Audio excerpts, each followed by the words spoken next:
Hello, morning to you all. Hello. Yeah.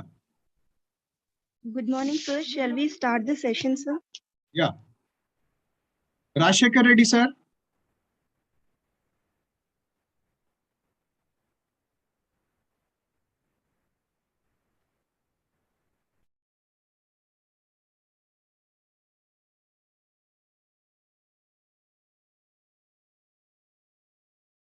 Rashekar Reddy garu.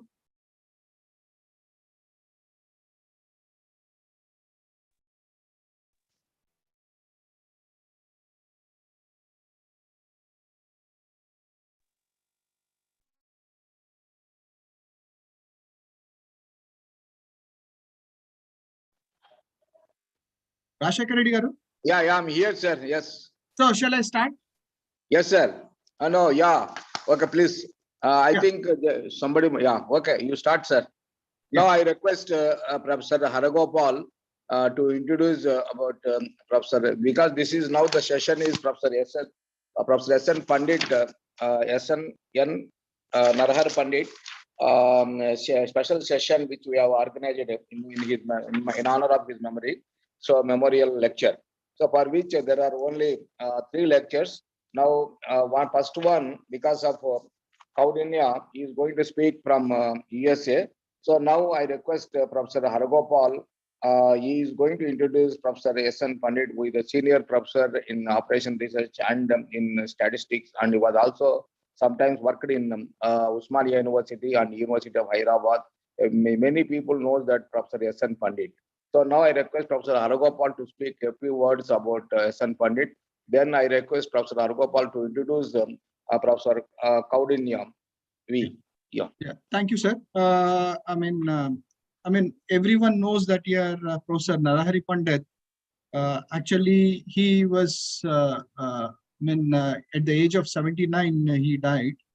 And then I was, fortunately, I am one of the student, his PhD student.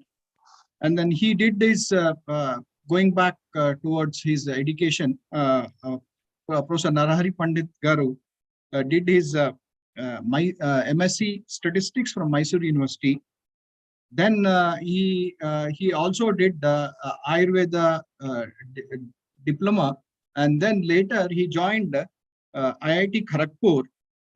Today Jayashri said that it is IIT Kanpur. I think it is a typo. He is from IIT Kharagpur, and he has worked under B.R. Seth. So B.R. Seth was the Vice Chancellor and the Professor of Mathematics in IIT Kharagpur. And then after getting his PhD in 1964 in Lexi search methodology, that is Lexi search methodology he is the inventor, and then it is being still alive, and many people are really using it in most of the optimality considerations. And then you can as well see that here today, one of my friend and Pandit sir's student, K. Srinivas, is going to talk about that.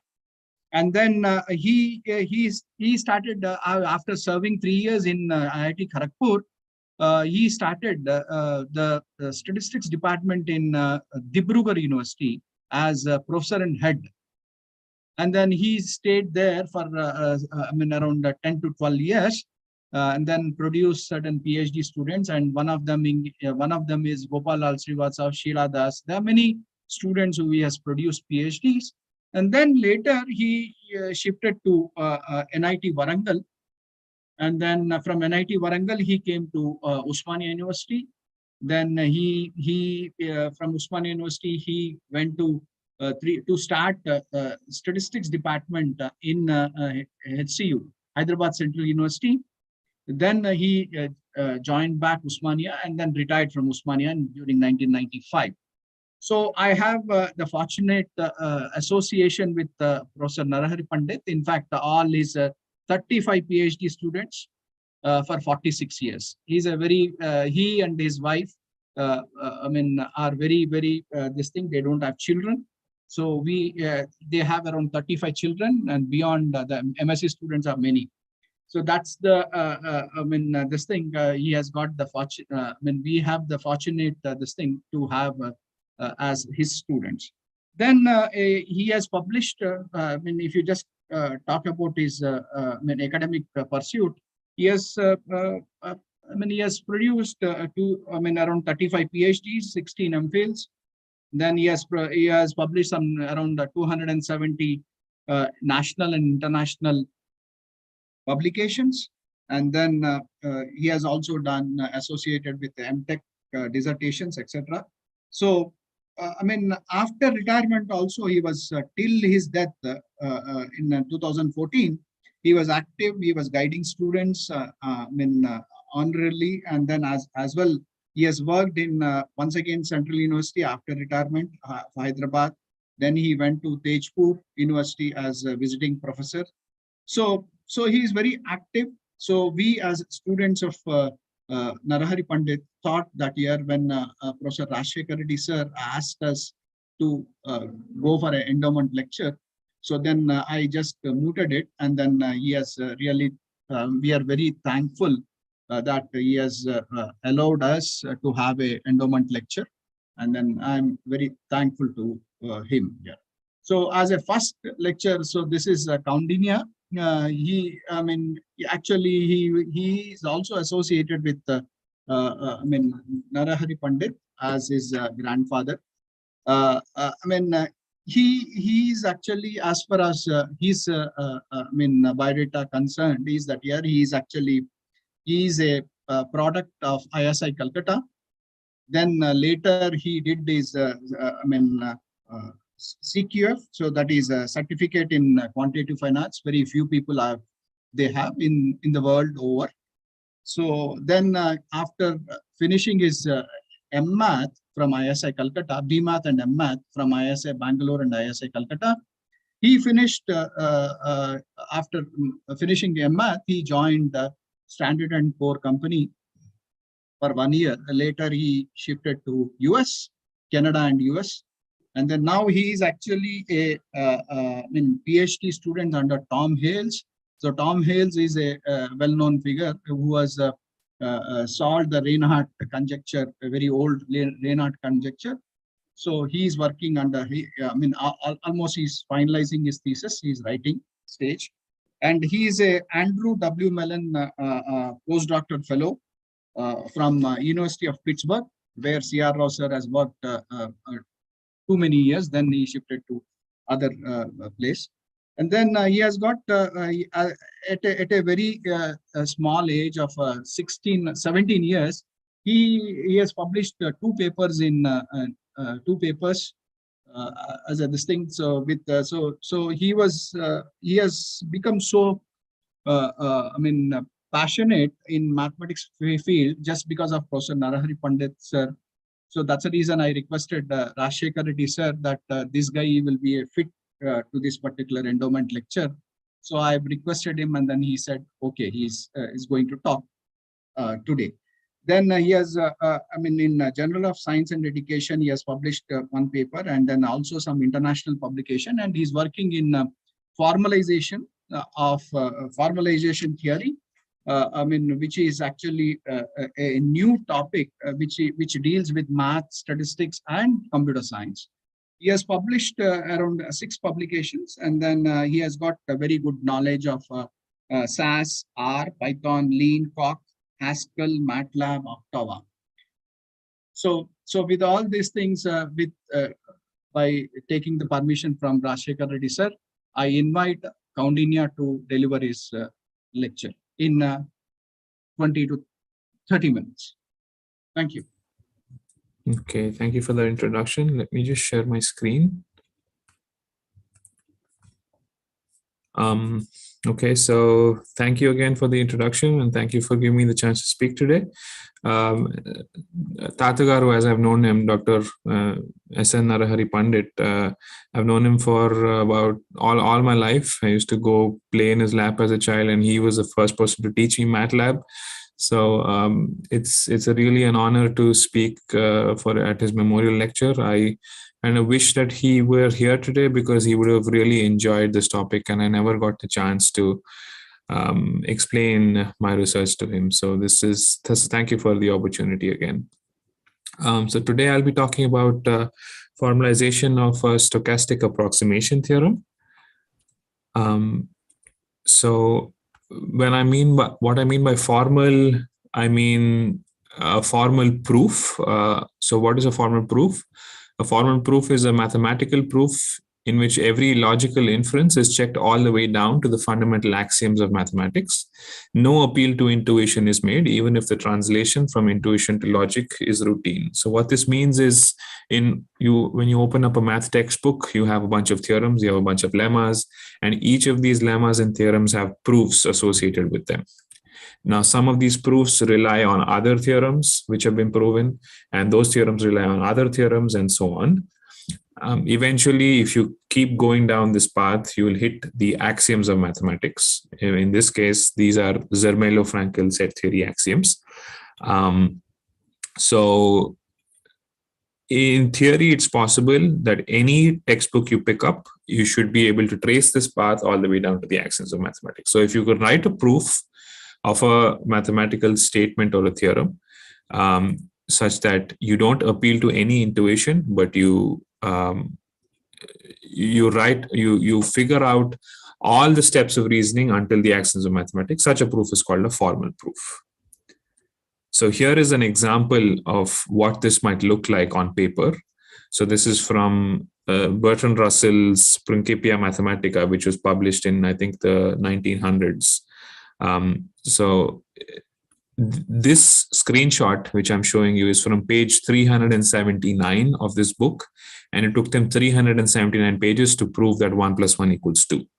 So as you may understand, that this is a very tedious topic. So there's a lot of bookkeeping involved. And when Russell and Whitehead actually finished this work, Russell said that he was intellectually exhausted. He didn't feel like working on anything else in his life. So that gives you a bit of understanding of how tedious this might be. Now, we have one advantage over Bertrand Russell over the 19th century, or in the 20th century rather, because now we have the computer, and the computer, and because of the computers, we can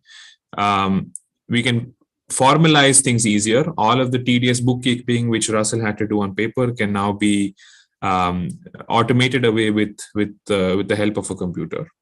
So how does that work in a computer? So usually what we do is that we have a foundations of mathematics. In this case, on paper, it's set theory.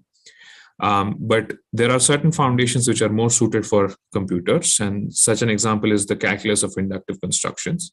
So you take these foundations and then you program or write a computer program which understands these foundations, and then you express your statements or theorems in this language so that the computer can understand, and then you prove that statement in the same language so that the computer can check with respect to its foundations that every argument you make is actually correct, and it goes down to the axioms which you've introduced. So examples of such computer programs are Mizar, Coq, Lean, and Agda. So today I'll be talking about our work using Coq. So as I said, this process is labor intensive. There's a lot of work which needs to be done, but it has the big payoff. So why would anyone want to do this? They would want to do this because it guarantees the highest possible level of trust. If you formalize a statement of a theorem or a proof of a theorem in a proof assistant such as Coq or Lean, that will guarantee to the highest possible level of trust that you can actually trust that proof, that whatever you have proven is actually correct. Now, the eventual goal is that we replace the mathematical referee by a proof assistant. So whenever you write a paper, you send it to a journal for publication. What does the journal do? The journal takes your paper, gives it to a referee. The referee checks your arguments, sees that they are correct, and then he passes them on.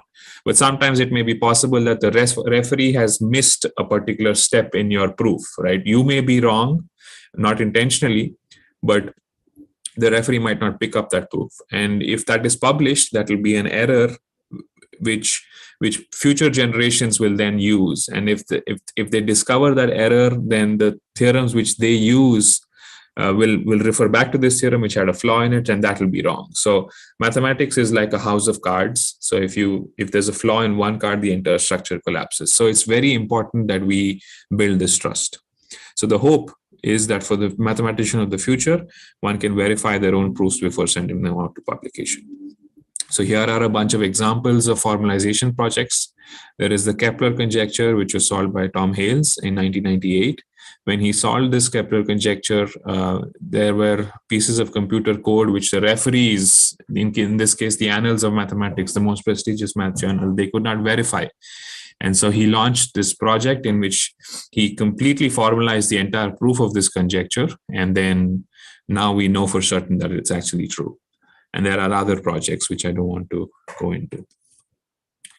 Okay, so that is a basic background of formalization and what it means. So what we did in our work so this is joint work with researchers at IBM Research. We formalized the proof of a stochastic approximation theorem. So what does that mean? So for example, just to set context, this is a context of reinforcement learning. So you have a turtle in this grid. You have a green square, a bunch of red squares, which the turtle should avoid. And there are green stars, which will give the turtle extra points or extra strength or whatever. Now, your objective is to provide a list of actions or come up with an algorithm given this context so that you give this turtle a set of actions so that it picks up the green square, picks up the green star and ends up in the green square. So basically, you want to provide a list of actions to the turtle so that its long-term reward is maximized. The context or the area of computer science which actually solves problem like this is called reinforcement learning. So reinforcement learning algorithms solve sequential decision-making problems. So this means that at every time step, there is a decision which the turtle should take. And in a probabilistic environment, this means that if we give the turtle a particular action, it may, if we tell it to move right, it may only move right with a 50% chance. So, and this probability which is attached is what is meant by the probabilistic environment. Okay, so reinforcement learning is very successful. There have been a lot of applications of reinforcement learning. You may know that there are AlphaGo, which Google's AlphaGo, that was a reinforcement learning agent which beat the world's best player at the game of Go. Then there's reinforcement learning, which is used to improve protein structure prediction. And right now we are seeing employment of reinforcement learning algorithms in safety critical contexts like self-driving cars. So because of this, we need to ensure that these algorithms are actually correct, that their proofs of their convergence are actually correct. So what would we like to prove about them? Well, first of all, we would like to know if the algorithms actually work, that they do work, right? So that is a very important property. And of course, if you're driving a self-driving car, we don't want the car to crash into another car. So if this algorithm is running on this car, we want the car to stay on this one lane and not collide. So these are the kind of properties of this piece of code which we want to prove. And we can use a proof assistant to get properties like this out of an algorithm, which we express in the language. And so this is what we have done. Now, there are two kinds of reinforcement learning algorithms. There's a model-based one with a model-free one. Before I told you that if I give an action to the turtle, it may only move right with a particular probability. If I know what that probability is, that type of algorithm is called a model-based algorithm. If I don't know anything about what the turtle will do, if I can only observe its transitions, then that is the model-free case. So there are certain examples. So these are very important. And there have been algorithms for both these cases. So one of them is value and policy iteration, and the other one is Q-learning for the model-free case. So for this talk, we'll only consider the model-free case. In this, and by that I mean that we don't know anything about what the turtle might do. We can only observe its transitions. So in such a context, in model-free reinforcement learning, the algorithm we looked at was Q-learning. And the proof of convergence of this Q-learning algorithm relied on stochastic approximation theory. So if we want to prove that Q-learning algorithm converges in a proof assistant, we need to look at its proof. We need to see what the proof uses, and stochastic approximation is something which they used. So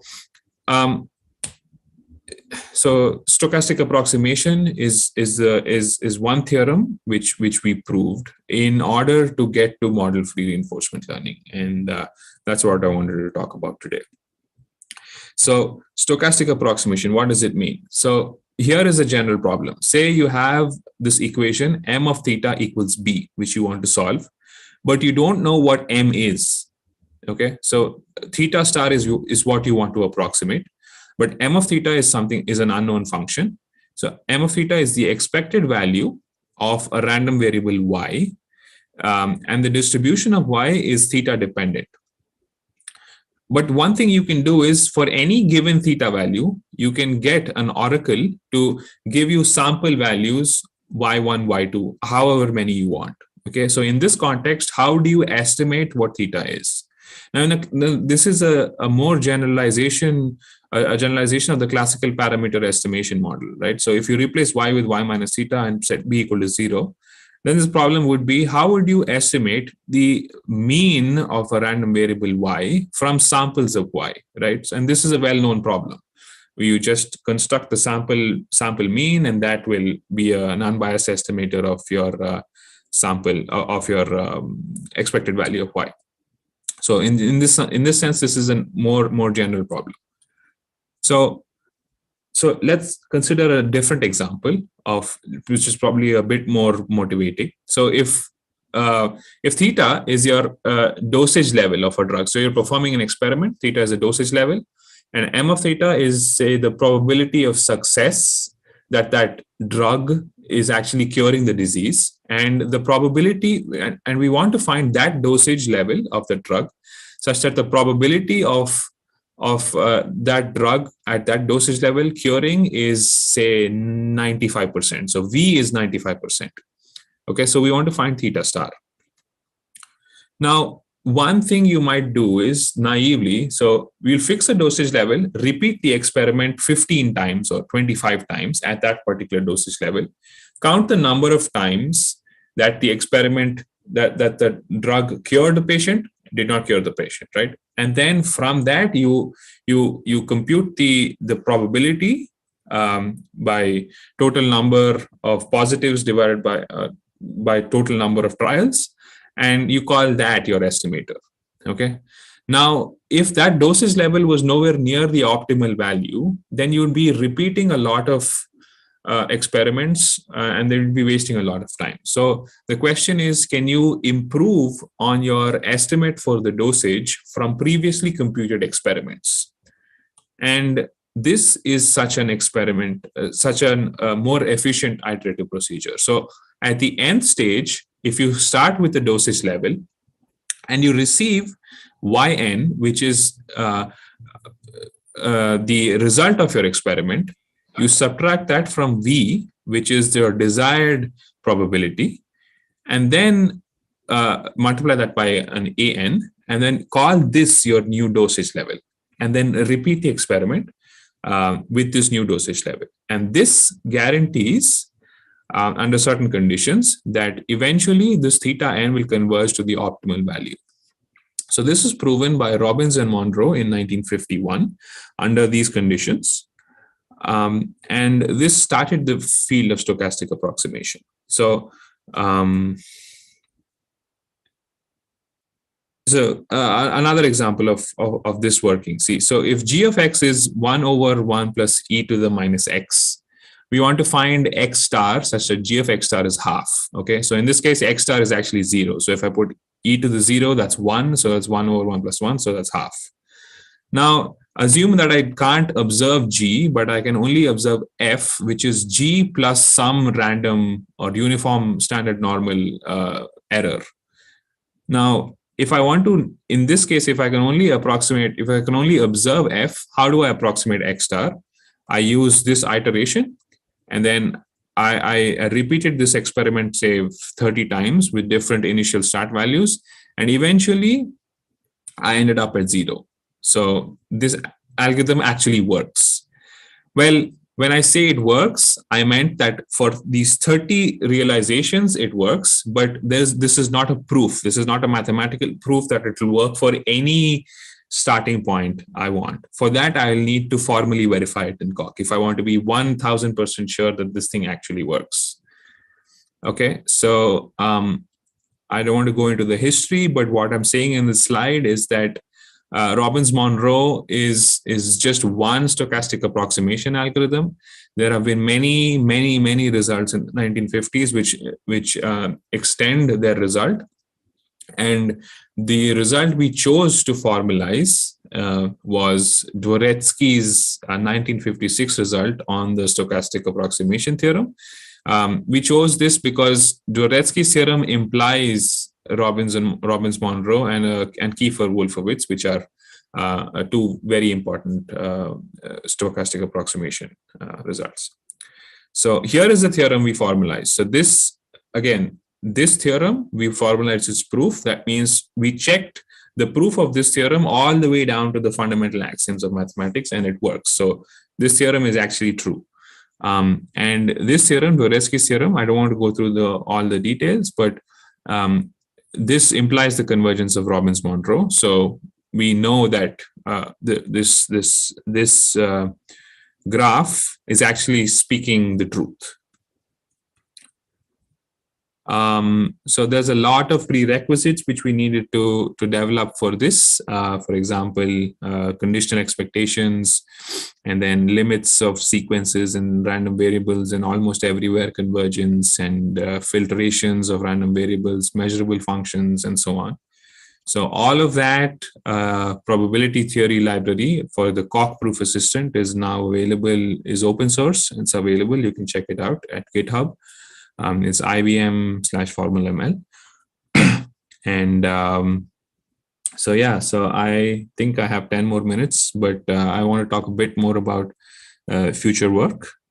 So as I said, so all of this was only one piece of a proof of convergence of the Q-learning algorithm. So for future work, we are currently focusing on trying to prove that the Q-learning algorithm converges. So once we do that, we'll gain a better understanding that these algorithms which run in your self-driving cars are actually correct. So that's a good thing to know. Because we have the probability theory library, we wanted to prove the Martingale convergence theorems, and this has actually been proven as of yesterday. That we finished the Martingale convergence theorem, so that's done. And to know that an algorithm converges is not quite helpful, because the convergence may just be asymptotic. So if the convergence happens after the heat death of the universe, that's not a really useful result. So we want to improve our formalization by saying that there are to give the speed of convergence. So if you want to gain an understanding of how well the convergence happens, or how fast it happens, that will be a more useful result for people to know. So so this is future work. I should maybe stop here and ask if there are any questions.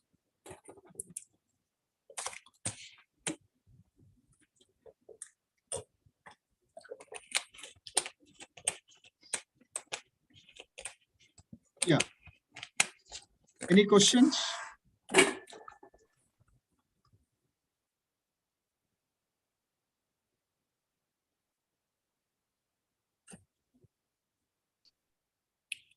Any questions? Any questions? I hope any of Cornelia. I don't think any questions are there. So any all the best. Okay, thank you. Thank you. Thank you, Rashikar Reddy. Kaujanya. Yeah. Thank you, Kaujanya. Yeah. So now, Thank you, sir.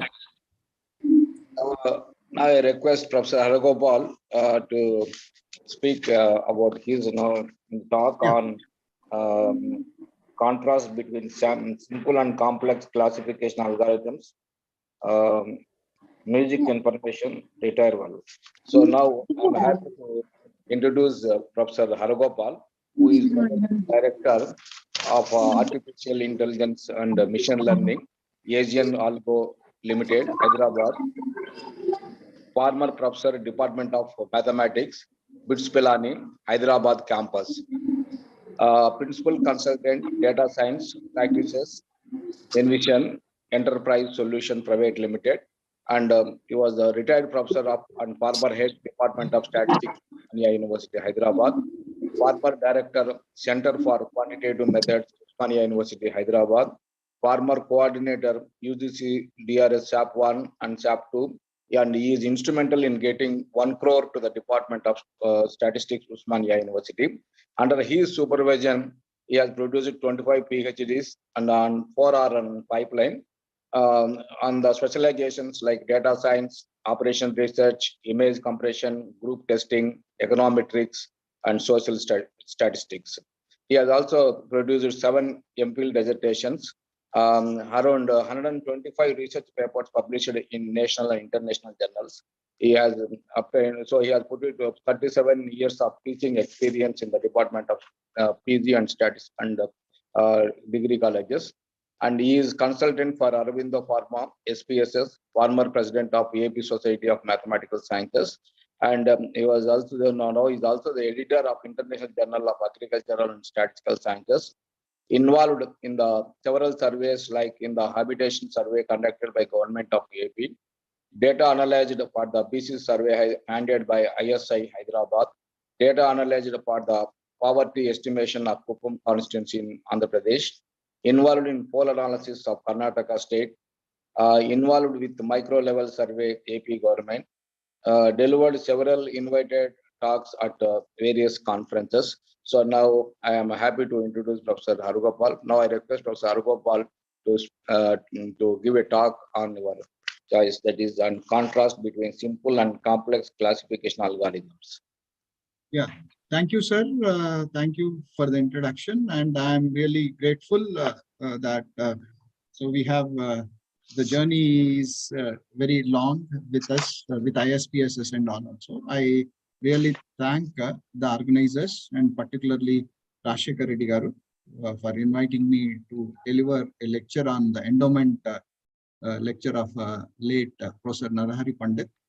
So I had the privilege of with him till his last breath. So I was fortunate enough, and then I am really whatever I have learned today, that is just because of Professor Narahari Pandit. So I will share my screen about my lecture.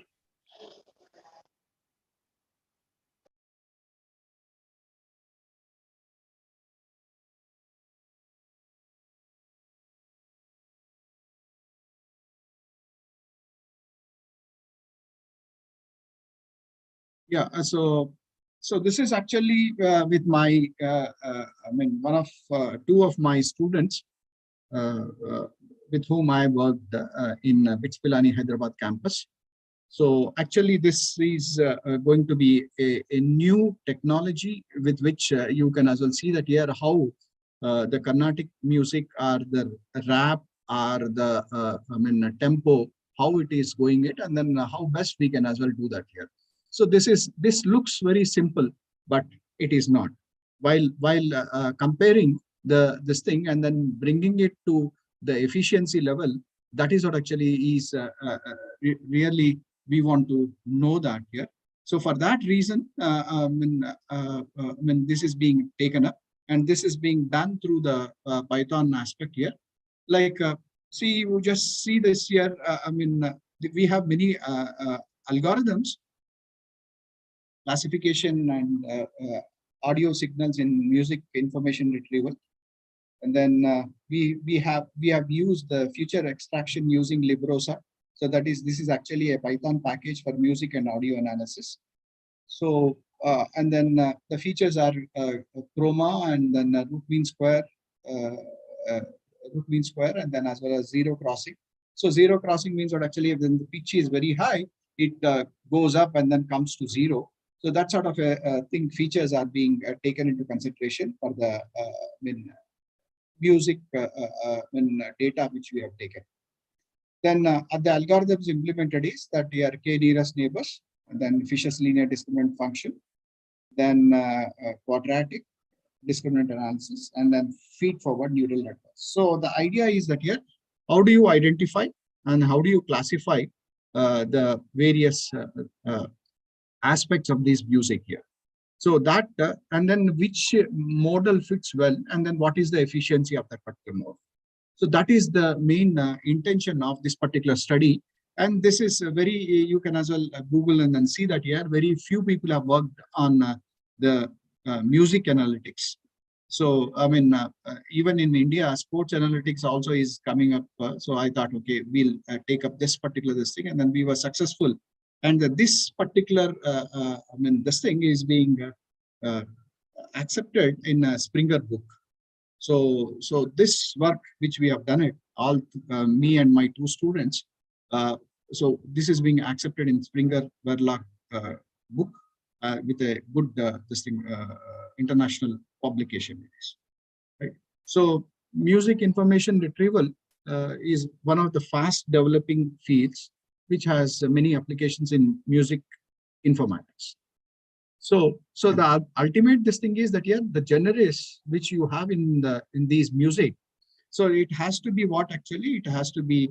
I mean, algorithms, by using the algorithms, can I mean separate them out, or what is the if I separate it, they'll become separate this thing, or if there is any similarities among these this thing can also be checked up through these classifying genres of the music.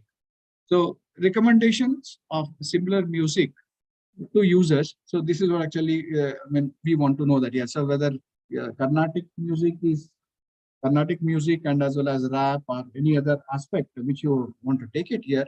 So that we have to use under that particular case here. So this is the I mean this will be quite helpful, particularly those who wants to compose the music. So by the way of this ML modeling and as well as the artificial intelligence. So for that, it will be quite useful there.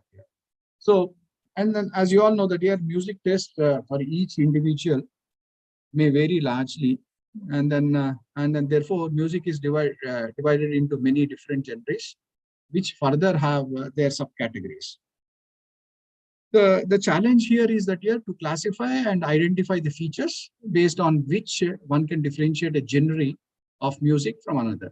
So music genres are hard to systematically and consistently describe due to their inherent subjective matter. So as I told you that here, I mean each one of these different types of music like Carnatic and any other music will have its own subjective nature, and then they will be different from one another.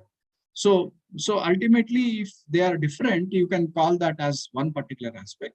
Suppose if there is some sort of a features which are similar, so how do I know that? So that is what actually we have here. What features of music can be used to classify them into various genres? So how accurately can music genres be classified using classical statistical methods and complex algorithms like neural networks, etc.? So nowadays, you know that deep learning. So that is recurrent neural network, and then as well as CNN, right? Convolution neural network, etc. So with that particular this thing, so how you classify them, and then how you classify them, and then say that here what is the efficiency of these algorithms, so that the music analytics will be perfect. So here we have used the GT-ZAN dataset. So that is a Zantekis in 2002. He has given this particular dataset and have classified them into 10 categories. So that 10 categories where we have used the feature extraction using these libros. So these are the various tempo, then bandwidth, then centroid, then root mean square. So to represent the energy captured by a way of fixed length here, right? So centroid is used to understand the brightness of the sound wave. Then zero crossing is that here, as I told you that here, it starts from 0 and then goes to a pitch and then slowly it comes down. So a count of how many times the wave is being crosses the x-axis here. So tempo is the number of beats a fixed length of our sound wave displays. So that is what actually the things, feature extraction by using the Python librosa is being used here. So for algorithms implemented is everyone knows that here linear discriminant function. So this is actually a Fisher's linear discriminant function. So here calculating the instead of calculating the probabilities, so we try to calculate and then flip it around using the Bayes theorem. So that is conditionality. Suppose if you have too many tempos, so what is the conditional probability? That's sort of. So that is how we have taken. So then like LDA, predictions using QDA. So that is, it is log transformation of the LDA. And then multivariate Gaussian distribution it follows. So that is, it is a multiple discriminant function, etc. So that is being used for each class is being taken into consideration. Right? That is another algorithm which is implemented. Then you have a popular k nearest neighbors neighborhood. So where actually the idea of this algorithm is to assign a class to a new incoming data point by measuring its distance from k nearest points, and then deciding its class depending on the plurality of votes of k nearest neighbors. For instance, if the incoming data point will be assigned to the class of the nearest point. So the nearest point, how they are similar, that is being taken into consideration by the k nearest neighbors. So that is ultimately in music data which we have considered here.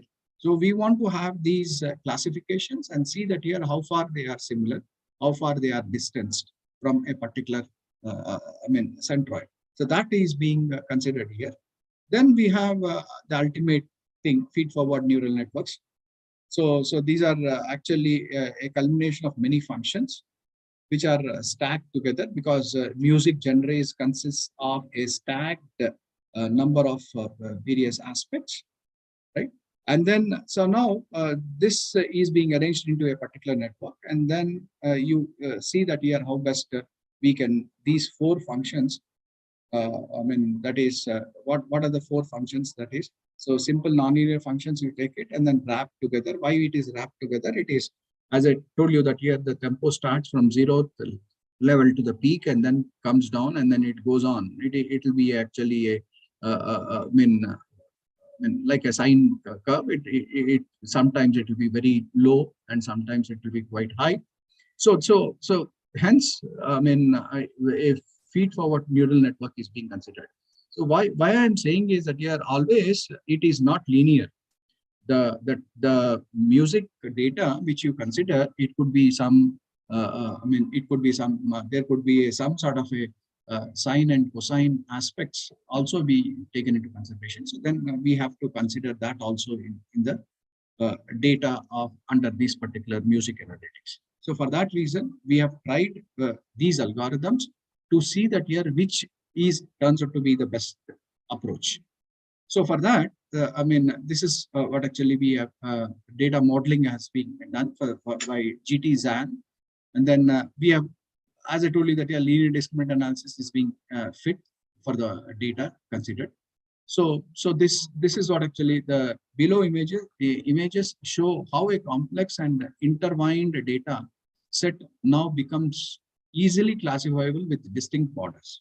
So these are what actually, so these are the various aspects I've taken of the music: blues, classical music, country music, disco, hip hop, jazz, metal, pop, and reggae and rock. So these are the aspects which we have taken from the data, and then we have classified this to the discriminant. So it's a multiple discriminant analysis with which we can as well get these things done. So 1 minute.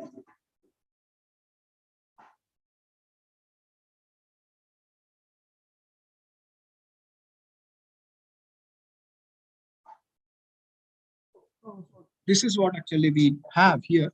So this is what actually is being implemented for the data with these characteristics of the music, and then we have classified them into separate aspects here. So that means what actually, so every music has got its own genre. There is no commonness as such here. So then we have also done 2D and 3D plots. This is Librosa by Python. After resolving it into 2 and 3 components. So LD1, LD2, LD3 in X, Y, and Z axis. So this is this we have fitted. Upon fitting this linear discriminant this thing, so the training set accuracy turns out to be 68%, 68.4%. So, and then I mean it is not much. So that means actually there is a similarity, the accuracy of identifying among these types of characteristics of the music turns out to be around 68%. So with this, we have also constructed the confusion matrix.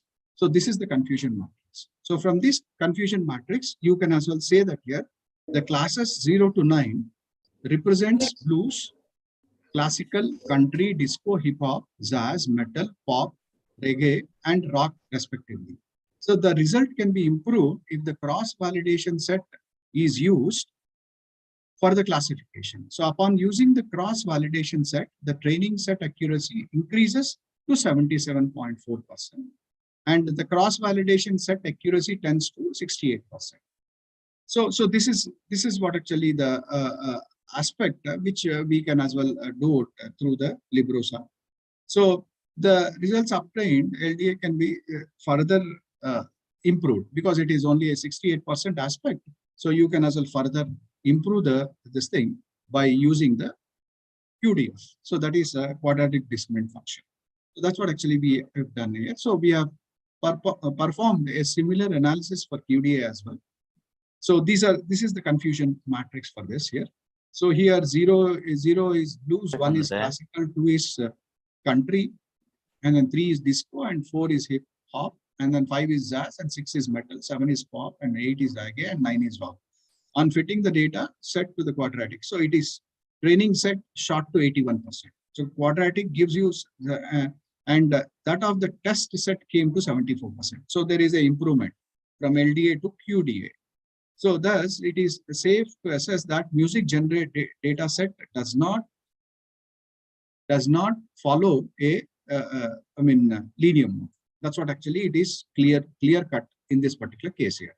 So you know that here by your own intuition, you can say that here definitely the music is never linear. But we want to see that here which algorithm fits well. So because that's the reason we have taken the quadratic discriminant analysis, so the log of that particular transformation, linear this thing, and then fit the quadratic discriminant function, QDF.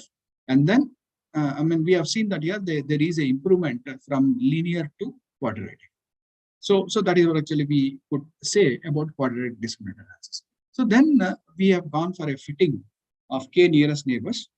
So this model's confusion matrix also it is taken. So this is the data set chosen in this problem tends to be one of the most elegant examples to show how beautifully can the KNN perform at low values of k, right? So and gives us a decision boundary which is close to the ideal base decision boundary. Moreover, performs competitively with the more complex classification algorithms using neural networks. The confusion matrix is given beside figure. So this is what actually we have here. So here it is 94%. So improved. There is an improvement by taking the k nearest neighbors. So we further wanted to see that here whether there could be 100% accuracy and the test accuracy also is increasing. So we have tried another algorithm which is called as the feed-forward neural network. So this feed-forward neural network gives us a better approach with regard to this particular algorithm, feed neural network algorithm. And then you know that here neural network algorithm, these are the inputs and these are the weights, and then this is the bias. And then here you have an activation function. You have an activation function here. And then here you know that here X is the input values, then W is the weight, and then B is the bias, and then F is the activation function. And with the initial input X, let's calculate Z equals to WX plus B. We then apply the activation function upon Z to obtain final output. This is Y is your output. it's important to note that Wx and B are vectors, and hence a dot product of W and X is taken. So then with this, we want to know what is it actually we want to know. We want to minimize the cost function, so which is done by back propagation, where the partial derivatives mathematically it is being taken of Z, W, and B with respect to the C. Right? So that is the cost function, and is calculated, and we repeat the whole process until a desired state of accuracy is reached. So you just repeatedly do that here till you get a good process. Convolution takes place faster.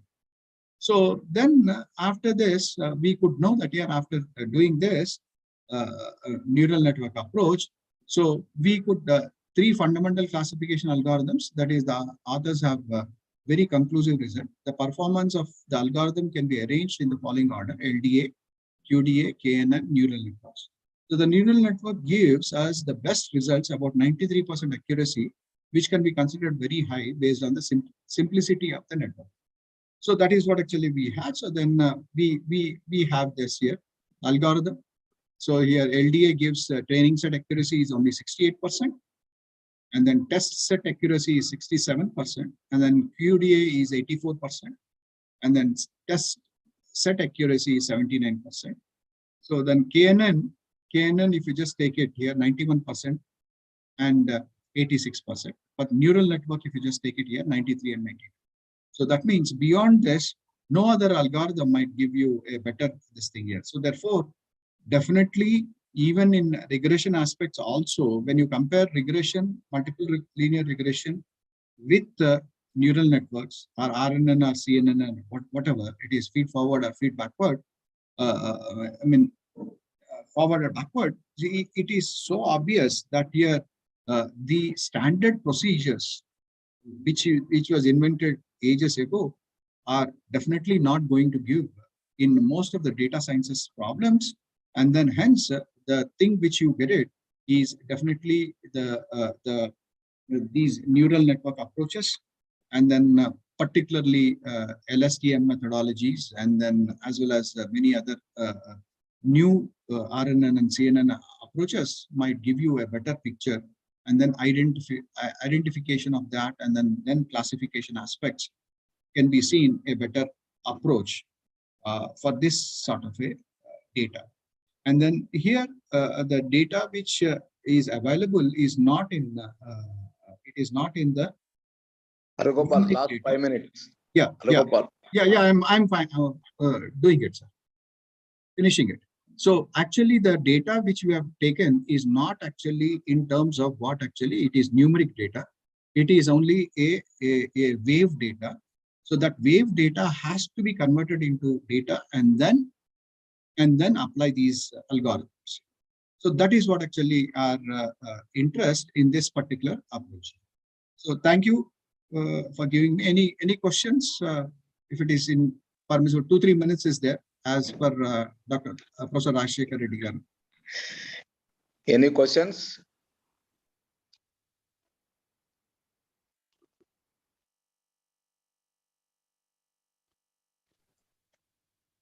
If no questions, then Okay.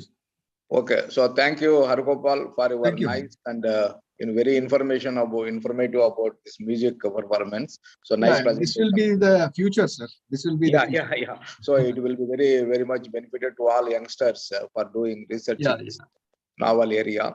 So thank you once again for your nice presentation. So thank you. Thank you.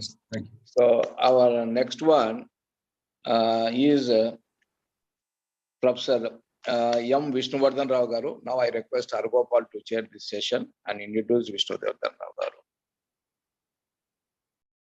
Yeah, he's another student of Professor Narahari Pandit, and then I think his PhD is around 22 or 20. I don't remember correctly, but around 20s his PhD is. Now presently he is the director of NIMS. NIMS is not National Institute of Medical Sciences, but it is National Institute for Medical Statistics. So he is actually, instrumental in. He joined the NIN Hyderabad, and then he has grown up to a scientist, G, and then later he was appointed as a director in ICMR, and then presently he is director NIMS at New Delhi. So he has also published, he has produced two students for PhD, and then still many students are working under him. And he is the product of Osmania University, MSc Statistics, and as well as PhD Statistics from Osmania. And then that's all. So I just invite Vishnuvardhan Rao to deliver the lecture.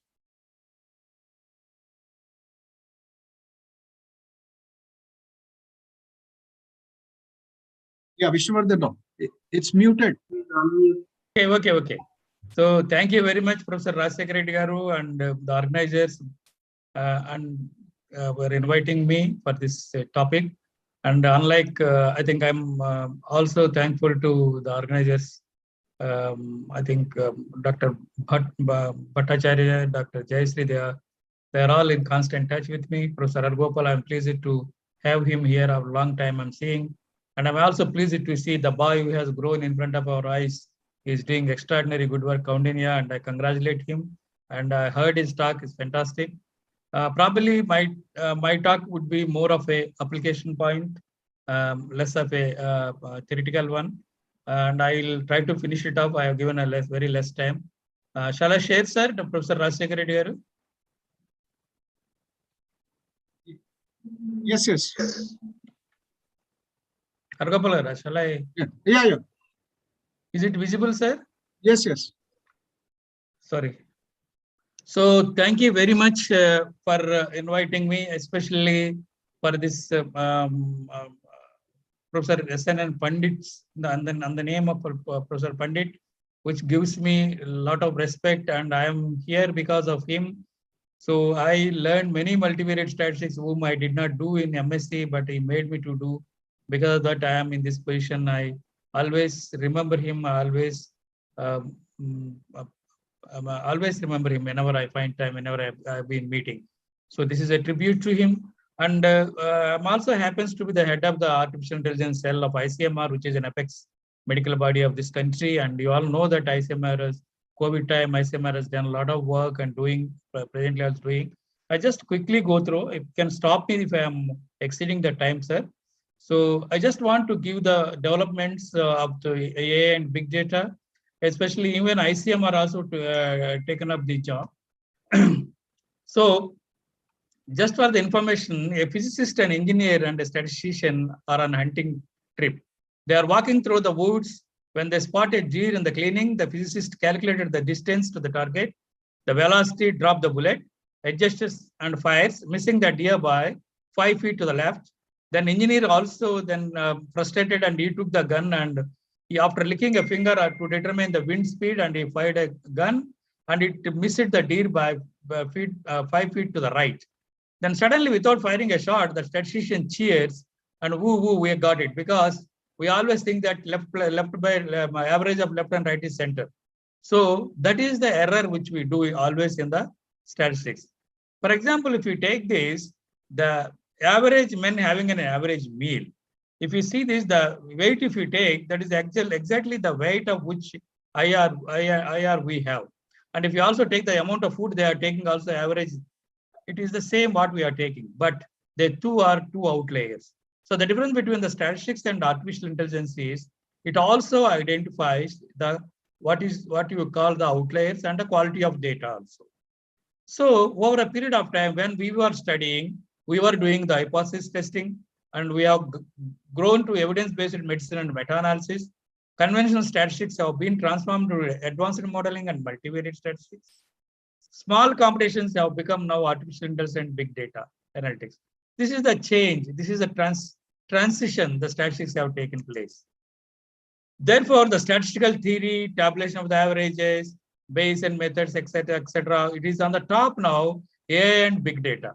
But whatever the technology you use, AI and big data, as Dr. Professor Argopal was telling, So statistics plays very important role. Without that, maybe that they have been renamed into their own what we call convenience, but we have to use the statistics. Then the first step towards the development of statistics in its modern form is, I just go through the history. It is the Gauss in the 17th to 18th century who has invented or has normal distribution, which has in turn actually revolutionized the medical data research. So from then onwards, the research papers, which the normal distribution, the bell-shaped curve distribution, where the data should follow the normal or should not follow, what happens, those things we have, they have been evolved. Then came to the Pearson's correlation, where the bivariate kind of relation he has established, that he has also reverberated most of the medical research into finding the relations between the set of variables. And the student tutors, which we generally ICMR setup very frequently use it for doing any type of comparison between the means, either it's a pre-post or a two-variable t-test. And finally, he is the man, R.A. Fisher, who has done extraordinary work, which we call them as a father of statistics. So he has done in every aspects of statistics. More so, it is a discriminant function and cluster analysis, or especially discriminant function, special discriminant function, which we are now using very frequently, either in artificial intelligence, mostly in the artificial intelligence, to identify the discriminate the two set of diseases, or two set of people, or two groups of patterns. We are using the discriminant function, and more so in the cluster analysis, where we are using very frequently using in the ICMR setup. So, like previously the testing of hypothesis, this Neyman is the responsible person, where even now it is very important to test the hypothesis. Finally, the Indian statistics, the man, the Professor P.C. Mahalanobis, where is basically is Mahalanobis distance. Even in my thesis also I have extensively used it. Now we are using very frequently to identify the distances between the set of variables to see the patterns. And the C.R. Rao, he's also a father of statistics, I can say, living legend. And there is no area where he has not worked. Every area he has worked. So how the transformation is taking place? Clive Humby, a British mathematician, coined the phrase, data is the new oil. You all know that oil-rich Gulf nations transformed from camel to Cadillac car. I think 50 years back, they were traveling in camels. Now you know what they are doing. Just as a crude oil is transformed into more useful products, raw data needs to be pre-processed before it can be used for analysis. So if you see the amount of data we are generating every day, 22.5 petalons of data you get every day. Maybe this is the what you call measurement of the data, like how byte, kilobyte, megabyte, gigabyte. So this much amount, this much storage we have been creating. Like even the Facebook and all creates petabytes of data. So this is the magnitude of data which you are showing. So how they have been evolved now because of the mostly by social media. So you see the photographs and users, online browsing. If you see that Facebook 300 million photographs every day, per day people transport or share the photographs. There are 2 billion active users of the WhatsApp, and there are 1.8 billion active users of Gmail. Like that, enormous data has been generated. Even in 1 second, the sources of data may be WhatsApp, Facebook, Google, and all. 18-20 terabytes of data has been generated within a minute of time. So that is the amount of data which you are getting, apart from our surveys, apart from our scientific experiments that we generate the data. So you all know that this is the big data. Big data is not only the, people think that it is magnitude of data. No, suppose nowadays the data storage have evolved like anything. You can have 10 terabytes of hard disk and 1 GB, 32 GB of RAM. So enormous amount of storage is available. But it is a kind of a, it has got 5 V's. No? It is not only volume, it is also the speed, it is also the variety. How previously we were known only structured data. Now we have a lot of variety of data. I will come to that. And veracity, the redundancy, how do you remove the redundancy and the value of the data. So therefore, from structured data, we also adding the semi-structured data, quasi-structured data, unstructured data. So these are the, for example, unstructured text and PDFs. I think my student converted entire PDF documents into a structured Excel data, which is just now published. It is PhD, submitted his PhD, and then that also gone for publication. So this is the way the data has been transformed. So these are the techniques which generally we use while doing the Hadoop value. So therefore, what is the relation between the big data and statistics? So big data will often not served well by you don't know what they are using, is a black box kind of a thing. But you know that they're all using statistics. For example, statisticians are skillful at assessing and correcting bias, measuring uncertainty, designing studies, and they are also doing the complex structures of the data and a lot of multivariate things they do, which almost adapted with the big data, but you don't know. You will have a black box, the package subroutine is there, you will run it. But behind that, the most of the multivariate statistics, what we are using, named in a differently, but they have been used there. So again, the artificial intelligence, and again a buzzword, but definitely very important now, which especially in the medical field we are applying. I will tell you what are the areas where we are applying. So it is used to describe machine that mimic the cognitive on your intelligence. Definitely it will not be equal to you, but it will mimic your intelligence. So it will have a decision making.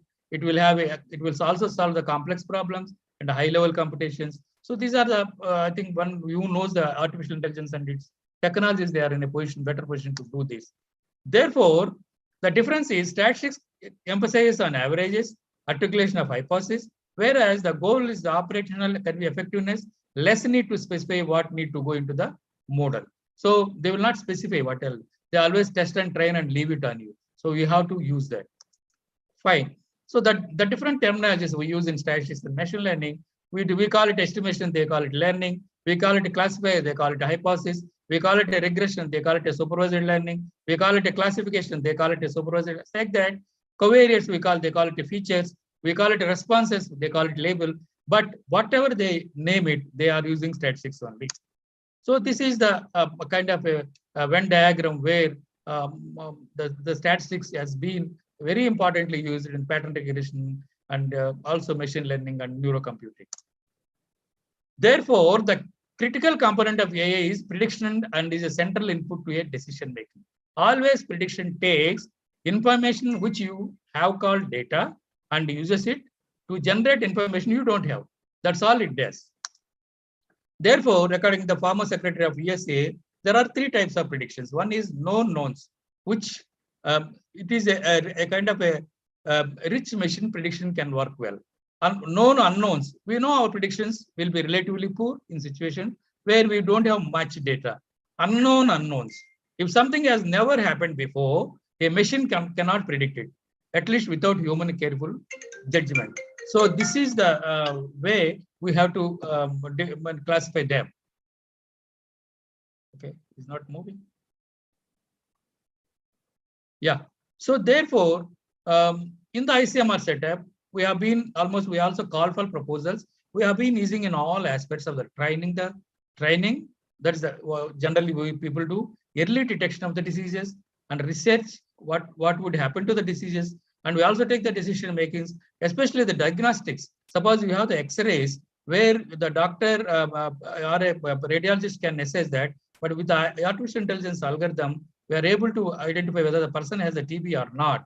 And the treatment purposes, of course, it should be used what you call in the supervision of the doctor only. We just cannot use the AI directly without anyone's supervision. Therefore, the relation is we have the clinical data, we have the metadata, and we have the medical records. We also have the what you call documents in the big setup, use databases, and we use generally now we are using 12V NLP algorithm, and we are converting into structured data, and we making it, and we are applying all the AI techniques, as well as we are also directly using the mostly cluster analysis and discriminant are very frequently used in our setup. So just I give an example before I will finish it up within 2-3 minutes. Akshay Patra, all of you know that an Indian non-profit with the vision, no child in India shall be deprived of education because of hunger. To achieve this, the company's midday meal program provides one wholesome lunch one wholesome lunch at a time. So lunchtime they give one lunch, maybe the spelling mistake, to keep children sufficiently motivated and nourished to pursue the education. So the AI is been introduced there. It commemorates 2 million meals served in 2016. AI used to accurately forecast demand, and information technology sensors monitor and sequence cooking process to minimize the waste.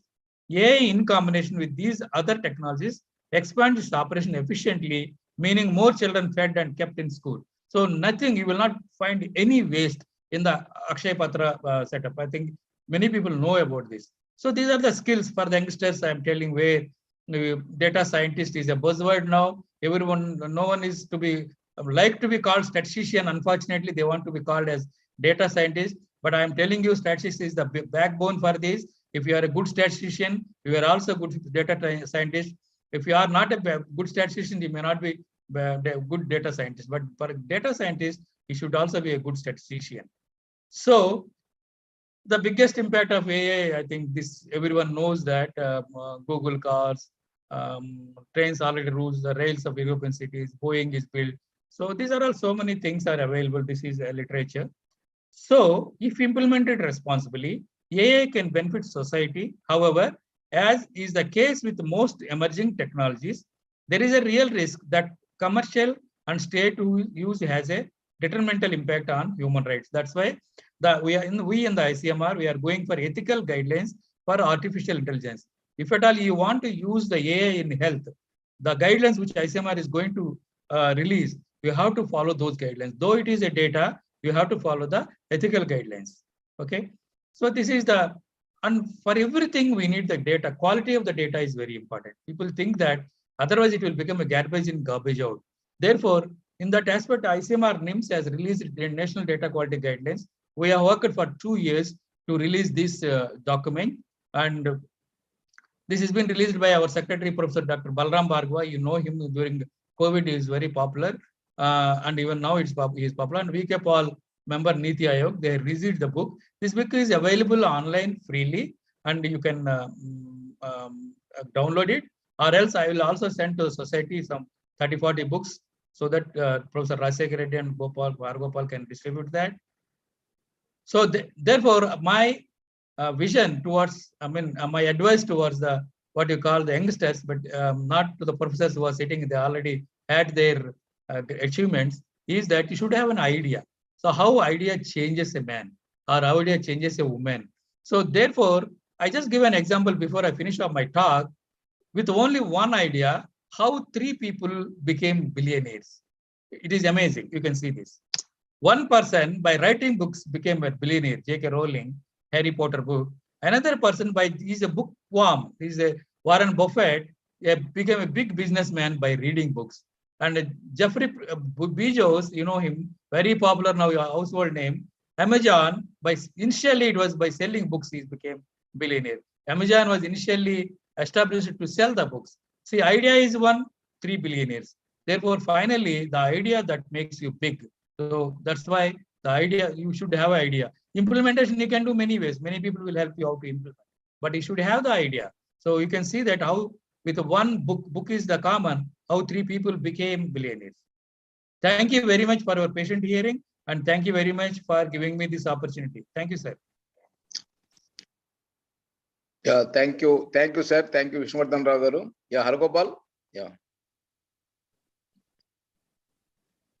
Okay, so thank you, sir. Thank you very much for your inspiring and very, very attractive speech on the ICM data and artificial intelligence. So I hope many of our research scholars will be very much benefited by this lecture. So thank you once again. So now we are closing this. So I thank to all the speakers, Professor Haragopal, Professor Kautinya, Professor Vishnuvartan Rao garu, for all the invited talks of this Professor S.N. Narahari Pandit session as a special session which we have proposed at ISPS, and now it has now coming up the 3 lectures. So thank you once again to all the speakers who came forward to give it these talks. Right? Thank you. Thank you. Thank you, sir. Thank you. All the very best for the seminar. Professor Hargopal is muted. Okay. Okay. Thank you. So Now he is unmuted. No, not yet. He's still muted. Okay. Professor Hargopal. Yeah, Is he there? okay. Now, Okay, no problem. He shifts to a silent speaker. Yeah. Yeah, No. I'll I'm call. sorry. I'm No. sorry, Balakrishna. No I'm sorry. problem. Yeah. Okay. Thanks for you, and then as well as to Rajshekar Reddy, that you have really a good statistician and applied statistician is being, remembered by this way. So the other formalities I will do it, and then I'll contact Rajshekar Reddy sir, and then I'll do that. Okay. Thank you, sir. Bye. thank you. Yeah, thank you. Because I heard about SN Pandit several times. I invited once in Tirupati in 2008. He had planned, but due to his ill health, he could not able to come over here. So I could not able to see him. But I heard many things in War Society of India about him. Yeah. So thank you, Arugopal. Thanks. So he has produced 30 missiles. So Yeah. But what I came to know, everybody. Thank you. They are flying high. Thank you, sir. Bye. Good day. All the very best. Thanks a lot. Yeah, good day. Right. Thank Okay, you. over Thank to you. Professor Satish Kumar now. Yeah, Satish. Professor Satish, you are also muted. These are the technological Professor. problems. Yeah. So whether the organizers have to, that is why You can just check whether all the contestants are present. yeah. Excuse me. Whether the teams for the from No, you can call the team name so that they can respond. yeah. Whether I need okay, that's better. Yeah, please call them. And I think I request team from Professor how to leave the screen and leave the or log out of the his presenter is still on. Vishnuvardhan Rao, please. Yeah. Yeah. Close the screen. Could you please close stop your sharing. presentation? Stop sharing. Yeah. Yeah.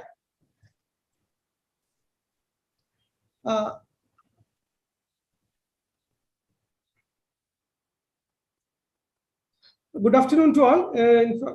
Whether I would like to know whether the team from Department of Statistics, Madras Christian College is in the group.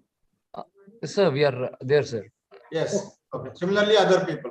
Okay. What about the Department of Statistics, Bangalore University team from? Present, sir.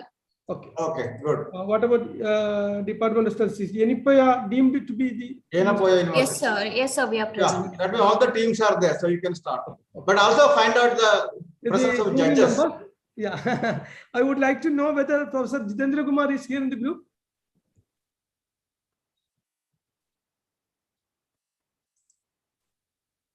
Hello. Hello, Dr. Satish. How are you? Yeah, we are fine, Professor. Okay. Yeah, we are just checking whether you are present or not. Yeah. Just to have to check. Yeah. Yeah. Professor Ashish Kumar. Yes, sir. Good afternoon. I am here. Good afternoon. Good. Professor Mahabir Barak. Professor Mahabir Barak. Yes, sir. I am here. Professor Barak.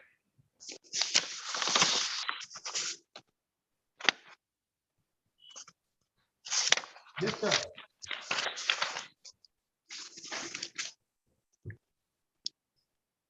Okay. Anyway, Yeah, but Professor Barak, Dr. Barak is there. I think he has his voice is low, so you are not able to. Okay. Then, if the Professor, let me start because time is now running late. Yeah. So now it is 12:10. Yeah. Let us start the. Yeah, we can start because all our present teams, teams are there and judges are also there. Yeah. And you have given the instruction to judges already, right? Yeah. Yeah. So then they will do that.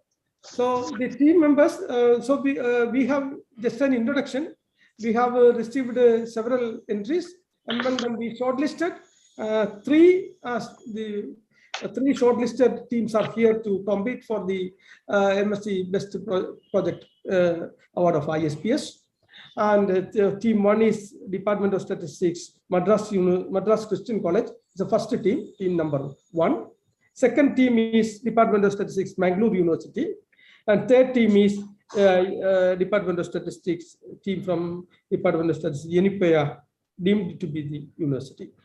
And each team will get a maximum 25 minutes for their presentation and 5 minutes for question answer session or discussion part. And I hope the jury members are also ready for listening or their presentations. Let me to invite the team 1 for their presentation. Now it is 12:12.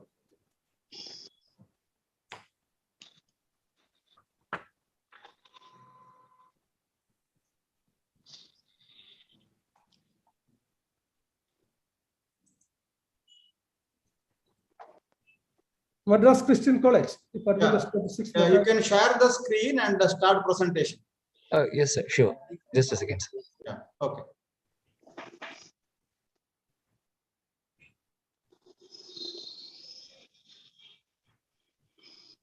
Sir, is the screen visible? Yeah. Now it is visible. You may please go ahead.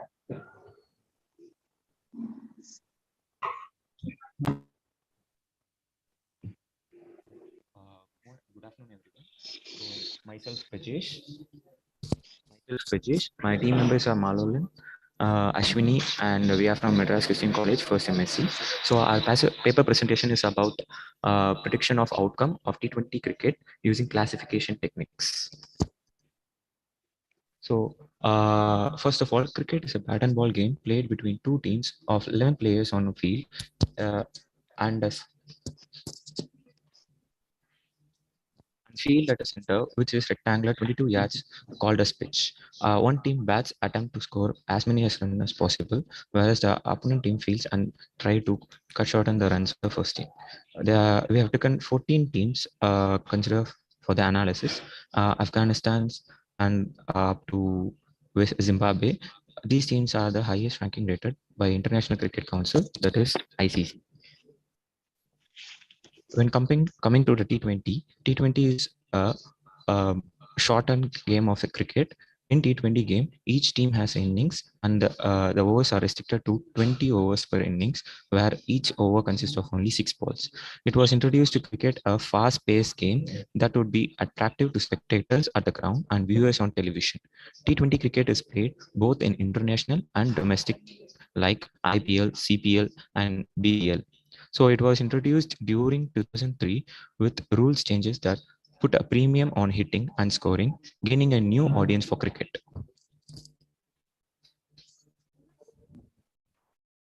Good afternoon, everyone. Myself, Ashwini.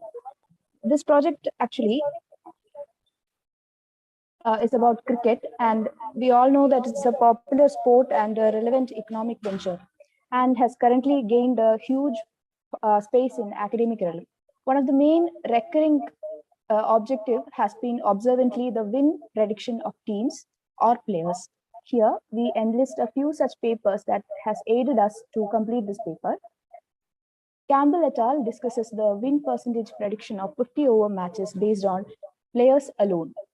Mittal et al. Compares various machine learning techniques considering the available data provision, expense, and they suggest the best one out of these. Kapadia et al. Discusses the accuracy, precision, recall evaluation measures, and then suggests the best predictive model. Vikram Singha applies machine learning for player classification, wherein random forest was proven to be the best approach. Avan et al.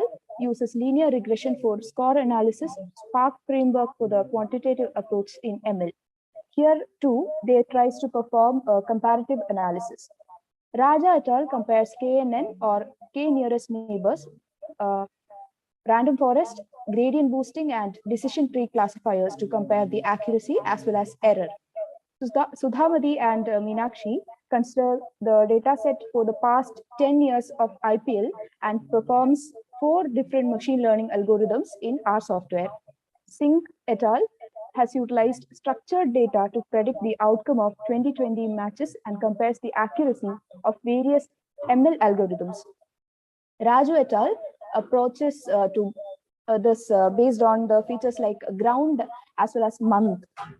Pathak and Wadhwa in 2016 closely analyzes the three modern classifying techniques of naive Bayes, random forest, and SVM to create a cricket outcome predictor, which they call COP, using R software.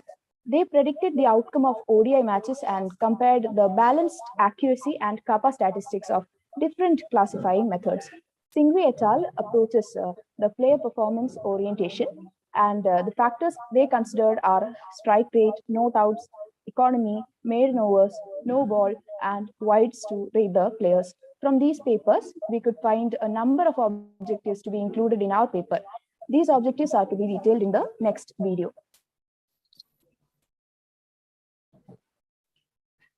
So our objective is to predict the outcome of T20 cricket after the first innings completed. To compare between the classifiers like naive Bayes, random forest, and support Vaccinations, and also to find the best among the mentioned classifiers. We have also created a dashboard called T20 Foreteller, for which each team in order to predict the outcome of the match. The data and methodology. Totally 660 T20 matches have been played in the last 10 years. For analysis, we have considered only 636 T20 matches that took place from January 2011 to November 2021, which involves full members nation of ICC. We left out only 24 matches which are rain interpreted and ended with super overs. And we have scrapped our data from espncricinfo.com.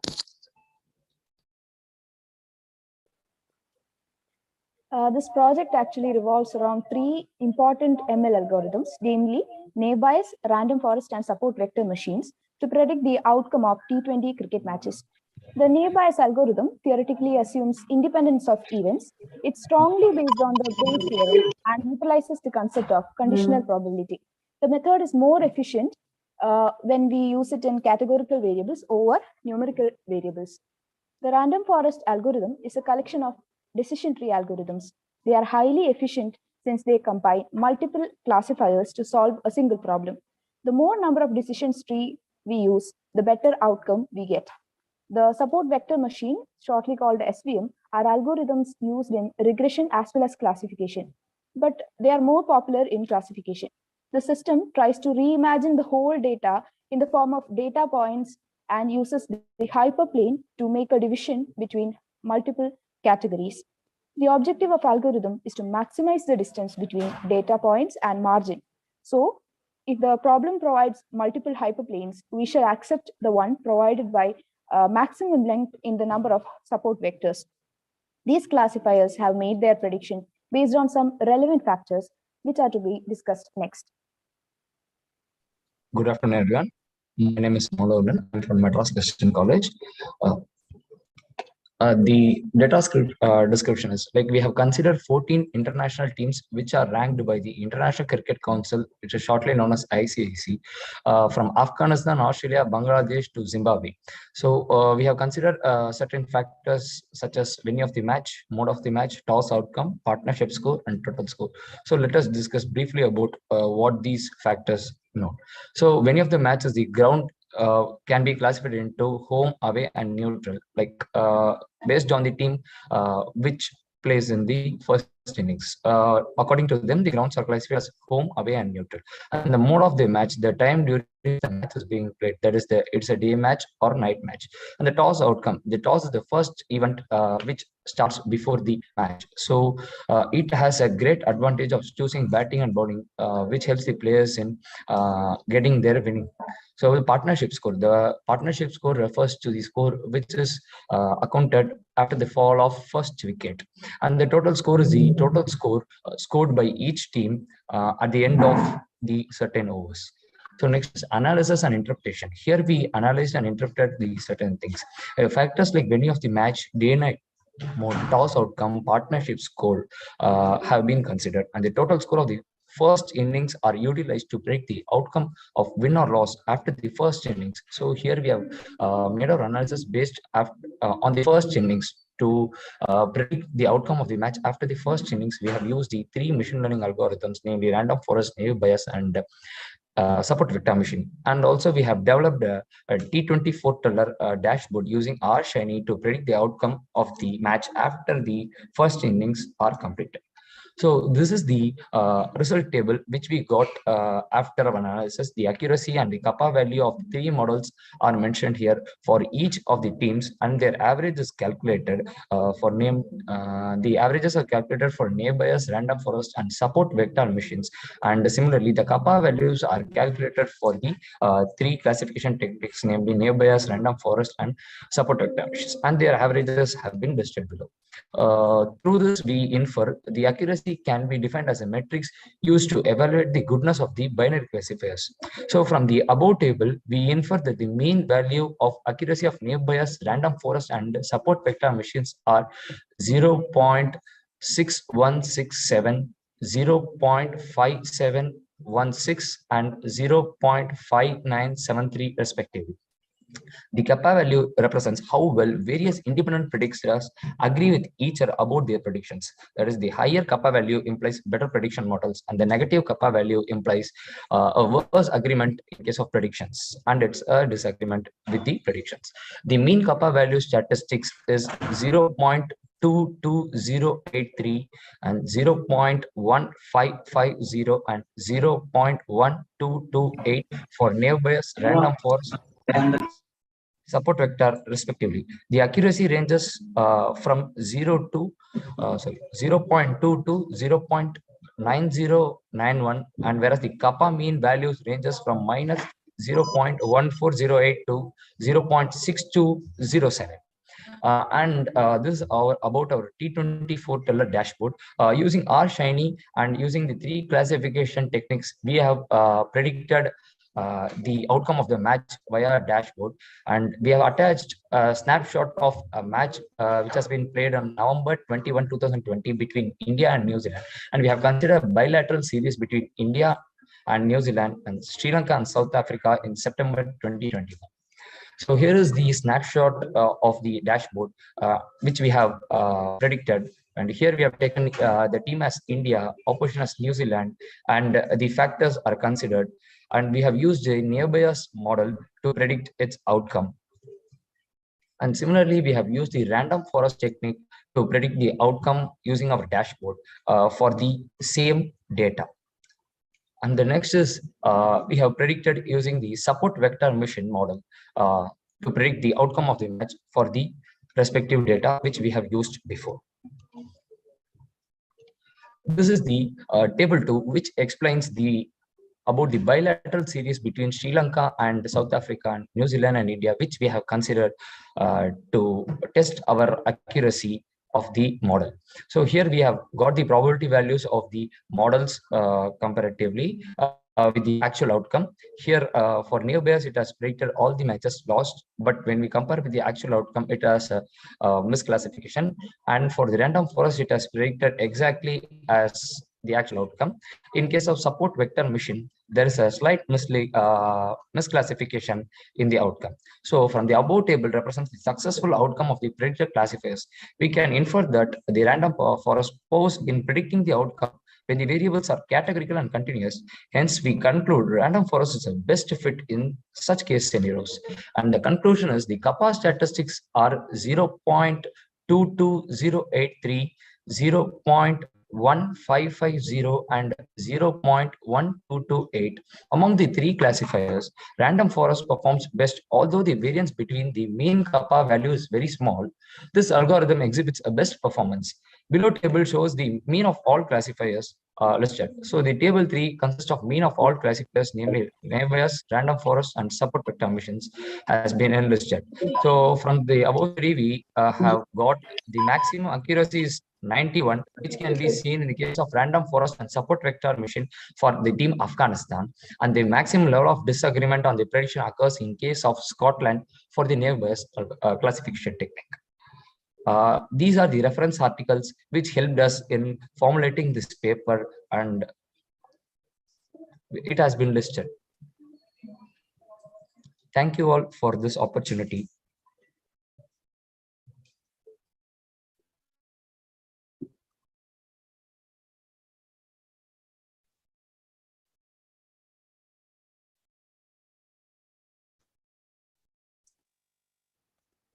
Satish, please unmute your mic. Sorry, Professor. Yes. Okay, thank you. Now the first team has concluded. So now this is the time for discussion. Jury members, please ask questions. Yes, please. Congrats for the nice presentation. Am I Yes, sir. audible? Yes, sir. Yeah. In which situation you can say that key other two models are useful for the real life data? Sir, we have taken for the real life applications, we can use this dashboard after the completion of first innings. Like our paper says that when the match is going on, that is after the mid, that is after the end of first innings, we can say whether the team can defend their score to win or will they lose in defending.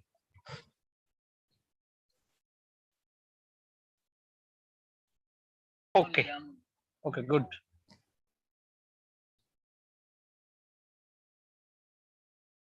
Okay, so first of all, I congratulate to the participants. Now, why you choose these three algorithms? Is there any specific conditions according to that you decide that you have to go with these three, or because there are some other classifier also exist in literature? Sir, we used these classification techniques as the variables which we got from the websites which are secondary data are categorical. So we thought these three would help us in formulating the predictions, as we have gone through the literature reviews of the papers which helped us in formulating these papers, have used similar kind of techniques. And we tried these classification techniques might classify in a better way in a real life applications. So we thought of using these classifiers and it gave us a better results. So, okay, one more question is here. In your presentation, you show that the higher kappa value represent more accurate prediction, and you say that your random forest is the best one among these three. But its mean kappa value as well as its kappa value you shown here, both are not highest. So is there any specific reason behind it? sir, like we took the literature part and it has the higher kappa value gives us the better predictions, and the lower kappa value gives us doesn't gives us good predictions. But in our case, when we tried, that case didn't work, sir. So the random forest gave us a better predictions when compared to the negative bias, which has higher kappa value and higher accuracy. In real life applications, so for categorical variable, we inferred the random forest performed well, though the mean and kappa values are less. Okay, so it's okay from my side.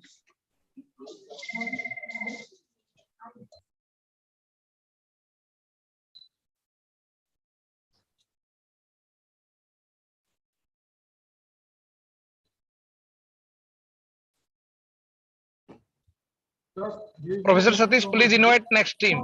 Okay, if there is no question, let us move to the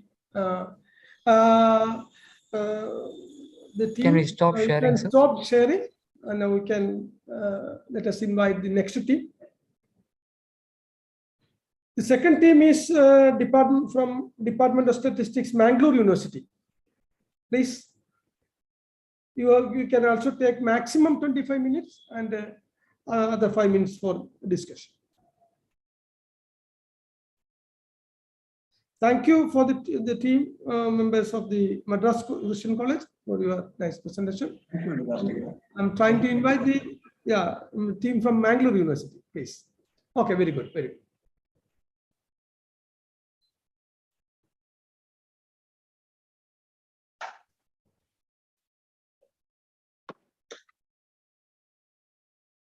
So, yeah, now it is full screen.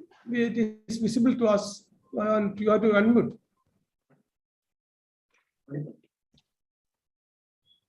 Sir, am I audible? Yeah, now it's audible, please. Good afternoon. Myself, Ankita. We are going to present the project on the topic statistical analysis for data streams. Due to dramatic growth in the information technology and digitalization, data storage capacities increases in urban and natural environment where the data arrives in stream continuously and need to be analyzed in real time. Data stream is a large number of continuous data, possibly infinite, and it has a multi-dimensional features. Challenges for the handling of data streams are concept drift. It is a class label changes due to the changes in time. Concept evaluation, it occurs when one or more new class labels emerge on the labeled class.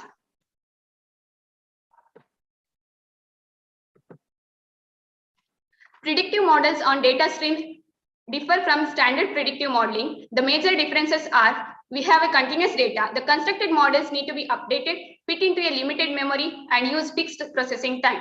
The data distribution is expected to change over the time, and hence models need to be equipped with diagnostic mechanism and able to update themselves over the time in order to maintain the accuracy. The attention towards the analysis of the data stream is increasing due to its wide range of real-world application, such as weather forecasting, e-commerce, telecommunication, banking, and other fields. In this, we are taking the weather forecasting data stream. Global warming is one of the most important environmental issues. It is defined as rise in the average temperature on the Earth's surface. It is caused by the increasing of concentration of greenhouse gases. This is a result of human activities like emission of the gases from the industries, urbanizations, and burning of the fossil fuels. This leads to the production of the gases like methane, carbon dioxide, and nitrous oxide. Global warming results in melting of polar ice caps and rise in the sea levels, which leads to floods, and it also affects the ecosystems and destroy the agricultural and fishing activities. With the economic and technological development of cities, problems based on the environmental pollution are arising, such as water, noise, and air pollution. The main cause associated with the air pollution is burning of fossil fuels, agriculture, exhaust from factories and industries, natural disaster. The loss of trees and other vegetation can cause severe damage to the environment. This causes the depletion of the oxygen in atmosphere, which in turn increase the unwanted component and damage the quality of the air. One of the other causes of the air pollution is a acid rain. It happens when the nitrogen oxide and the sulfur dioxide particle in the air mixed with the water and the oxygen in atmosphere. Hence, there can be observable imbalance in the climate system. According to WHO, air pollution accounts for 4.2 million deaths per year due to the lung cancer, stroke, heart diseases. As a result of increase in the air pollution, it affects the human health and the monuments. Air quality index is an indicator created to measure the clean or unhealthy air. It is computed based on the maximum individual AQI register for the criteria pollutants. Forecasting system plays an important role in the health alerts because it can generate warnings when the air pollution levels might exceed the specified levels. There are several cities facing the problem of the air pollution and the global warming, among which India's capital Delhi is listed under the topmost polluted cities of India, having the poor air quality index up to 500 due to the emission of the carbon monoxide from the automobiles. There are 6 categories of the air quality index, which is given here. We referred some of the papers. Divan et al. Is introduced the adaptive ensemble classifier for mining concept drifting. Sajat et al. Written briefly on review of the data stream classification approaches. M. Venkatramanan and Smita talks about the causes and effects of the global warming. Mark Castell et al. Applied the machine learning to predict the air quality index in California. Sharada and Patil compared the performance of ANN against ARIMA, and later Alon et al. Compared the performance of ANN against the traditional ARIMA and the winter exponential smoothing, and conclude that ANN performs better than the traditional statistical model. Our objective of the studies are studying the factors that influence the global warming, examining the pattern of global temperature and forecasting the global temperature using suitable forecasting model, identification of predictive data stream classification model for air quality index, identification of suitable forecasting model to forecast the levels of air pollutants, forecasting the levels of air pollutants for quality management and population prevention against pollution hexes. The data stream in the project are the sensor data, which is collected from the Geo1 website from 2015 to 2021. It is recorded by digitalizing the image of Delhi with longitude and latitude value 76.825 degree to 28.392 degree to 77.35 degree, 28.88 degree. In order to meet our objective, the data of the following variables are considered: temperature, carbon monoxide, nitrogen dioxide, PM10, PM2.5, sulfur dioxide, nitric oxide, and benzene. Now, my teammate will continue the methodology. Good afternoon. I'll continue with the methodology. As we are dealing with the data streams, we can expect the missing values, noisy data. Missing values are replaced using the most probable value, as well as outliers are first detected and replaced using the most probable values. Then we go for descriptive statistics, where we find minimum, maximum, mean, standard deviation, skewness, and kurtosis. The first regression model we use is multiple linear regression, where the model is given in the equation star. The OLS estimator of model parameter is given by beta cap. There are some assumptions on regression model given as follows. To identify the significant regressor, we go for t-test, where test statistic follows t distribution with n-k degrees of freedom. Coefficient of determination indicates the proportion of variation in the dependent variable explained by the independent variable. The value of R square lies between 0 to 1. To test for the overall significance of the model, we go for Anova, where calculated value follows F distribution with k-1, n-k degrees of freedom. Checking for the violation of basic ideal condition. To check for the heteroscedasticity, we go for Goldfeld-Quine test, where test statistic follows F distribution with L-k degrees of freedom. To test for the autocorrelation, we have Durbin-Watson test, but we have large sample. Therefore, we go for bootstrap test for autocorrelation. Bootstrapping Durbin-Watson statistic eliminate the indeterminate range and improve the finite sample properties using the recursive resamples. To test for the multicollinearity, we go for variance inflation factor. If the variance inflation factor of jth regressor is greater than 10, then it indicates jth regressor causes multicollinearity. Then we go for non-parametric regression in that first classification and regression tree. Decision tree is a flowchart-like structure where each branch represents an outcome of a test. Regression tree is the most popular and efficient test for regression. Model for the regression. It has built-in variable selection, and it also can handle the missing values. Then we go for random forest, which is a supervised learning model, which is used for both classification as well as regression. It is very fast and robust. It gives higher accuracy when compared to other models. It is an ensemble method, consists of uncorrelated decision tree. It reduces the overfitting by averaging the results.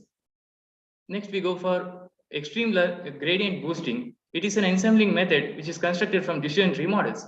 Trees are added one at a time to ensemble and fit to correct the prediction errors made by the prior models. It consists of both tree learning algorithm as well as linear model algorithm. Support vector regression.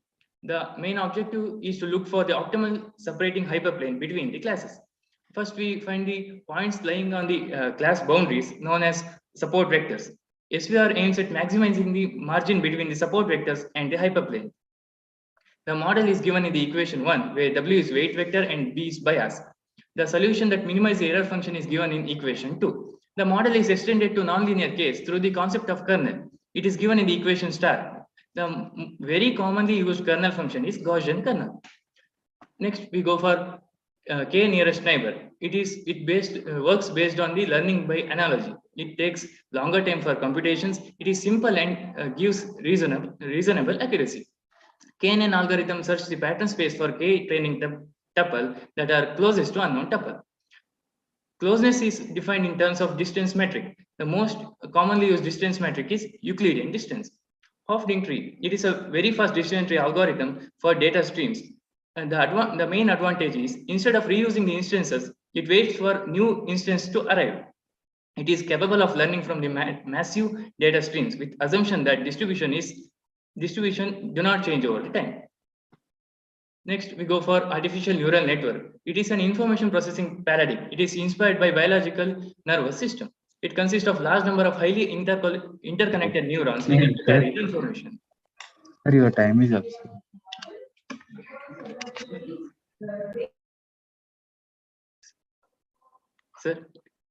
Sir, am I audible? Yeah, audible. Kindly mute others. Others, please mute. Large amount.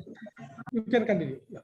Semi-supervised learning. Large amount of unlabeled data is combined with small amount of labeled data during the training. It follows an iterative procedure in which classifier trained using the labeled data to predict the labels of unlabeled data.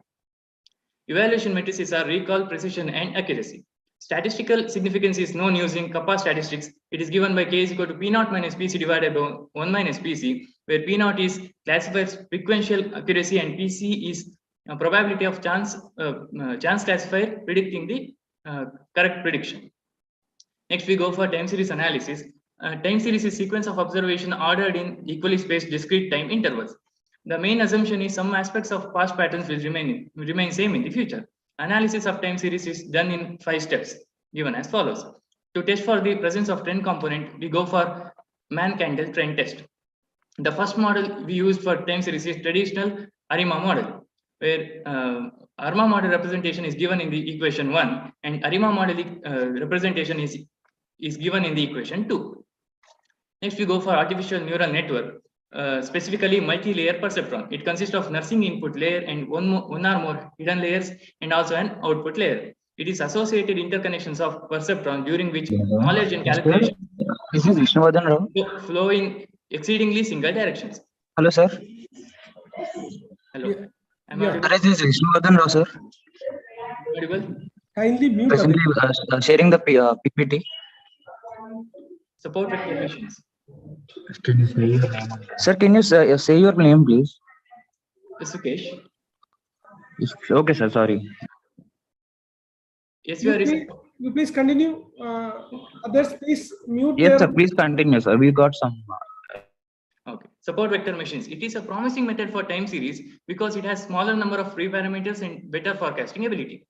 The nonlinear function is given in the equation 1. And through the concept of kernel, we can finally get the last equation given in the equation 4, where commonly used kernel is Gaussian kernel. Then we go for last ARIMA ANN hybrid model. It is used for increasing the forecast accuracy. It is a combination of linear and non-linear models. And first we model the linear component to get the residual and apply the non-linear model to residual for handling the non-linear component. The root mean square error, mean absolute percentage error are used as accuracy measures for time series analysis. My teammate will continue for the conclusion. Analysis. Good afternoon. Now I will continue with the analysis part. In a study, attempts have been made to study the variables of global warming and air pollution in Delhi using different statistical methods. The above year-based AKI class composition graph, we can see that much improvement is seen from 2015 to 2021 with a sharply declined very poor and poor scores. As a sign of improvement, moderate level is increasing from 2015 to 2021, and we observed that severity cases are declined. And we are able to spot that there was no good air quality in Delhi in the year 2015 to 2016. And from 2017 onwards, Delhi people got quality air with a few days of the year. The box plot indicates that there is a presence of outliers in all the air pollutants. Those outliers are replaced by most suitable value before the analysis. In the data set, there were few missing values for all the air pollutants, and those missing values are replaced by the estimation of second order polynomial. In the descriptive statistics table, we observed that standard deviation of temperature along with all the air pollutants are very high, which cause very damage to atmosphere. To identify the significant pollutants for global warming, we have applied multiple linear regression model and observed that benzene, ozone, PM10, PM2.5, sulfur dioxide, nitrogen dioxide, and carbon monoxide are most significant pollutants for global warming. And we conclude that carbon monoxide has large positive effect on temperature, whereas benzene has large negative effect on temperature. The fitted MLR model is given here, and we conclude that for a unit change in carbon monoxide, the temperature increases by 0.86 degrees Celsius. This table represents the overall significance of the model, and we observed that 42.39% of variation in temperature is explained by all pollutants under consideration, and based on the p-value, we conclude that overall model is good fit. To detect the multicollinearity, we have used the variance inflation factor, and we observed that variance inflation factor for all the variables are less than 10, so there is no multicollinearity in the data. To test the heteroscedasticity, we have used the Goldfeld quant test, and based on the p-value, we conclude that there is no heteroscedasticity in the data. To test the autocorrelation, we have used a bootstrapped Durbin-Watson test, and based on p-value, we conclude that there is autocorrelation in the data. So the model parameters are estimated using generalized least square method. So this is a regression tree for temperature, and from tree we observed that if PM2.5 value lies between 77 and 111, and ozone is less than 43, and nitrogen dioxide is less than or equal to 18, it indicates high temperature, that is 36 degrees Celsius. Similarly, we have seen the performance for all other branches. This table represents the performance of different regression methods for predicting the temperature, and based on the R-square and RMSE value, we conclude that XGBoost performs better than all other regression model. It explains 72.51% of variation in temperature. Based on air quality range, there are 6 categories, namely good, satisfactory, moderate, poor, very poor, and severe. And the data set is randomly splitted into train and test data in the ratio 70:30. And each experiment is repeated 5 times, and the average performance over 5-fold validation is reported in the table. This table represents a confusion matrix for AQI classification for the test data. From the random forest classification table, we observed that out of 15 good category observations, 10 observations are correctly classified into good category and 5 observations are misclassified. And similarly, we have seen the performance for a moderate, poor, satisfactory, severe, and very poor level. Similarly, confusion matrix is computed for all other classification models. This table represents the comparison of various classification methods based on recall and precision. And we can observe that accuracy of each class is more in the case of random forest than all other classification model. This table represents a comparison of performance of classification model based on the kappa statistic. We observed that random forest model achieved an accuracy of 77.30, which is slightly better accuracy compared to all other model.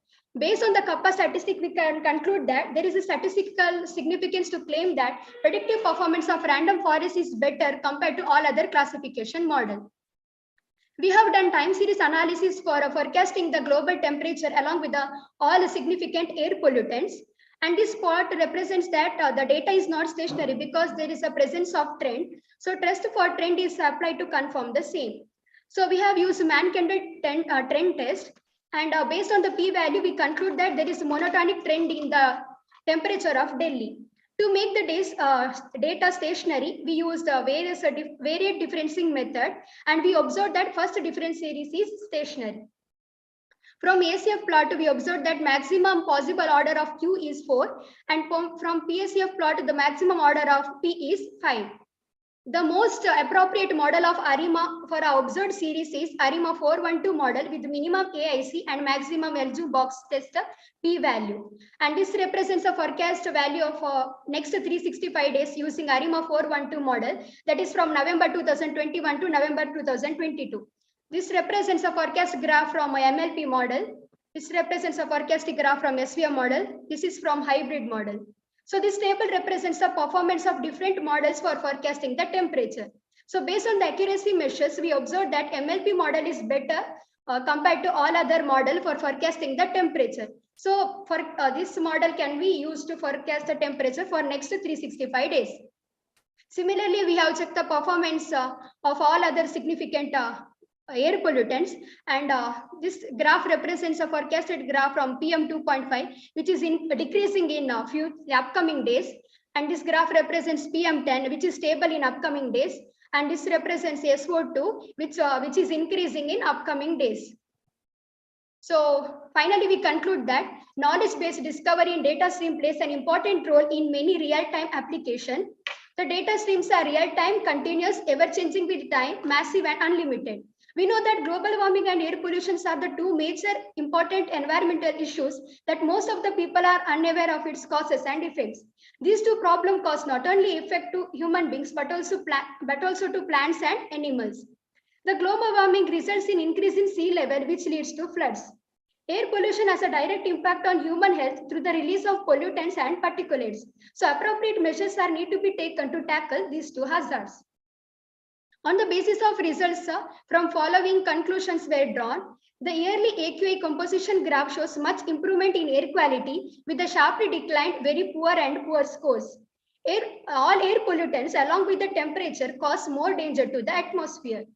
Identifying the significant factors that affects global warming is an important task. It plays very important role in controlling the global warming. And we have fitted MLR model and observed that benzene, ozone, PM10, PM2.5, sulfur dioxide, nitrogen dioxide, and carbon monoxide are the most significant air pollutants for global temperature. And observe that carbon monoxide has large positive effect on temperature, while benzene has large negative effect.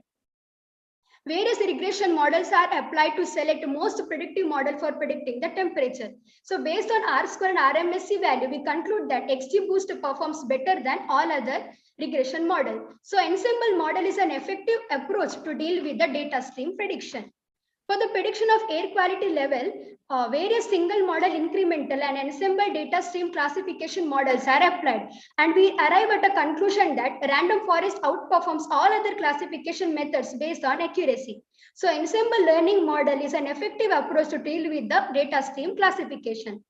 So severely increasing the environmental pollution, forecasting the level of air pollutants plays an important role in air quality management and population prevention against pollution excess. In forecasting the significant air pollutants, SVM time series model outperforms all other models because it has enhanced capacity to deal with the dynamic nature, high variability in space and time of particulates and pollutants. So MLP time series model shows better performance in forecasting the temperature. So selected model is used for forecasting the temperature along with the significant air pollutants for the next 365 days. That is from November 2021 to November 2022. The forecasted graph shows that within 2 minutes. Okay. Okay, sir. The forecasted graph shows that temperature, sulfur dioxide, and nitrogen dioxide is increasing in upcoming days, which is the danger indication to living being. PM2.5 ozone and benzene are decreasing, whereas PM10 is stable in upcoming days.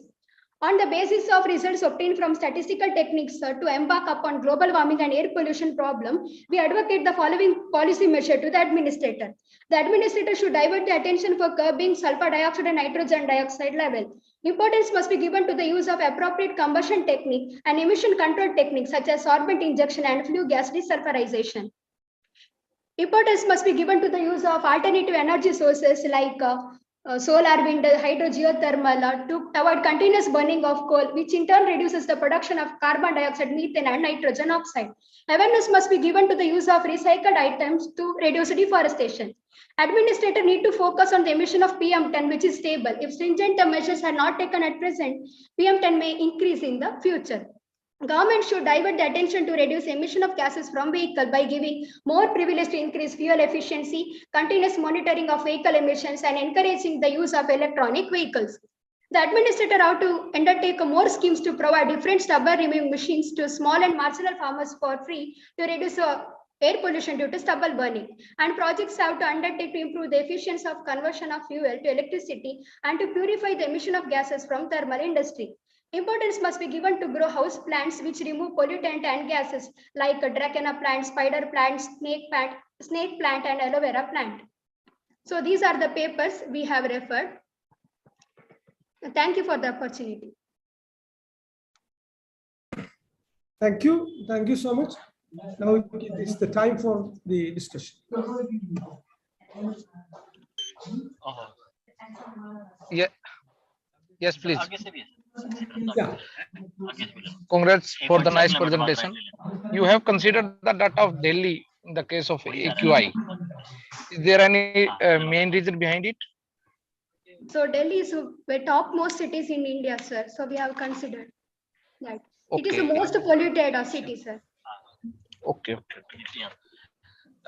One more, you have considered the MLR in Yes, sir. your analysis part. Okay. Is there linearity is available there in your data? Yes, sir. Okay.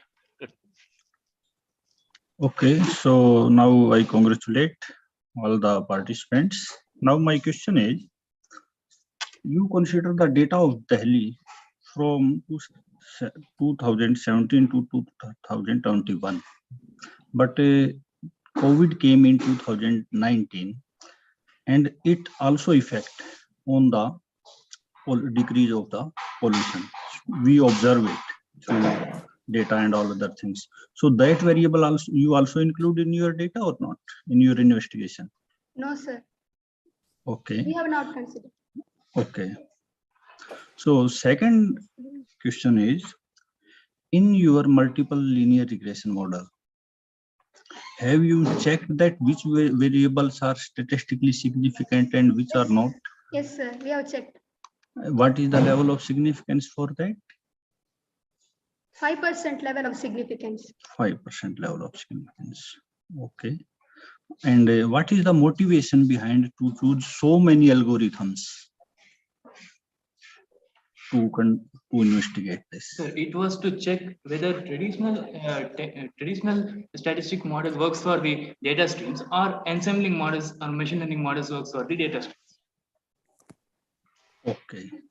So it's okay from my side.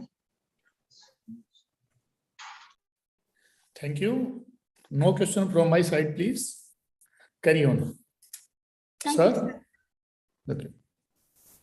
Thank you, sir. Thank you, sir. Thank you, sir, for the opportunity. Okay. Now, if there is no questions from the jury members, kindly stop your sharing and let us move to the next team. Thank you, sir. Next team is from Department of Statistics, Yenipaya deemed university, deemed to be the university. Please come forward and you can present your report, project report within 25 minutes. Yes, sir. Thank you, sir. Okay, welcome.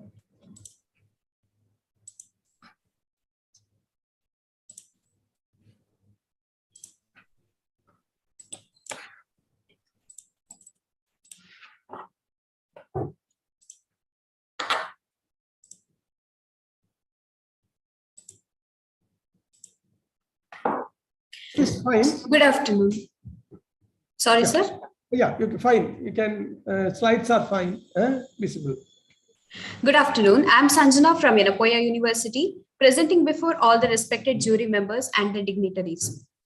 It is a privilege to present a project report in this final round. The title of our project is The Vaccine Data Streams, Modeling and Inference. These are the components in our study. They are introduction, materials and methods, analysis and discussion, summary and conclusions, and at last, references. Introduction. The topic given to us is statistical analysis of data streams. Let us know what do we mean by data streams. Data streams are oftenly used in the field of information technology. And the key characteristic of data stream is that the data will arrive continuously over time. A data stream consists of series of data elements ordered in time. As we are the students of biostatistics, we were interested to know whether there are any data streams present in the field of public health. Here are the few articles which we have displayed. So one of the article is Mint, which is a financial newspaper of Hindustan Times. Here in the picture, it talks about the unused health data system in India. Similarly, one more article which is presented in Economic and Political Weekly. Here they have asked, where is all our health data going? This says that there are many health data in the field of public health where it is being unused in the field of research. Similarly, they have also reported 97% of all data produced by hospitals each year goes unused. So the main intention to display these articles is to convey that there are many health data systems which are being unused in the field of public health. We know in India, around 2 lakh health facilities are capturing the data. Health facilities are hospitals, PHCs, district hospitals, pharmacy, etc. So let us know how these facilities are going to capture the data. In India, there is a portal named HMIS, that is Health Management Information System, which is governed by National Health Mission of India, where monthly data on key indicators like immunization, maternal care, family planning, etc. are stored in several Excel files at district and state levels. Let us know how this Health Management Information System works. Here is a flowchart where service facility, training data, and infrastructure are the main sources. Let us know how these facilities are working. In service facility, they are mainly collecting the data based on the facilities provided by healthcare systems, that is immunization, maternal care, and etc. And in training data, they are going to collect the data based on the training given to medical and paramedical staff. And similarly, for infrastructure, it is the data obtained from buildings, their usages and equipments. We were interested to know about service facility, where there are several indicators coming under the service facility. So one of the key indicator is immunization, which is a part of our study. Immunization, what do we mean by immunization? It is a process whereby a person is made immune or resistant to an infectious disease, typically by the administration of a vaccine. We all know if an infant is born in a house, it needs different types of vaccinations to be provided within an age group of 5 over a period of time. Thus, the vaccine coverage is one of the very important variable to measure the success of immunization program. Different types of vaccinations given to infants under the age group 5 in India are DPT vaccine, OPV, TT, BCG, JE, measles, and hepatitis B. In our study, we have considered mainly on South Indian states that are Karnataka, Kerala, Tamil Nadu, and Andhra Pradesh is combined. Andhra Pradesh and Telangana are combined together as undivided Andhra Pradesh. According to the definition of WHO, the vaccine utility is equal to total doses of vaccine distributed divided by opening balance plus stock received, and vaccine wastage is equal to total doses damaged or expired or lost divided by opening balance plus stock received. Here is the interesting depiction of how statistics is playing an important role in the field of public health. First, we collect the data, then we suspect some pattern. Based on these patterns, we build models, and based on models, we are going to draw some inferences which is used for making policy decisions. Using these policy decisions, the administration is going to consider, and it will be affecting more, and it will be an impact on the society, which itself is the aim of our study, to develop statistical models and to draw inferences on vaccine data streams for policy decisions. The objectives in our study include to use data cleaning techniques to compile the data stream, to use appropriate data visualization techniques, to determine the trend and seasonality on monthly vaccine utility rates of different vaccines, to study the structural dissimilarity of different vaccine utilities, to predict the vaccine utility rates based on time series models, to predict the vaccine wastage levels based on Markov chain models. Here is the link from which we have extracted the data for our study. And the softwares what we have used are MS Excel and RStudio for aggregating various data files and to visualize and analyze the data respectively. Further moving to materials and methods, we have the description on data streams of health indicators. The data received from portal contained 12 years monthly data denoted in 144 files. Each file has 199 columns and 544 rows. 544 rows corresponds to various components of 25 items for states and union territories, where 16th item corresponds to immunization program. In our study, we have considered the immunization program where 5 components are related to this, namely stock, total stock received, stock from previous month, unused stock, distributed stock, and closing stock. So these 5 components are related to 7 vaccines from 4 states. Further, we have converted our data into this format, where stock distributed is used to compute vaccine utility, unusable stock is used to compute vaccine wastage, where opening balance will be defined as stock from previous month, and year-end month will be the month-wise data in which time of origin is not same for all states. For example, in our study, the time of origin for Karnataka is 2008, whereas for Kerala, it is 2009. Various statistical techniques used in our study are exploratory analysis, cluster analysis, time series analysis, and Markov chain analysis. The note which we have to consider in our study are the vaccine utility is a proportion ranging from 0 to 1. Both the monthly and the annual vaccine utilities are considered in this study. The vaccine wastage is also the proportion, most of the time taking value closer to 0.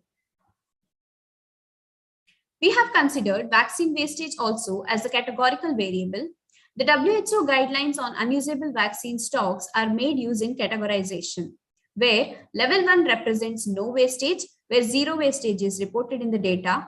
Level 2 represents acceptable level, where wastage is less than or equal to 1%, and level 3 represents unacceptable level, where wastage is more than 1%. Statistical tools used in the data analysis are: in cluster analysis, the annual vaccine utility for different states is considered as the multivariate data so that the cluster analysis can be applied. In time series analysis, the vaccine utility is assumed to be time-dependent sequence, and hence time series methods are used for the analysis. And in Markov chain analysis, the vaccine wastage is assumed to be a random process which is influenced by immediate past. Further, I'll be moving this to one of my teammates, Sushma. Good afternoon. I will be continuing with statistical models. We have carried out exploratory analysis and we have summarized the data using frequency and percentage. Table 1 represents the received stocks at various private and public facilities for the period 2008 to 2020. Table 2 represents the distributed stocks at various private and public facilities for the period 2008 to 2020. And table 3 represents the unusable stocks at various private and public facilities for the period 2008 to 2020. The results of these 3 tables are summarized in the graph. For example, if we consider OPV, Tamil Nadu received highest amount of OPV stock.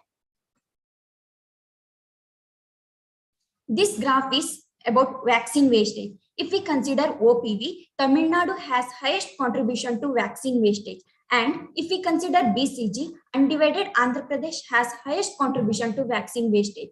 And from this table, we can understand that highest contribution to vaccine wastage is either from Tamil Nadu or from undivided Andhra Pradesh. We have also used Chernoff phases to visualize the vaccine utilities. In these Chernoff phases, height of face represents DPT, width of mouth OPV, smiling TT, height of hair BCG, height of nose measles, width of ear J, and height of ear represents hepatitis B. For illustration purpose, we have given the Chernoff phases for the year 2018 to 19. For example, if we consider height of the face, which represents the DPT utility, and third phase, which corresponds to Tamil Nadu, is found to have less DPT utility.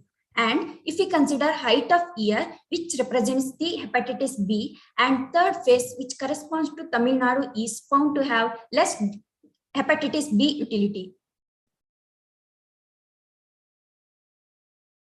This table, from this table, we can see that Karnataka has maximum utility of all the states among the study period. We have also calculated coefficient of variation of monthly vaccine utility. Values are given in the table. The previous table can also be represented by using bubble plot. Bubble plot is help us to understand the consistency of vaccine utility rates. In this graph, small bubble indicates the stability in vaccine utility and big bubble indicates the fluctuations in vaccine utility. In this graph, Tamil Nadu has having the more fluctuations in vaccine utility and Karnataka is having more stability. Table 6 represents the percentage of months which reported different levels of vaccine wastage. Values are given in the table. The previous table can also be represented by using bar graph. Each bar represents the percentage of months reporting no wastage of vaccine during the study period. For example, if we consider hepatitis B, in Kerala, most of the month reported no wastage. And if we consider Tamil Nadu, very few months reported no wastage. From here onwards, we are moving towards model building aspects of the data stream. This, in fact, is the aim of our study. We build the statistical model first, then we make the inferences, and based on these inferences, we give the suggestions for policy decisions. First one is cluster analysis. We considered annual utility rates of a vaccine as a row, corresponding state as the row label. And we converted the master sheet into following form, which is suitable for cluster analysis.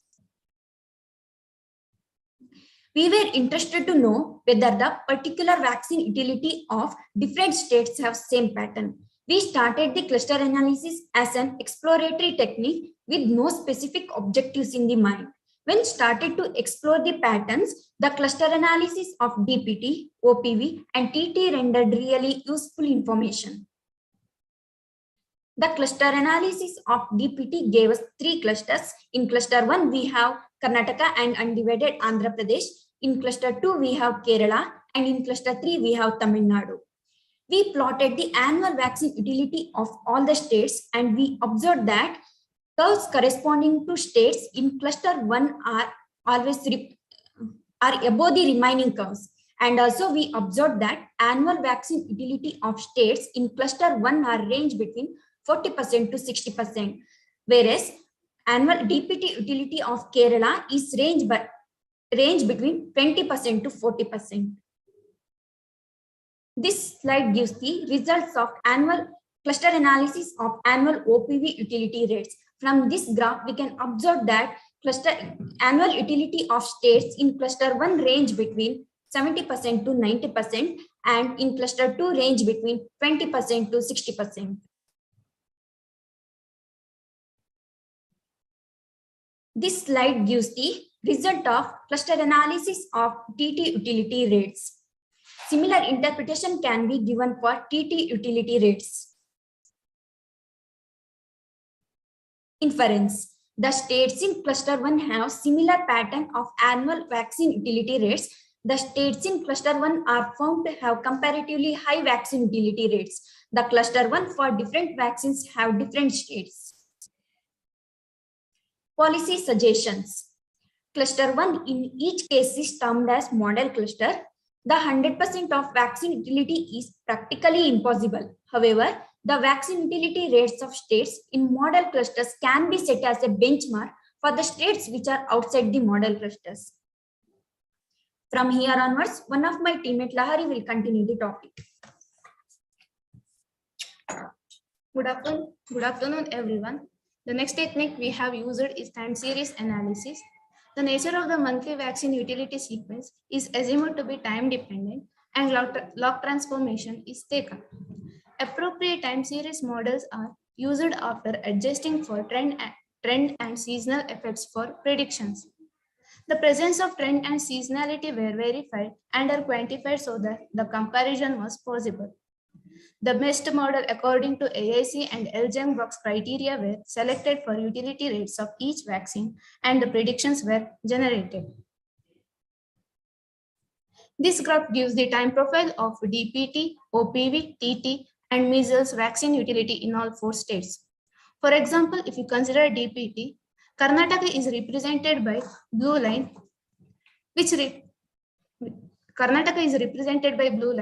we can see that there is a gradual trend over the year in vaccine utility.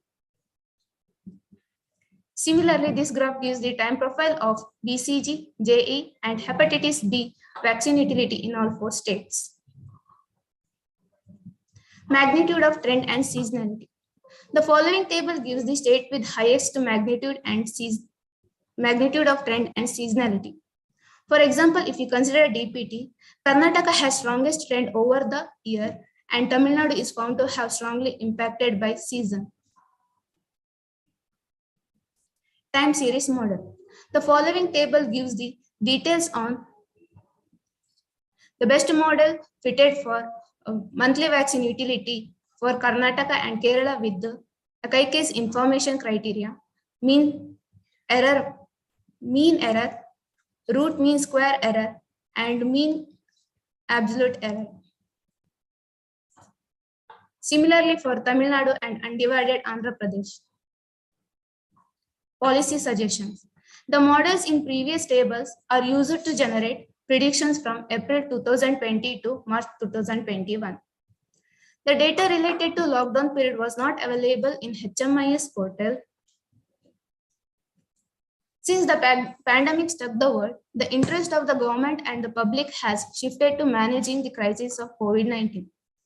It is obvious that nationwide declared lockdown during the pandemic has its impact on immunization program also.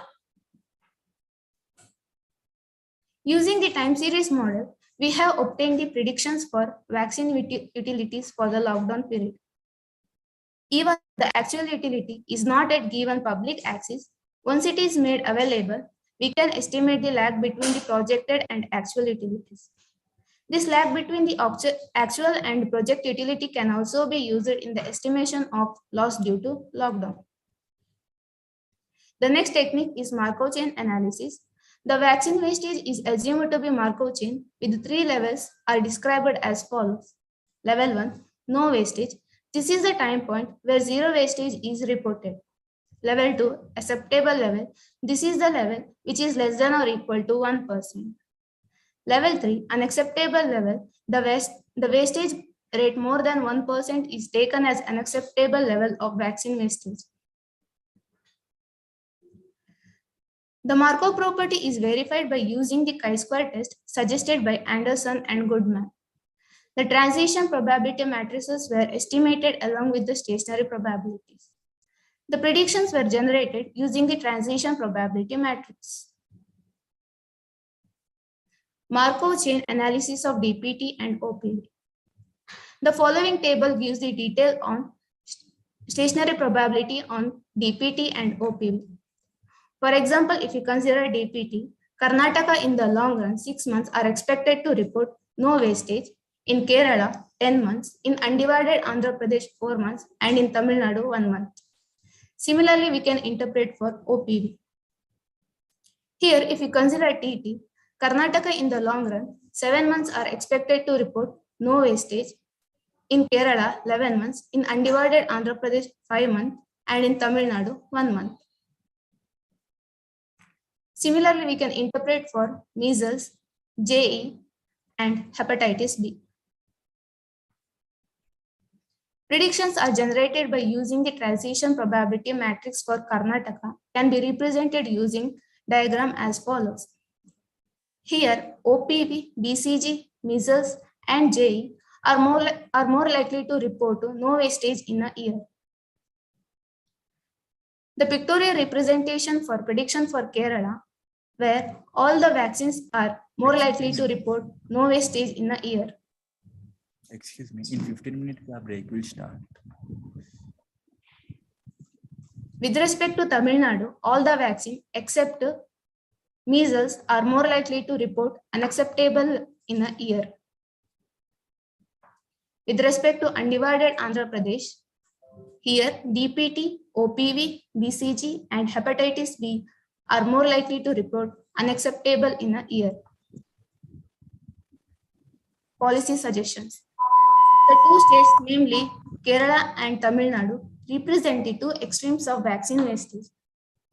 Kerala, in the long run, is expected to have no vaccine wastage, whereas Tamil Nadu is expected to have an acceptable level of vaccine wastage.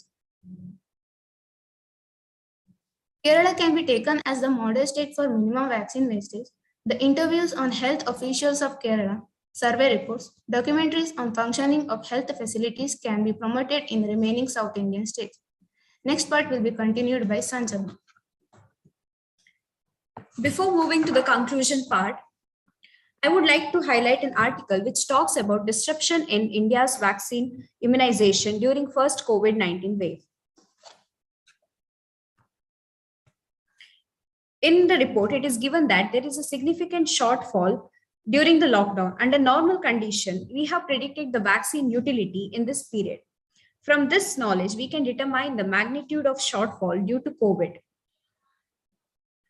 Summary and conclusions. The proportion of population missing the immunization because of nationwide declared lockdown can be obtained based on the predictions generated using time series models in our study.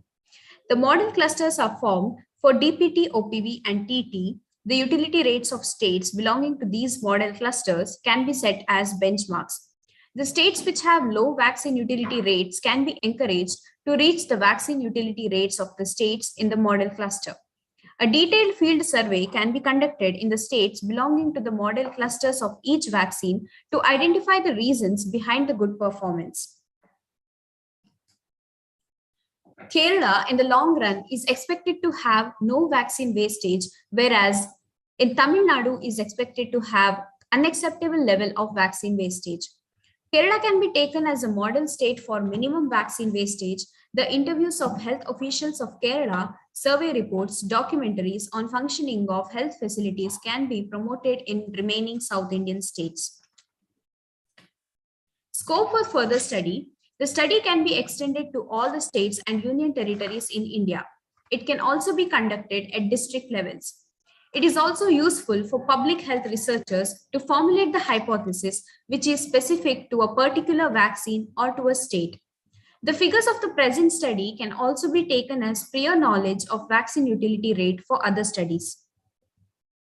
These are the references we have considered in our study.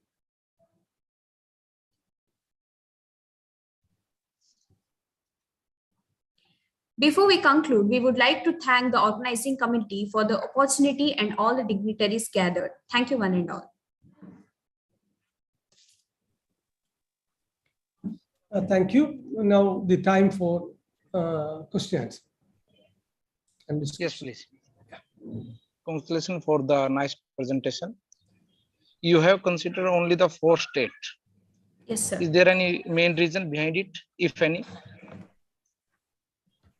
No, considering all the states of India is time consuming, and we just concentrated on South Indian states for this.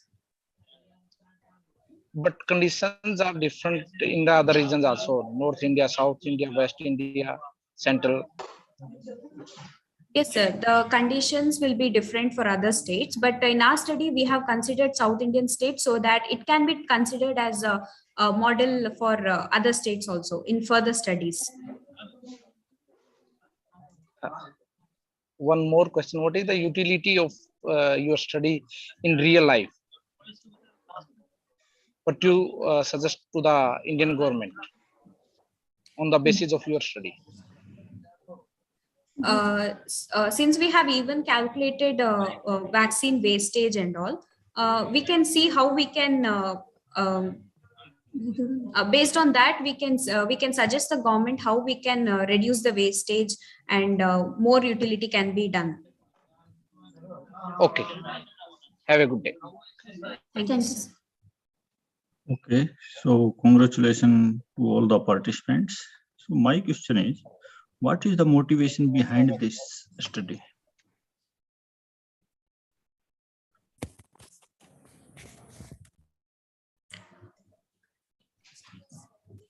We have referred few articles in our study, which they, sorry, sir. 10 minutes are remain for answer. No, continue.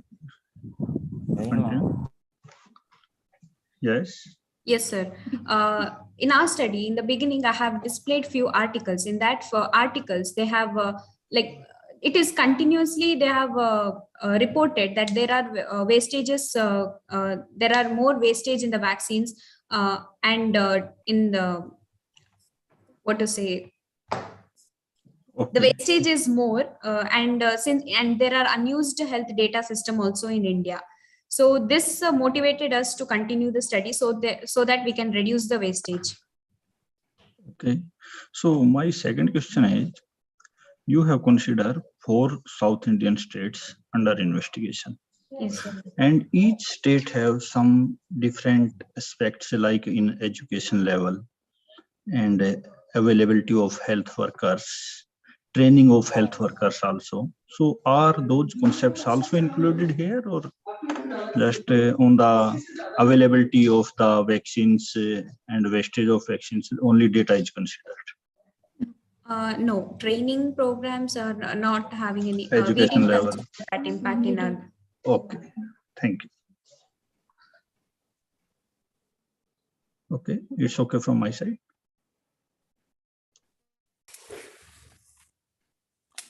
I congratulate all the participants. They did your best, and congratulations to the supervisor. Those are working behind them. It is neck to neck competition. So from my side, I say best of luck, all of these participants. Thank you. Thank you, sir. Okay. So, Dr. Satish, now it is your time. Yeah, okay.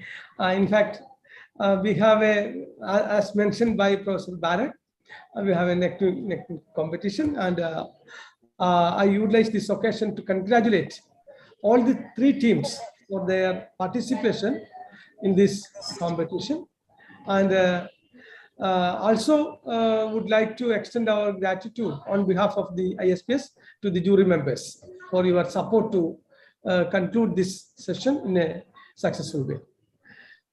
Jury members, kindly look into your WhatsApp group and just let us meet sometime via Google Meet. Let us meet in the meantime. I hope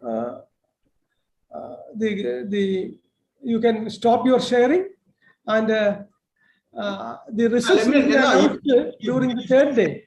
Now, if they wish to continue, but anyway, you are going out of this class, right? Yeah.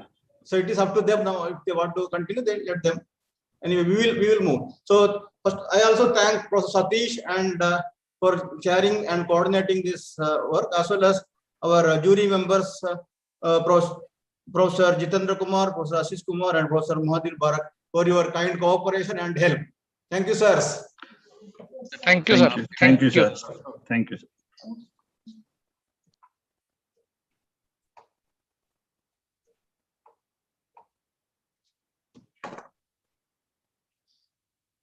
Satish, what is the next program?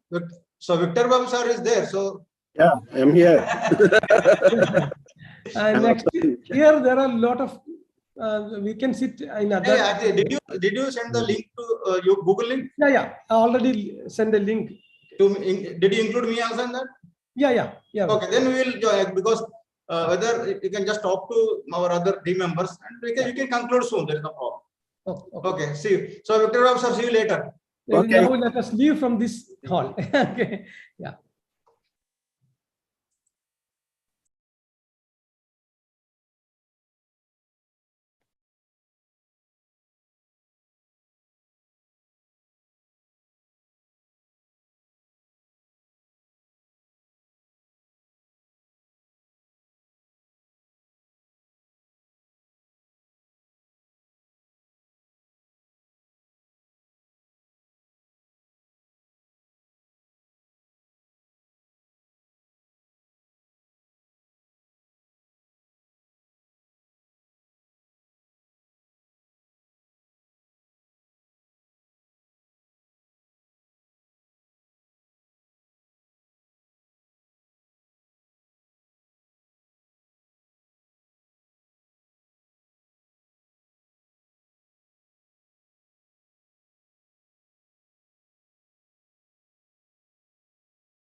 ఎందుకు చెప్తారు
Good afternoon. Shall we start the session?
Shall we start the session? Good afternoon. Yes, madam, please. Good afternoon to all the participants present here. It is an honor to introduce G. Sirisha Ma'am, Assistant Professor, Department of Statistics, Usmania University, to chair the session. Ma'am completed her MSc PhD from Usmania University and started her career teaching for degree, MCA, and engineering colleges since 1995 and joined Usmania University in 2014. Ma'am has total teaching experience of 25 years. Ma'am published 4 research articles in the reputed peer-reviewed international and national journals in statistics and presented 5 research papers in national and international conferences. Ma'am is a life member of ISPS and the member of Governing Council of SDS. The research areas are statistical quality control, probability distributions, and reliability. I request Ma'am to occupy the chair and conduct the contributed paper session.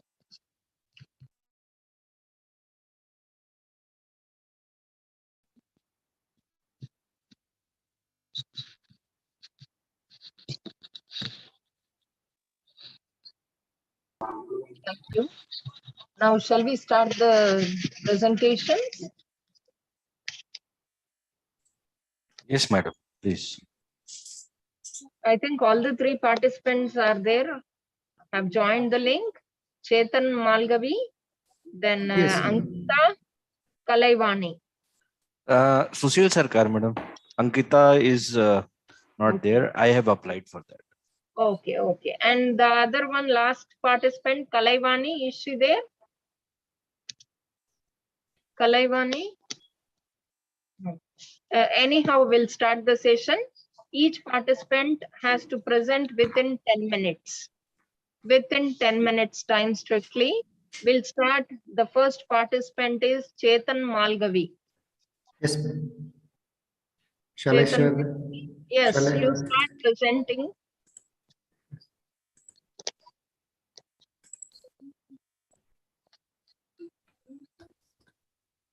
Good afternoon, all the delegates. Myself, Chetan Malgavi, Assistant Professor, Department of Mathematics, Geetham deemed to be University, Bangalore campus. And my research supervisor is Dr. Sharda Bibat, Professor, Department of Statistics, Karnataka University, Dharwad. And title of my presentation is A Bayesian Measure to Process Capability Index under Conjugate Prior.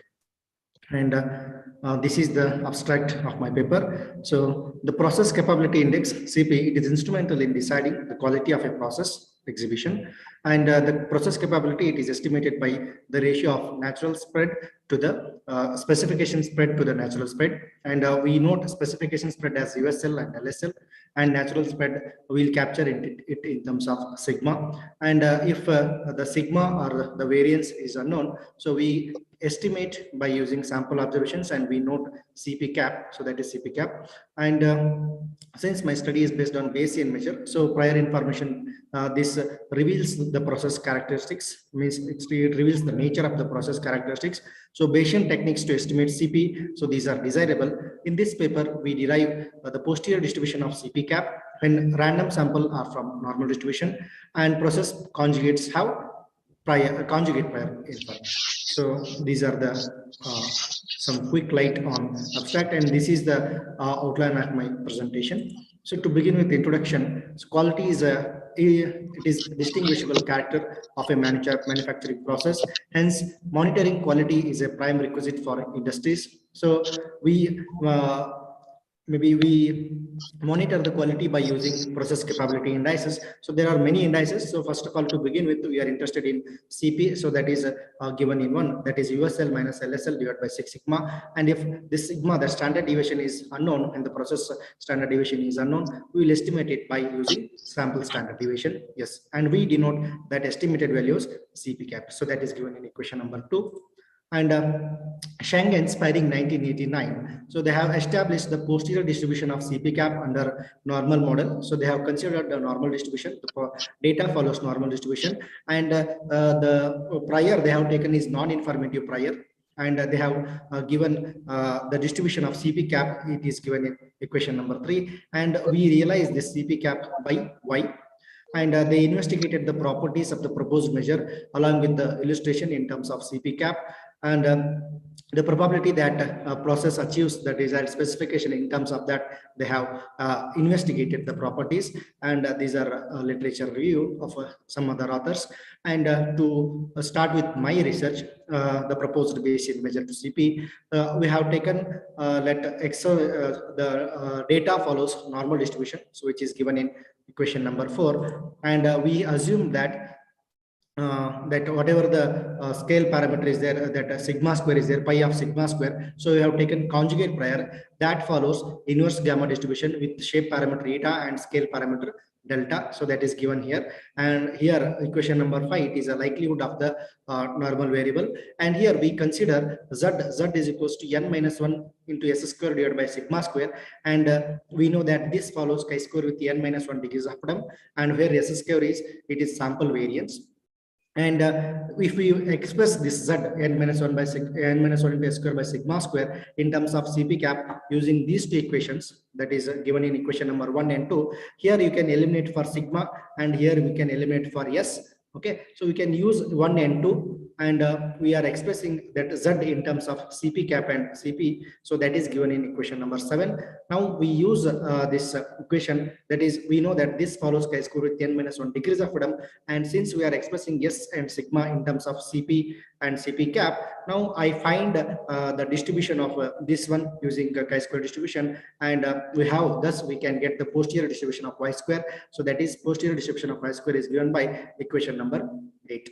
And using appropriate transformation, we can reduce pi of y square given x into pi of y given x. So by using appropriate transformation, actually this transformation is given in Butt and Gokhale 2016-17. So by using approximations in context to that, we can reduce pi of y square given x into pi of y given x. So that is given in equation number 9.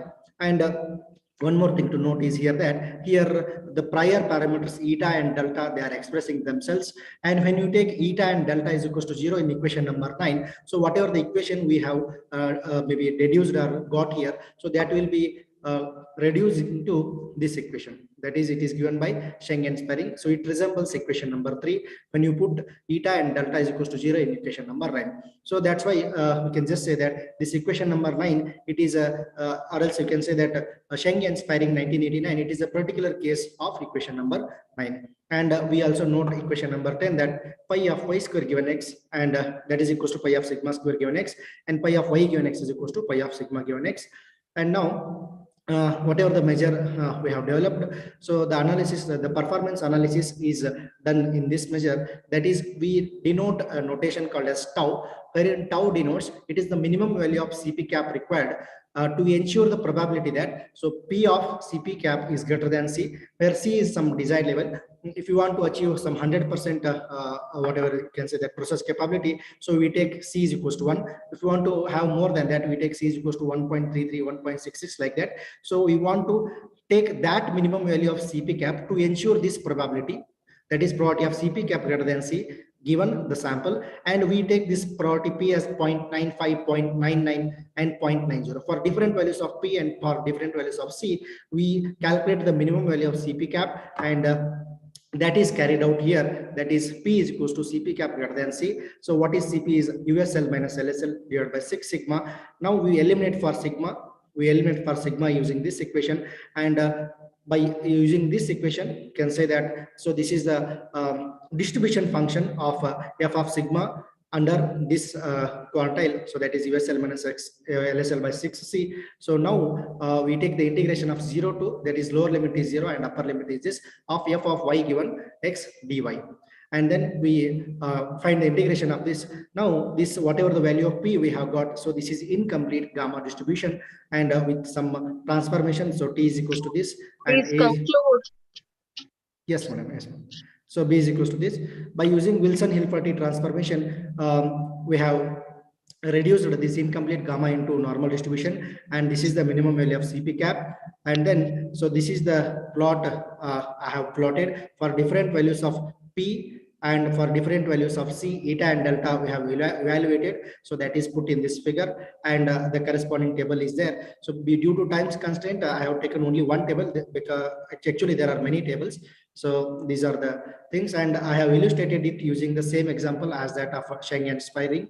And these are the conclusions. So whatever the measure we have developed, that is more generalized to Schengen spiring, and we have evaluated for all values of eta and delta. So these are the conclusions, and these are my references. So I thank the organizers for giving me opportunity to present. Thank you, madam. Thank you, Chetan.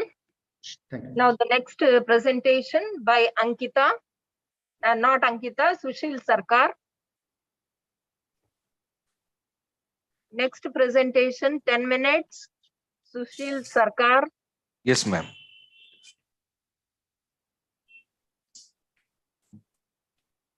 Yes, start your presentation. Good afternoon to all. The topic of today's discussion in this conference is variance components testing for continuous data from nested unbalanced data. The unbalanced data refers to those type of data set where one class has very high number of observations and another class have very less number of observations.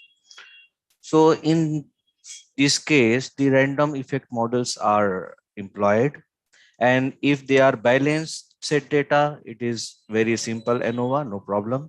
Under unbalanced design setup, a random model is considered. An analysis of variance technically rarely produce the exact test for testing the hypothesis. The error component of analysis of variance fails to decompose the total sum of square into independently distributed sum of squares. Here we generally use two estimates. One is eta estimate and another is omega square estimates. Those studies don't yield correct estimate of effect size that are comparable across different designs. So the generalized eta and omega statistics were given by Jernick and Algina in 2013 were used in this developed methodology. Here we have taken two-way nested model. Model is yijk is equal to m plus ai plus bj plus eij, where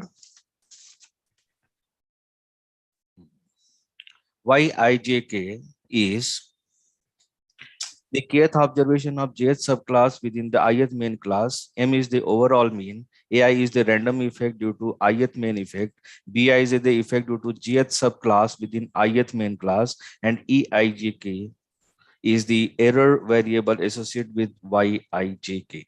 It is assumed that the variables ai, bij, and eijk are independently distributed as normal with the mean 0 and variance sigma square a, sigma square b, and sigma square e respectively. The variances sigma square a, sigma square b, sigma square are known as variance component in this model. In general case, if we test the hypothesis sigma square is 0, we will calculate between sum of square using this SSB formula and within sum of square with WSS formula. and we will test the equality of sigma square A is equal to 0, and we will calculate SSA, SSAB, and SSE with this formula.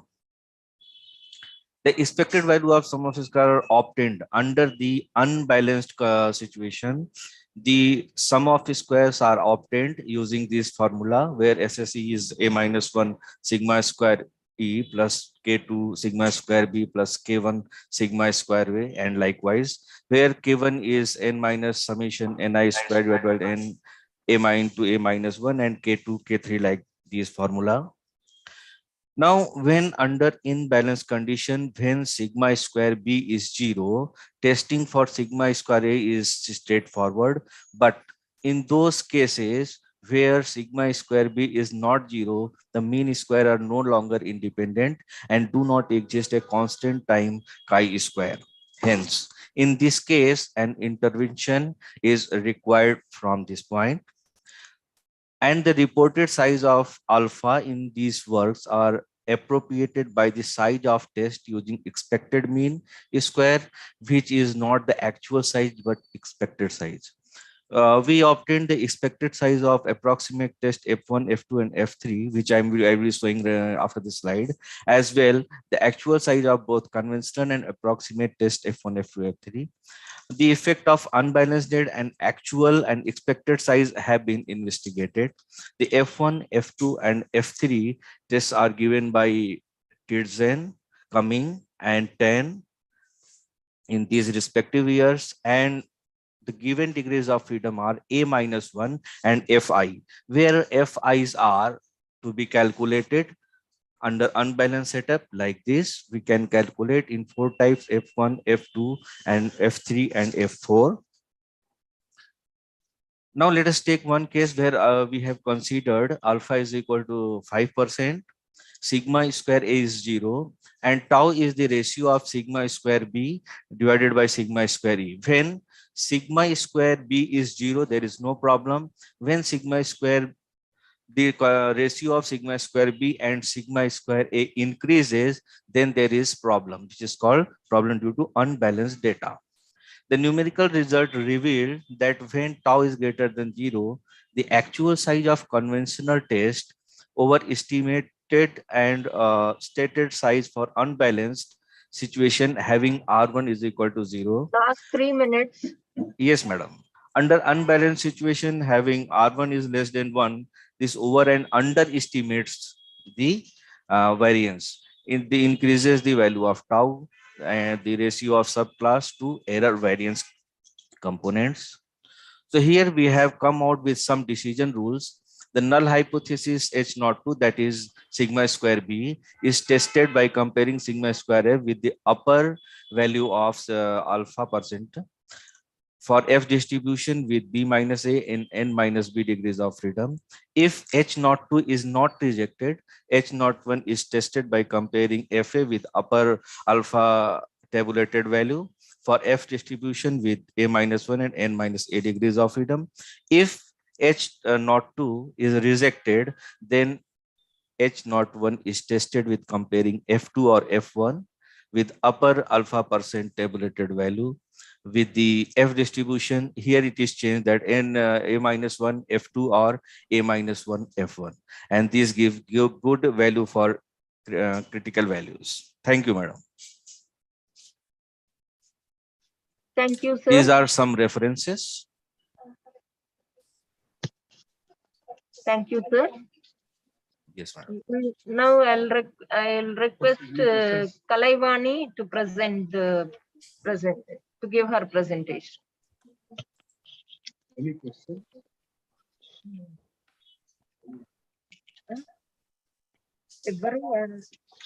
Are there any questions? Anyone wants to ask any question? Is it audible now?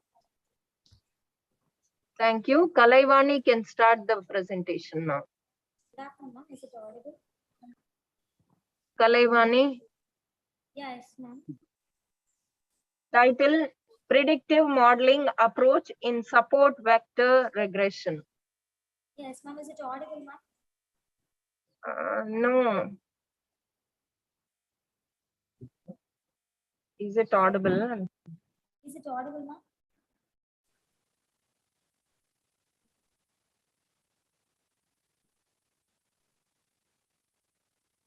Kalaivani, bit louder. Yes, ma'am. Is it audible? No. Bit louder. Yes, ma'am. Now? Okay, start the presentation. Okay, ma'am. Good afternoon, ma'am. So, Yes. myself Kalaivani, PhD research scholar from Bharatiyar University. So, my title is based on the predictive modeling approach in support vector regression. So, my work is based on the robust regression procedures. So, in this work, I have compared different types of regression models, and this is my introduction. So, here support vector machine is based on the machine learning theory, which was proposed by Vapnik and Wolf, dual programming theory. So, compared with other linear regression algorithms, SVM process foundation of mathematical theory. So, here the SVM regression is a method to estimate a function that maps from the input object to a real number based on a training data. So, this is the training data set I have taken for the regression model. So, where Xi is an n-dimensional. Huh? Kalaivani, where is your presentation? PPT. I can only see your face.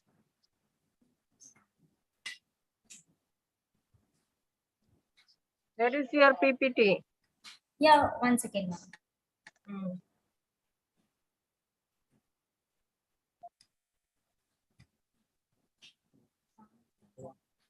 Now, ma'am?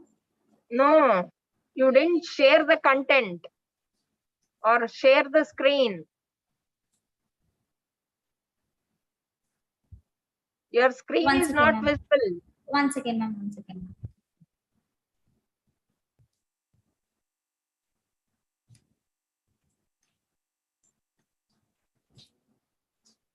No, in between you have a green button, share content. Yeah, yes, ma'am. Yes, ma'am. Click on that. Top you will have screen. When you click on share content, you will have a window. In that window at the top you have a screen. Select 1 that. second, ma'am. Yeah, yes, ma'am. Yes, ma'am.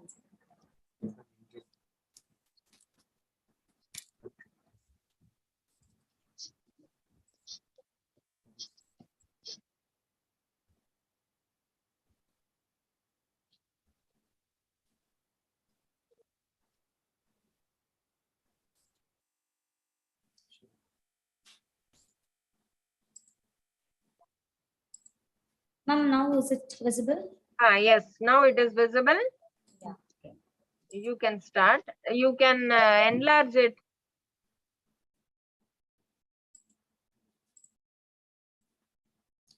Yes, ma'am.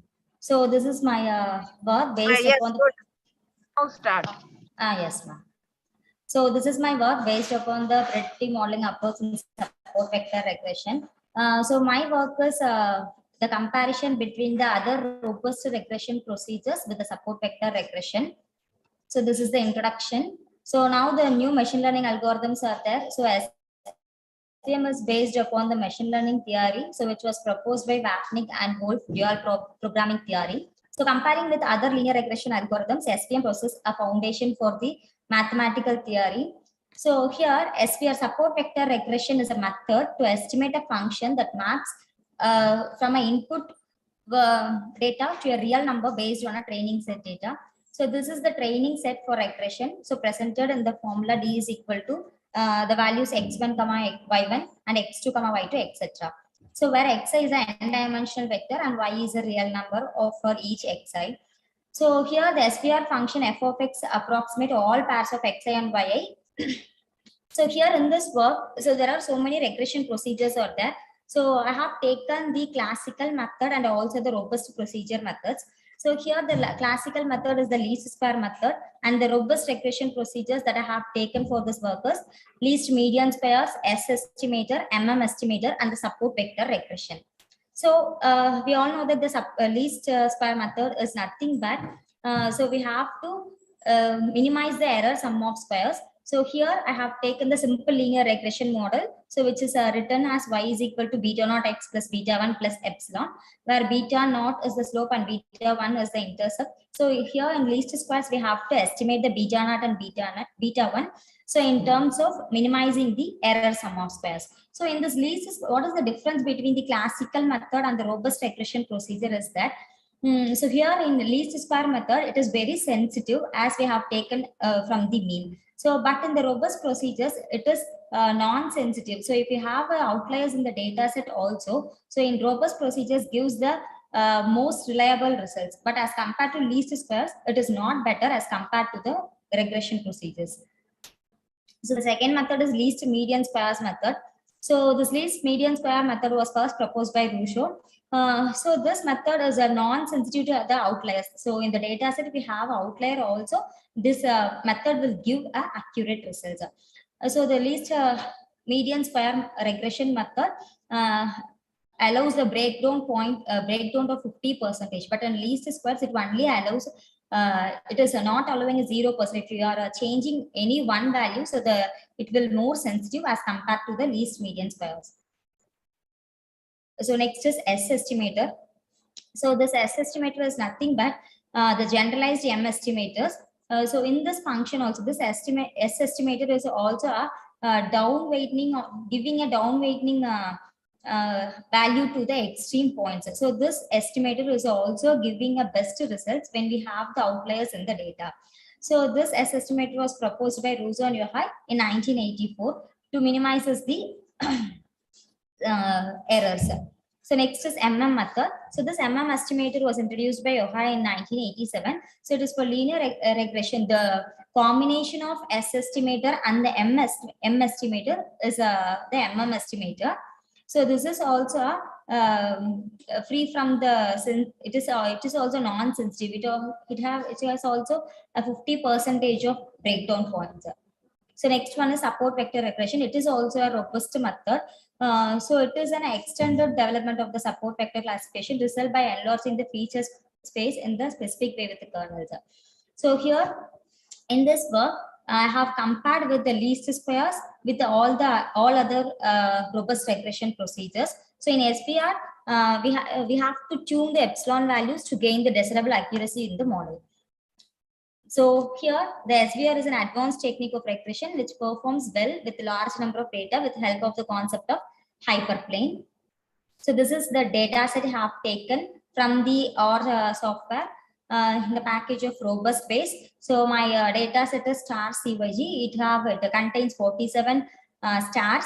So in that 47 stars, the first variable is the logarithmic, and that is a predictor variable, and the second variable is the light intensity, it is the response variable.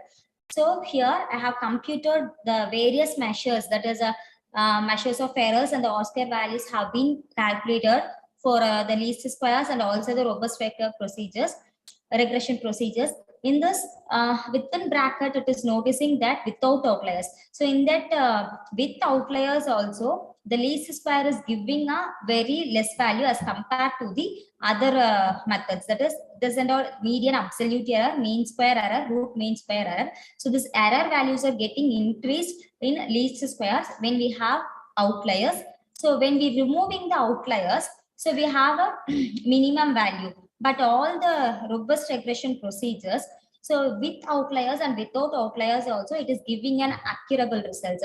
So R-square value is getting increased in the robust regression procedures when we have outliers or without outliers. But in least square methods, it is getting decreased when we have some of the observations or an extreme points.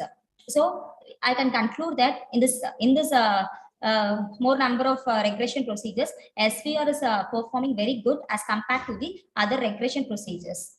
So the next experiment I have taken is the carbonation data set. Here the two independent variables are there. First variable is temperature, which is a predictor variable. The second variable is carbonation and also the pressure. So here also I have worked out for all other methods. that is median absolute error, mean square error, root mean square error, and R square values. Here, the LS method is giving 0.57 when we have outliers, and without outliers, it is getting reduced. But all those methods, the SVR support vector regression gives accurate results. So, experimental results, the various measures of errors and their efficiencies are computed. The performance of least square is not appreciable, whereas the SVR is more accurate as compared to other robust regression techniques. So it is observed that the support vector regression performs well, no matter if it have outliers or not. So it is concluded that researchers can apply the SVR concept when the data contains extremes. In this attempt, an attempt has made to review the existing theory and methods of SVR. So several types of SVR kernels have been worked out with the measures of errors. So now I have worked out that so many regression procedures in that support vector is performing well. And next, in that support vector regression, I have worked for the different types of kernels. So this is new support vector regression. So this parameter new is used to determine. Okay. To determine the proportion of number of support vectors decide to keep in touch with respect to the total number of samples in the data set. But in the epsilon SVR, we have no control on how many data vectors for the data set become the support vectors. So it could be few or it may be many. So here, the types of kernels I have used here is linear, polynomial, radial basis, and sigmoid. So for that same data set, I have worked for the new regression support vector and also for epsilon support vector regression. So in that new support regression and epsilon support vector regression, I have worked for the 4 kernels: linear, polynomial, radial, and sigmoid. So I have find out all the measure of errors and also the R-square values. That is mean absolute error, mean absolute percentage error, median absolute error, mean square error, residuals absolute error, root mean square error, and R-square values have been calculated. So in that all types of kernels, so the epsilon based radial kernel has worked good as compared to the other type of kernels. So the another data set, coordination data set, have also been worked for the types of kernels. Conclude, Kalaivani. Yes, ma'am. Already you have exceeded time. Okay, on conclusion. So in this study, the comparisons have made for the classical regression procedures and also the robust regression procedures. In the various measures of errors have been worked out. So in that robust regression procedure, especially the SVR gives more accurate results as compared to other regression procedures. And in that SVR kernels also, especially the epsilon based radial kernel is working good as compared to other kernels. So these are my references.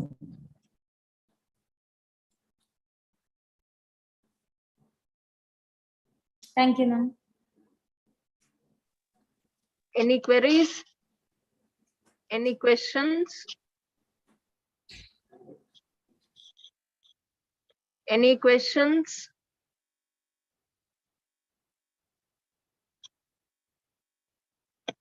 Thank you, Kalaivani. Thank you all for your presentations, good presentations. We'll wind up now.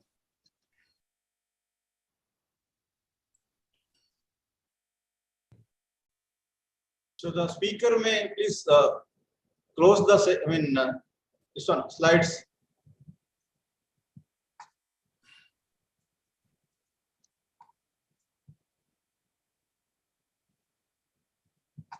Yeah, Professor Parameshwar Pandit, you may take over now. Okay. And also please make sure that all the participants are there as well as our judges are also present.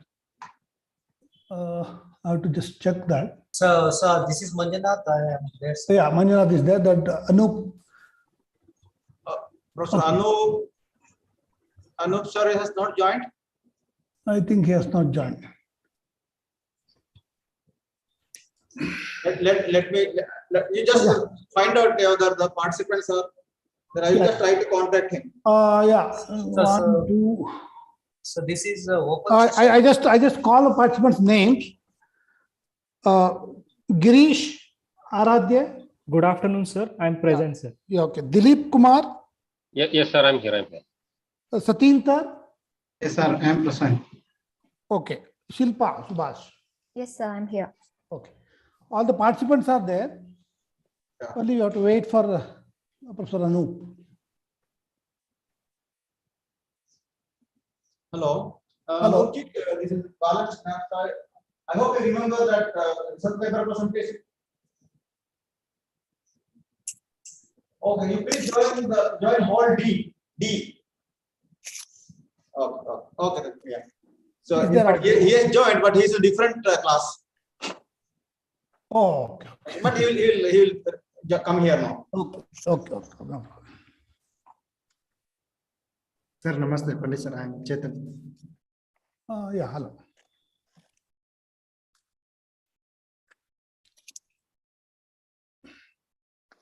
Hello, Chetan.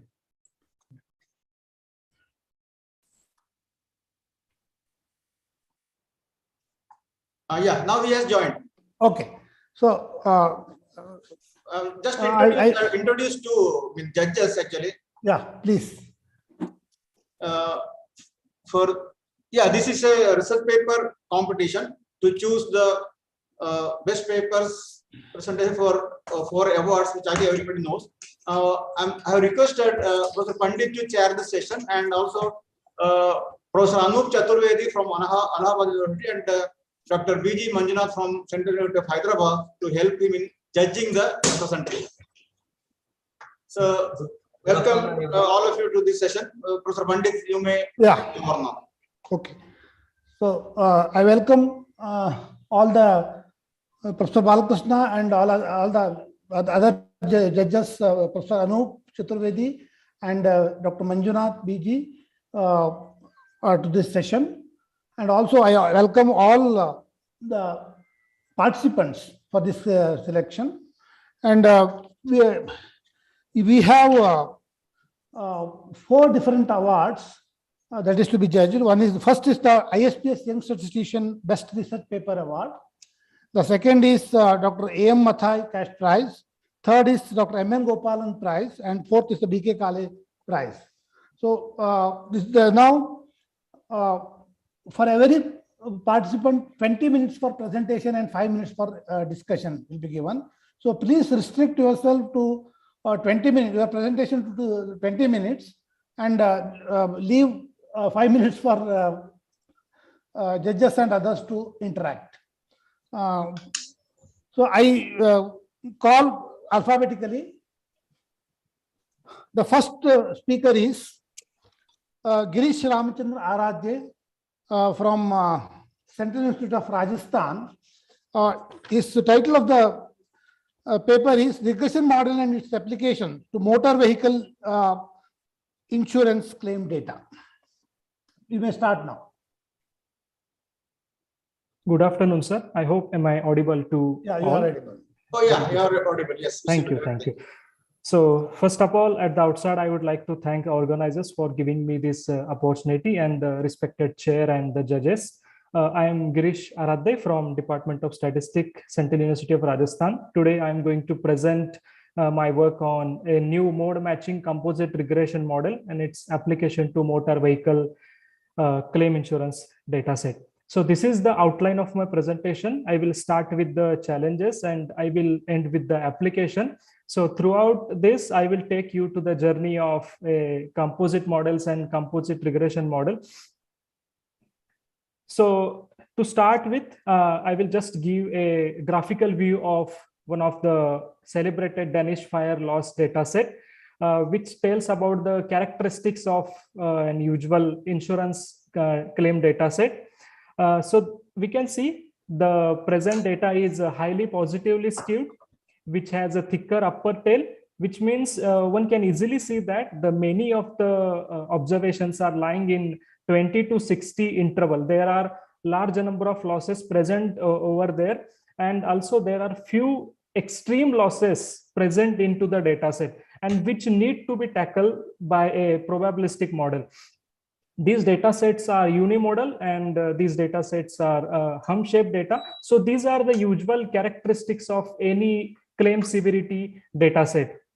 What are the challenges of modeling this claim severity data? So throughout the presentation, the claim severity means a claim made by a policy holder to an insurance company. In real life situation, many of the time the random variable come from a single probability distribution or a set of probability distribution. So to tackle such type of behavior of the random variable, it's often a difficult task for an practitioner. And if in the presence of large number of small losses and a small number of large losses, the modeling such data is often a difficult task. It's a cumbersome task. And in many of the insurance data set, the larger tail is also present, means the data is spread over wide range of magnitudes. So fitting an appropriate probability model is also an interesting and challenging task in claim severity data modeling. Now, what is the need of composite model? So as I mentioned earlier, the challenges, there are large number of small losses and small number of large losses are present. So there is no standard parametric model which can fit for both the small as well as large losses. Now, the composite model enable us to model this type of data using two non-overlapping densities. Means we are fitting the head part with the density and the tail part with the another density. So composite model enable us to do that. So to show the effectiveness of a composite model, I have fitted a log normal density on a celebrated Danish fire dataset. One can easily see that the log normal distribution can handle the small and moderate losses effectively, but it fails to model the extreme losses. As you can see, it fades away to zero more quickly after 140 million DKK. So in the next slide, I have fitted the Pareto density to Danish fire loss dataset. One can easily see that the Pareto distribution model the tail part of the data very effectively, but it fails to model the head part or the large number of small losses. So to get rid of this problem, the composition of two density at a threshold point theta is introduced. So theta is the any concatenated point, and this is the resultant density. One can see that which has a shape like a log normal density and the tail like a Pareto tail. So this is composite regression's need and the graphical view. There are two techniques in the literature to develop a classical composite model. First one is the classical composite technique.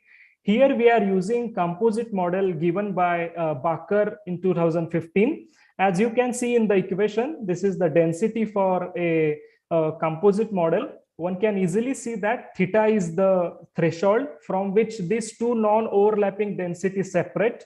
R is the normalizing constant as well as the mixing weight. F1 star and F2 star are two adequate truncation. F1 star is the right truncation after theta, and F2 star is the left truncation below theta. And the theta is the threshold parameter which separate these two density. Now, in general, this composite model is not continuous and differentiable. So to make these model continuous and differentiable, the continuity as well as differentiability condition is applied at the threshold theta. Once we apply continuity condition using some algebra, we can compute the value of R very easily as given in the equation. Once we apply differentiability condition at the threshold, which makes the density smoother, and the achievement of applying differentiability condition is that we are now able to reduce the number of parameter, which decreases the burden on the computational technique. Means we can write any one of the parameter in terms of other remaining parameter. We get that parametric relationship. The next method of creating composite model is to concatenate these two distributions at the mode value of the composite density. Means the first density will fit up to the mode, and thereafter the second density will be fitted. So which balance the data in an equal proportion, which balance very easily. And this method given by Caldrin and Koch 2016, as you can see the density in this equation, the xm is nothing but the mode of second density, which is the threshold point which separating these two density. At earlier, there is a theta, but now in this case, the splicing point or threshold point is nothing but the mode of the second density. As usual, our F1 star and F2 star are adequate truncation. Equation number 4 and equation number 5, these are the mode matching conditions that are given by Caldrin and Koch. As we can see, the continuity condition is as usual as in classical composite technique, but instead of using differentiability condition, Caldrin and Koch matches the mode of two density, because they argued, we know that in a unimodal distribution, the density, the derivative of the density of the mode is 0. Hence, the differentiability condition is also get satisfied using equation number 5. And in this case, the parametric reduction in the parameter is also easier as compared to taking the second derivative of the density as in case of classical composite technique. But one drawback is that if the mode of both of the density are not existed in closed form, we cannot use this method. I have included some of the literature based on composite model from 2005 to till, but here I have mentioned some important literature. One important point note I have to mention here is that whatever the models mentioned above here, they make use of only claim amount into the consideration. In many times with the claim amount, there are several covariates are also available, for, which means with the claim amount, the age of the policyholder, gender of the policyholder, whether he is wearing seat belt, yes or not. So these type of information are also available with the claim amount. And these covariates play an important role in efficiently modeling of claim severity data. And such a regression framework is not considered earlier with the composite model. But in 2018, Gann and Valdez conducted their first research on composite regression model. They give two composite regression model to model Singapore auto claim data set. And in Hyundai 2021, they propose composite log normal Pareto type 2 regression model. Both of the authors incorporated the covariate information in the scale parameter of the composite models. And both authors have used classical composite technique to generate composite model. Here I have given a density function of composite log normal Pareto type 2 given by Hyundai 2021. Now, what are the drawbacks in this classical composite model? One can easily see that the theta is the threshold parameter which separating these two density is not depend on the available covariates. As mentioned in Pigon and Donut, they mentioned that, I quote, the threshold separating standard losses from large ones can be influenced by many individual risk characteristics. Hence, assuming unique threshold value for all the claims may quite unrealistic, I unquote, which means the threshold theta which separating these two density may also depend on the various characteristics of the policyholder. So these characteristics are needed to be introduced in the threshold, because each and every policyholder has to choose his or her own threshold based on his or her own characteristics. So these drawbacks and the challenges in the modeling of claim severity data, we need such a claim severity model with the following characteristic, which can sufficiently model the distributional modality, which is heavy tail in nature, which can capture the impact of covariates on various part of the distribution. Various part of the distribution, I mean the mixing weight R, which tells us how much proportion of observation are going into first and subsequent into second density, and the peak of the composite density, and the tail heaviness of the distribution. So we need such a regression model which can have such type of characteristics to tackle the impact of heterogeneity as well as the available covariates into the data set. Now, in order to give justice to our proposed research problem, we propose a novel alternative way to develop composite regression model using mode matching technique. Here, instead of using classical composite technique, we are using mode matching technique to create composite regression, and we are addressing the challenge of heterogeneity in the subsequent slide. So for the sake of completeness, I am giving the genesis of mode matching composite regression model in the detail. So in this work, we consider log normal distribution for the head part and the generalized log model distribution for the tail part. The motivation behind using log normal distribution for the head part is because of its light tail nature, which can handle moderate as well as small losses very easily. And as mentioned by Bhati and Ravi 2018, the G log model distribution have a closed form expression for various distributional characteristics as well as the risk measure. So these motivated us to take log normal and the G log model distribution for head and tail respectively. And to get rid of the heterogeneity, to tackle the problem of heterogeneity, we introduce the covariates into the tail index parameter of the G log model distribution. So once I move forward, we will discuss more on this. So here I have given the density of log normal G log model without covariates. One can see the threshold is nothing but the mode of a generalized log model distribution, that is YMO. R is an normalizing constant as well as mixing weight. The upper density is the right truncated density of log normal, and below is the left truncated density of generalized log model distribution, where beta is the tail index parameter, which controls the behavior of tail of the G log model distribution. Here we have introduced covariates into the tail index parameter beta. Now the reason behind the introducing covariates into the beta, once we will see later on as we move forward. We have used exponential lick function to link covariates with the parameter. The reason behind is that the beta parameter is an positive support parameter. So to retrain the positive support of beta, we have used exponential link function, where gammas are the regression coefficient and x is a covariate matrix.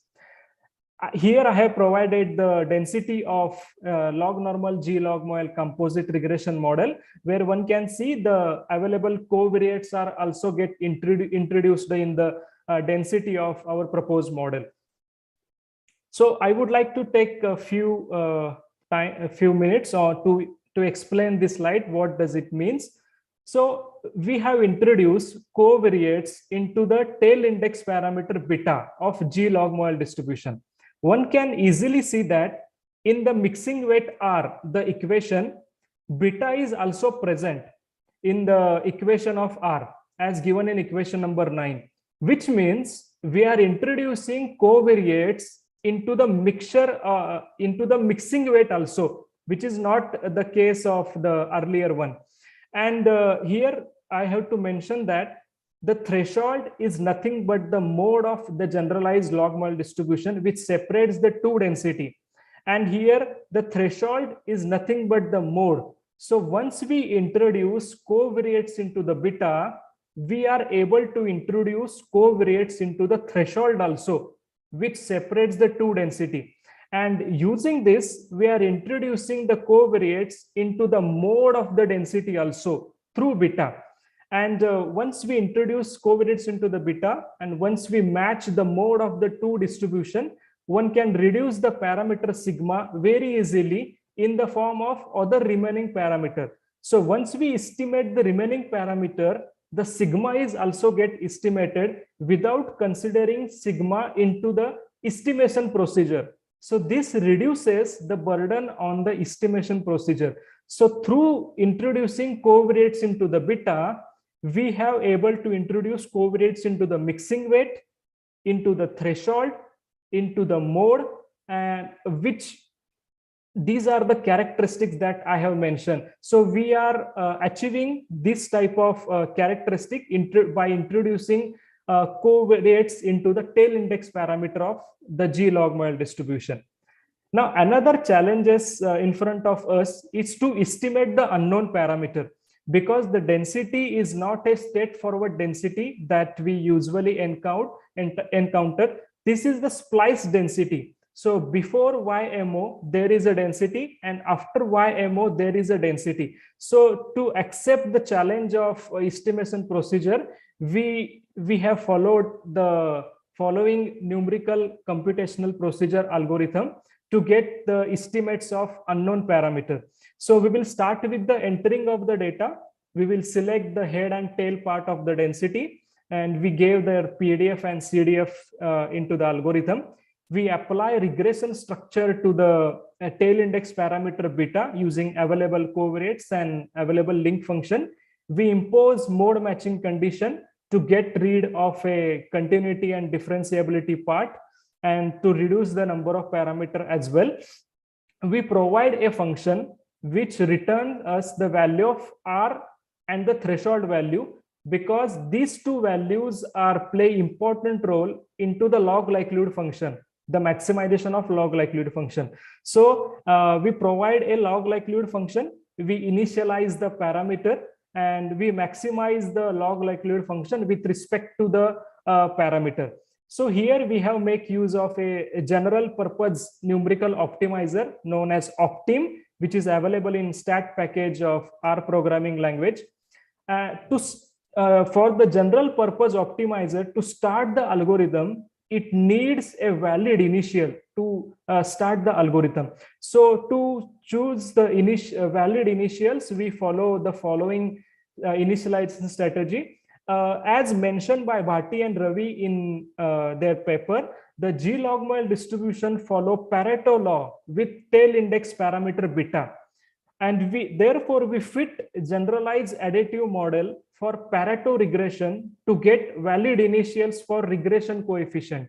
We first fit Pareto regression, we get regression coefficients, and we supply these regression coefficients to the general purpose optimizer. We make use of Gamblas package available in R to get the valid initials.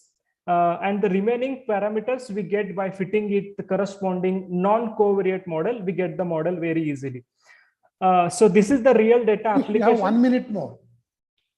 Okay, sir. Thank you. So this is the data set that we have applied, which contains 3911 observation. The claim is the response variable, and remaining are the available covariates along with it. This is the histogram of the response variable. This is some categorical explanatory variables that we have given. This is the slide which shows the impact of covariates on claim severity distribution. As one can see, the covariates vehicle age has more impact on the peak of the density as well as on the right hand side of the density. So this motivated us to introduce covariates into the mode also, so which can tackle the problem of the modality.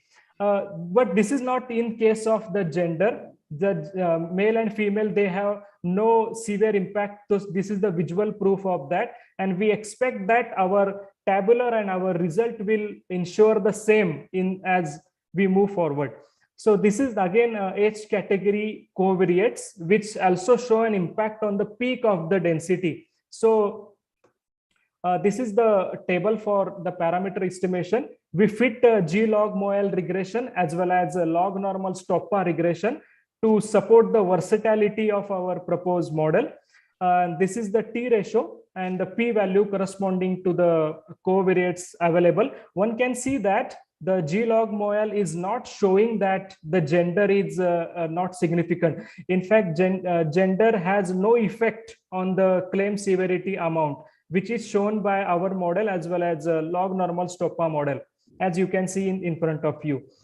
Now, I have presented the NLL value, AIC and BIC for our model as well as the competitor model, as Anderson and Berman in 2002 suggest that if the difference in the negative log likelihood exceed 10, then our model is significantly different than the other. As you can see the same result in front of you.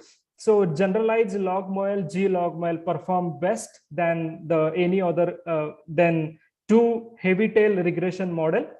So advantage is the variable threshold and the reduction in parameter very easily. And we have introduced a novel mode matching composite regression model into the detail. So these are some references. So I would like to thank organizers, the selection committee, the funding agency DST Sub Government of India for the financial support, and my supervisor, Dr. Dipesh Bhatti, Central University of Rajasthan. So I would like to thank all of you and thank you very much. Thank you. Okay, I thank Girish for nice presentation. But now it is over to the judges. First, it is to the judges to interact with the participants. So can I start, sir? Yeah, you can start. Okay. Yeah, so Girish, sir, it was a nice presentation and it is well organized. So first question was in the log normal. So you are mentioning about the log normal, right? The tail of the log normal. So is it is it the tail of the log normal lies below the moderate tail or above the moderate tail? So can I share the screen, sir, to answer your question, sir? Yeah. Okay.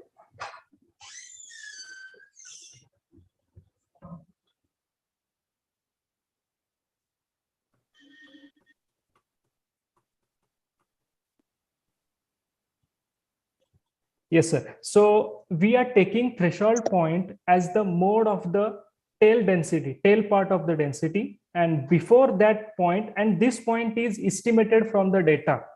So before this point, we have fitted a log normal density with an appropriate truncation. And after that point, we have fitted a new, means the generalized log model distribution, which is also an adequate truncated density, sir. Yeah, but what is the reason why log normal distribution cannot be continued? The reason I have shown in through graph, sir, because it fades away to zero more quickly, sir, which is not suitable for an heavy tail data, because the extreme losses are present into the data that need to be answered, because these are the important losses which creates problem for insurance company, and the log normal is not handling this data. In fact, the log normal can handle small and moderate losses easily. No. But Yeah. So the point is, if you want to compare the tail part of the log normal and the Pareto, I can understand. Yes. So, but my question was that, so log normal lies below the moderate tail or above the moderate tail? So that's what my question. Compared to Pareto, I know that it's so it is the tail of the density is less than the Pareto. That is there. But if you consider the log normal, so the tail of the log normal lies above the moderate tail. Sir, it lies below the moderate tail, sir. So normal. Sir, this is the positively skewed data, sir. That's why we normal distribution. Oh, normal distribution. So I had no idea, sir. I had to read on that. Yes, so thank you, sir. So my second question was, so whatever you are mixing the distribution, this concept is okay. So whenever the frequency is more, okay, so your part is, so one side the number of observations, small claims, you have more number of observation, and you have large scales with less number of observations. Yes, sir. So these two are two clusters we can use. Yes, sir. Yes. Yeah. So in this thing, so you have additional two problems. So you are giving the threshold value and the R, whatever the truncated value and R. These two are the thing. So in that thing, so you have introduced these two, R and the truncation thing. Okay. So one thing you fix that mode. So you are taking as a mode as a truncation value. Yes. And the R, it has to come up with some criteria that which is minimizes or the mean square error or something else. But the way R is considered, so it is not clear. As the first generation of composite models they are defining when it gets started. Sir, the problem they have introduced that they are giving the same mixing weight to both of the density. Means suppose R and R for the first density as well as R for the second density. But Skolnick in 2007, they said that the mixing weight will also came from the particular distribution. Means you have to give the formula which construct the mixing weight. You cannot fix the mixing weight in advance. So this has to become from a probability distribution. Yes, so that's what I mean. So already you fix one truncation point is fixed, right? Because your truncation point and the R are the two additional. So additional optimal things it has to be considered. Once you fix the truncation point, somehow R has to become like minimizing your mean square error, something. So model fitting. So R has to come from your data only. Yes, sir. So so the where R is there, didn't find that it has done with the minimizing something over there. Yes, so it has to be. So either you fix one value and get the optimal value of the R or truncation point. So for example, you can fix the R and find the optimal truncation value for this. Exactly. Okay, so the last part of this, do you know change point analysis? Change point analysis. Sir, I have heard about it. Hazard rate. No, not hazard. Change point analysis. So you'll have sequence of observation will be coming, and at one certain point of that time you have to change your model or change your parameter. So that you have to. So can you compare this concept with the change point analysis? Sir, I have not that much of idea, sir. I am not able to comment right on this. Okay, so because in change point analysis, only one point will become where you have to change your modeling at the data. So, so mixing proportion is now. So problem has been eliminated. So only one problem is finding the point rate.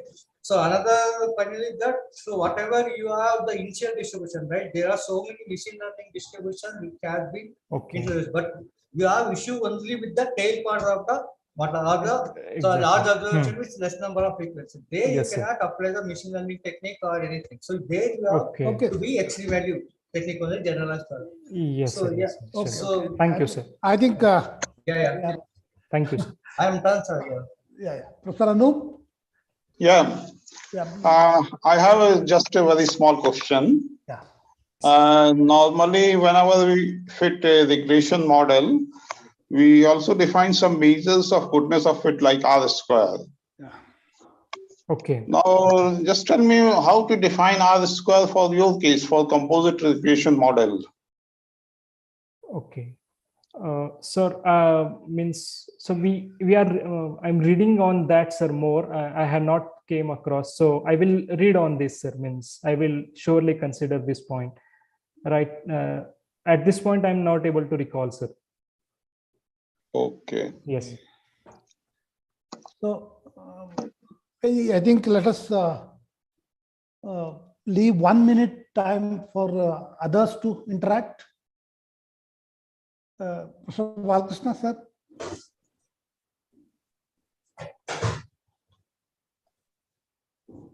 Okay, others can interact if they have any.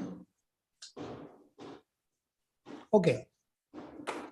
If there are no questions, let us thank the speaker and let us move on to the next participant. Thank you, sir. Thank you.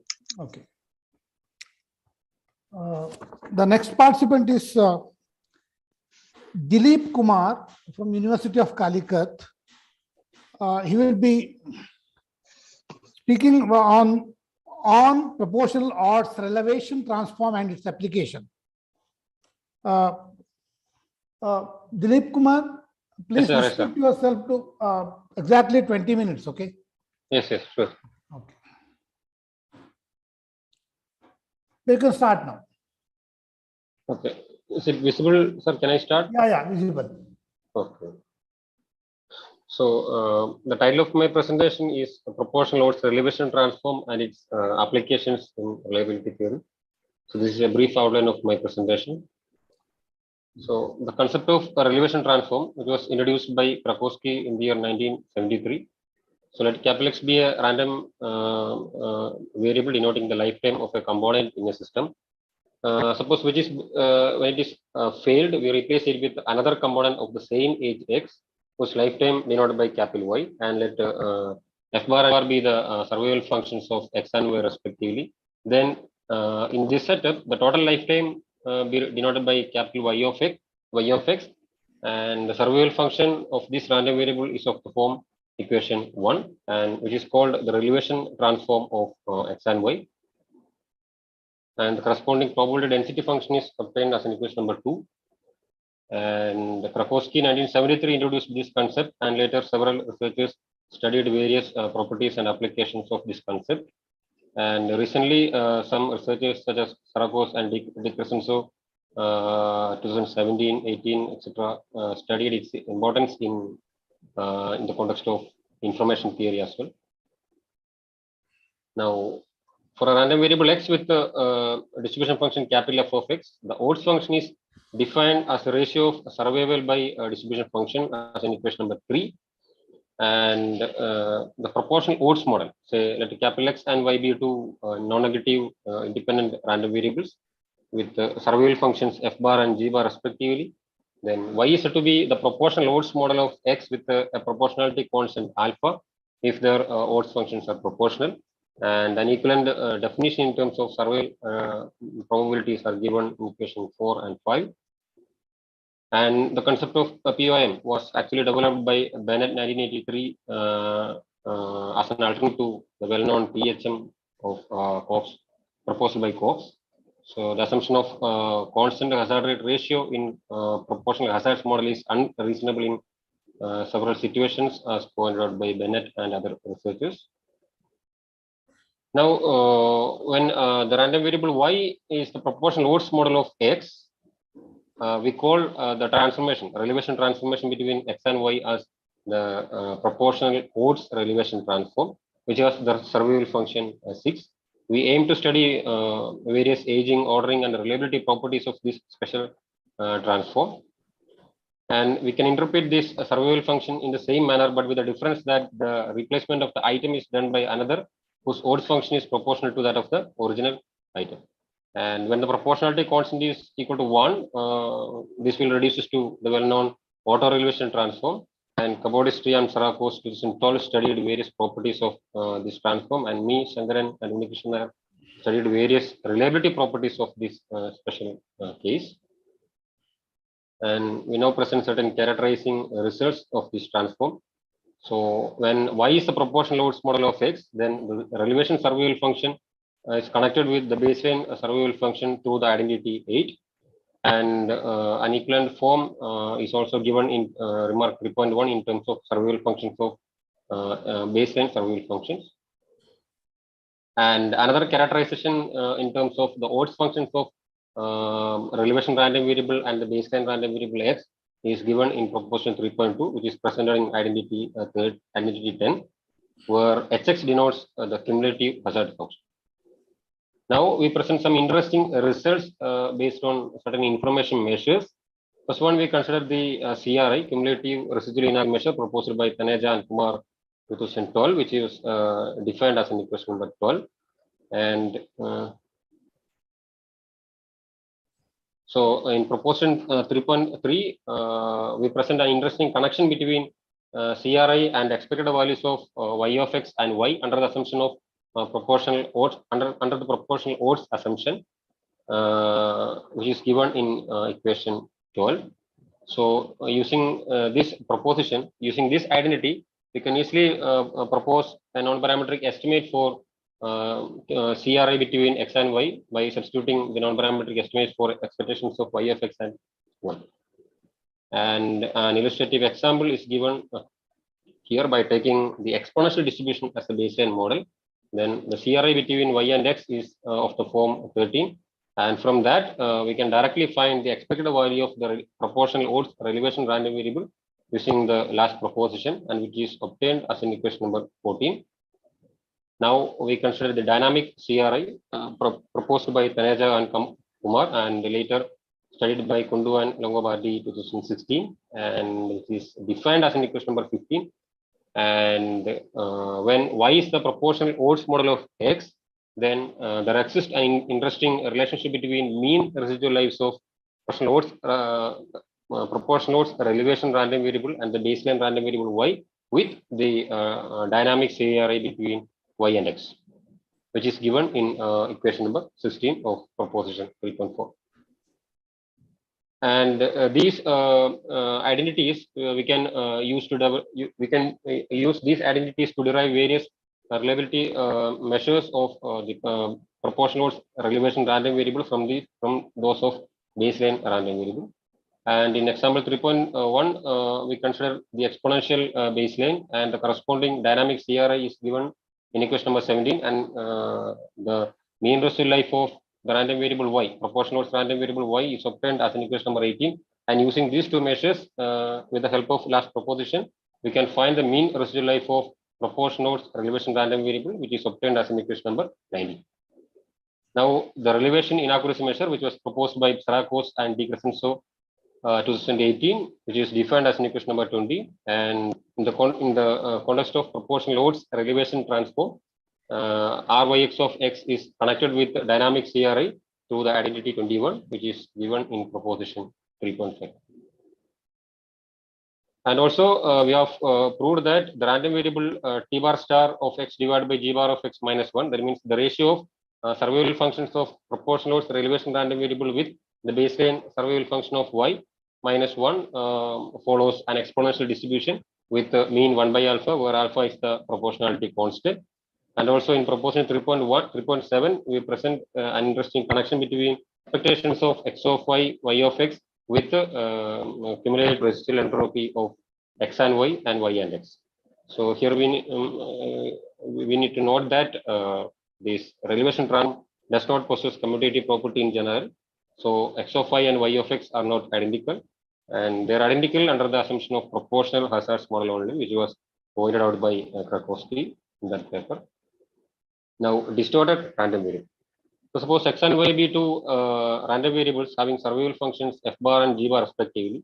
If we can write g bar of x equal to q of f bar of x, where q is a non-decreasing concave function having the property q of 0 equal to 0 and q of 1 equal to 1, then this q is called a distortion function.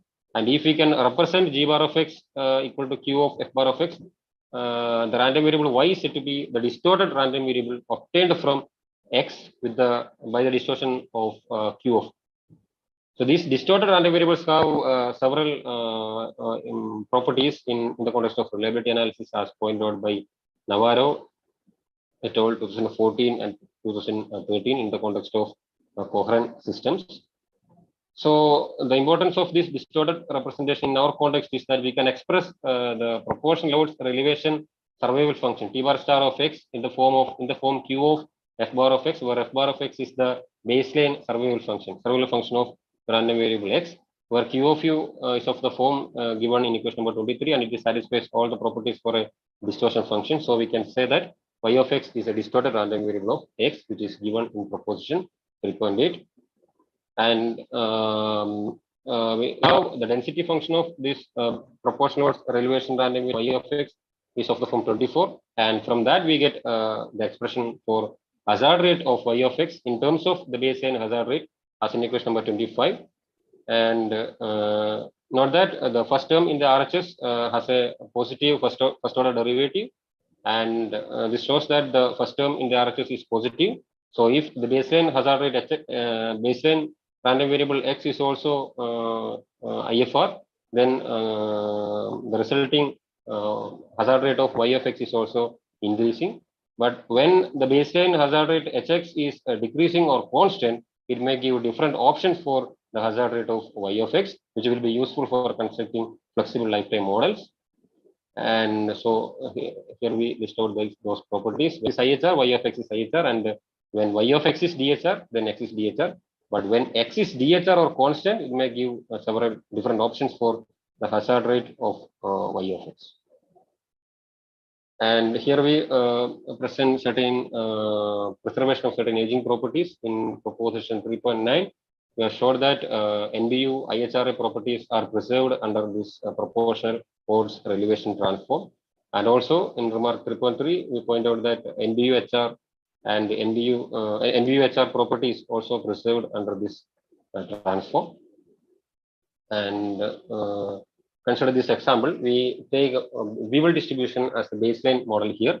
Then the corresponding survival function of the proportional loads elevated Weevil distribution is obtained as an equation number 26, and its hazard rate is of the form 27. We know that the baseline model Weevil has only monotonic hazard rates, but the resulting the hazard rate of y of x takes increasing, decreasing Bartrap as well as upside down Bartrap shapes for various parameter combinations. So this highly flexible hazard rate can be used for modeling various kinds of lifetime datasets. And now we establish certain aging properties. So for this purpose, we adopt certain results from Navarro 2014. In that work, we showed that let the F1 bar and F2 bar be the survival functions of two coherent systems, and which are connected with their component lifetimes dispersion functions Q1 and Q2. Then S1 and S2 suppose denotes the system lifetimes of these two systems. Then S1 is less than or equal to S2 in likelihood ratio ordering if and only if Q1 dash of U divided by Q2 dash of U is increasing in U. So to adopt this result in our context, we define S1 as y of x, relation proportional to the relation random variable, and we take S2 as simply the baseline random variable x. Then we can choose correspondingly Q1 as U into alpha minus log U divided by 1 plus U into alpha minus 1, and Q2 of U as simply equal to U, because S2 is simply the baseline random variable x. So now by comparing Q1 and Q2 as in equation number 28, we can establish these ordering results between y of x and x, which is given in proposition 3.10, that is x is smaller than y of x in likelihood ratio ordering, and this likelihood ratio directly implies hazard rate ordering and usual stochastic order. And also in proposition 3.1, we establish the convex ordering between y of x and x.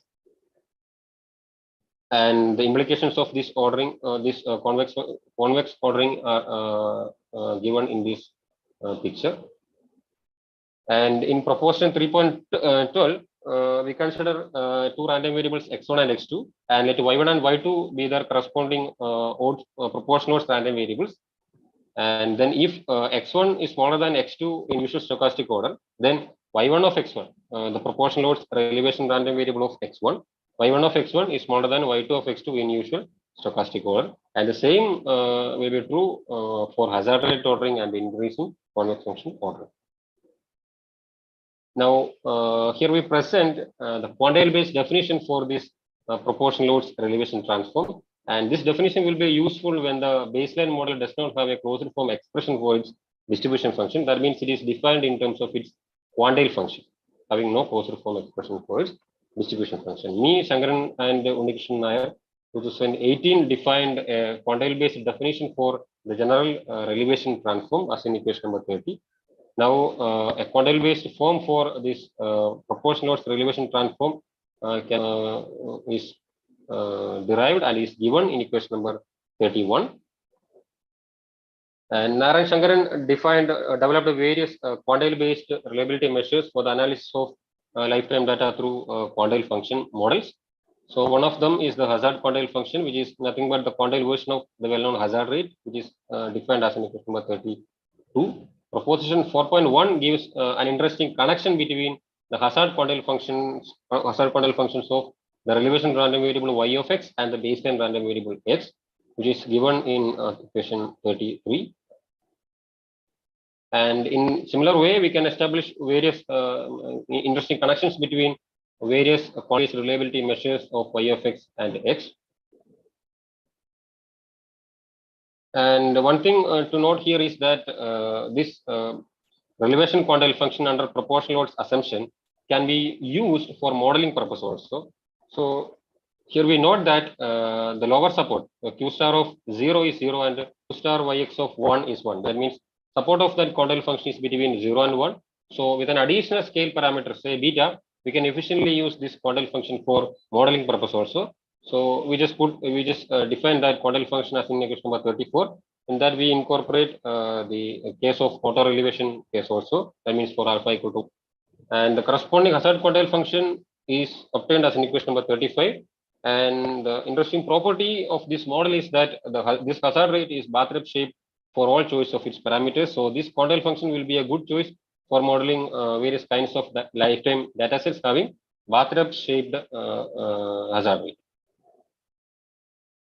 So we already mentioned that when the baseline hazard rate is constant or decreasing, then it may result to non-monotonic shapes for the hazard rate of a proportional odds relevation random variable.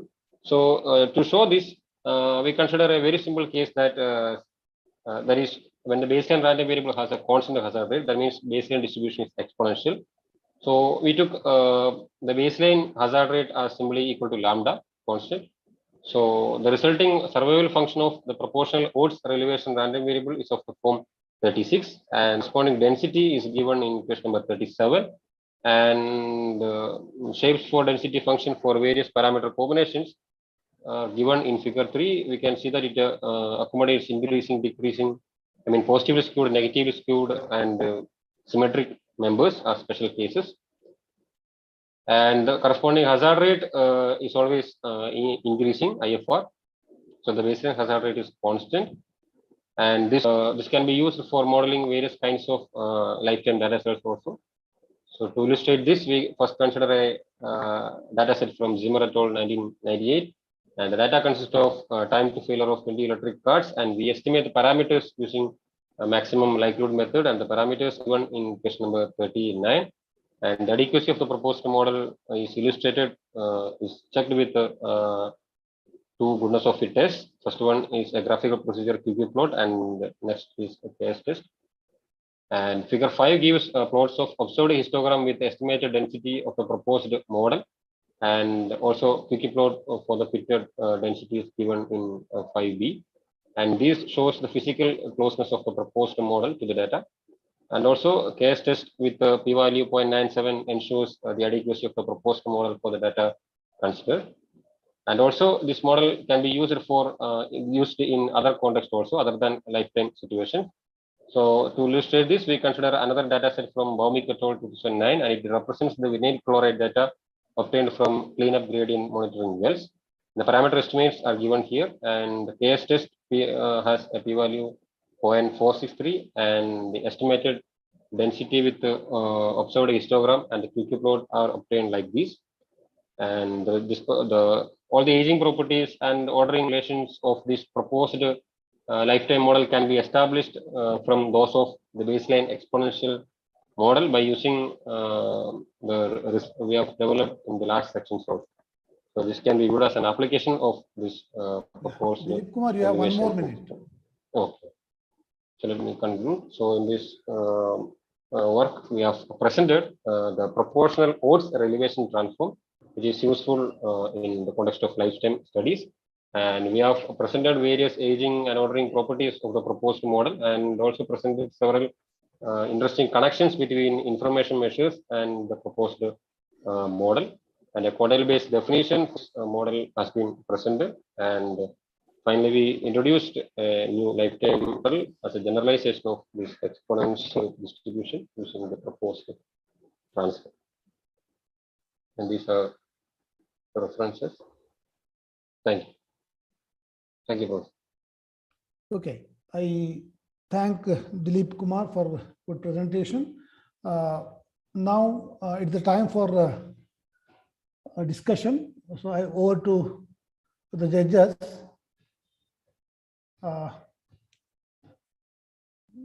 Professor Anup.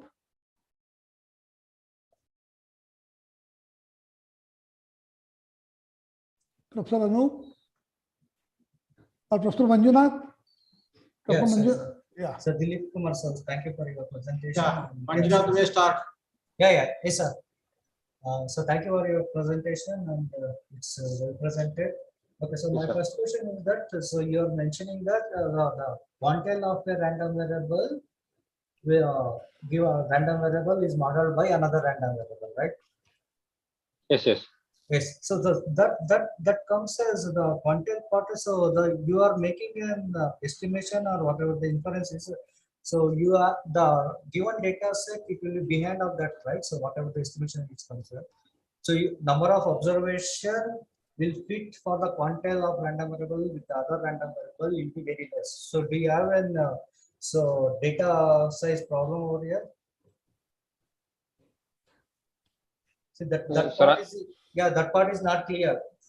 Yeah, so with this section, we mainly aim that we have several distributional models like generalized lambda Govindarajulu model and power Pareto distributions. Those does not have a closed form expression for its distribution function. Okay. So we cannot employ the usual traditional model setup for taking those models in this relevation transform concept. So we need to. Yeah, that is clear. But what I am telling is the fitting your data set will be the outside of the data point. So you don't have an so like observation with that quantile value. So whatever the quantile value of the random variable fitting for that. So the number of observation left for that modeling is very limited, right? And in some situations that you are inferring about the data set which is not in that range itself.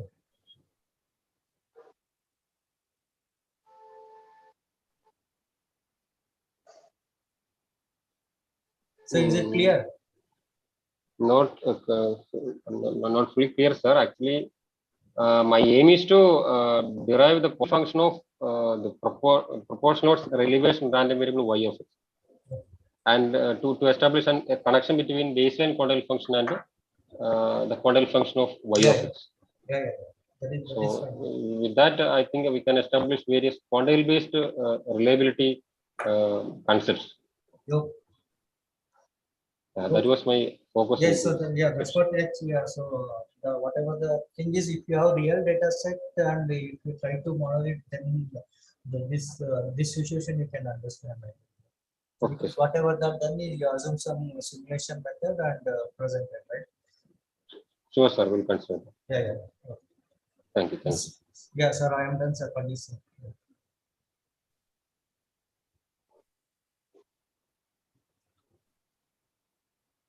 Sir, I am done, sir. Pandit, sir.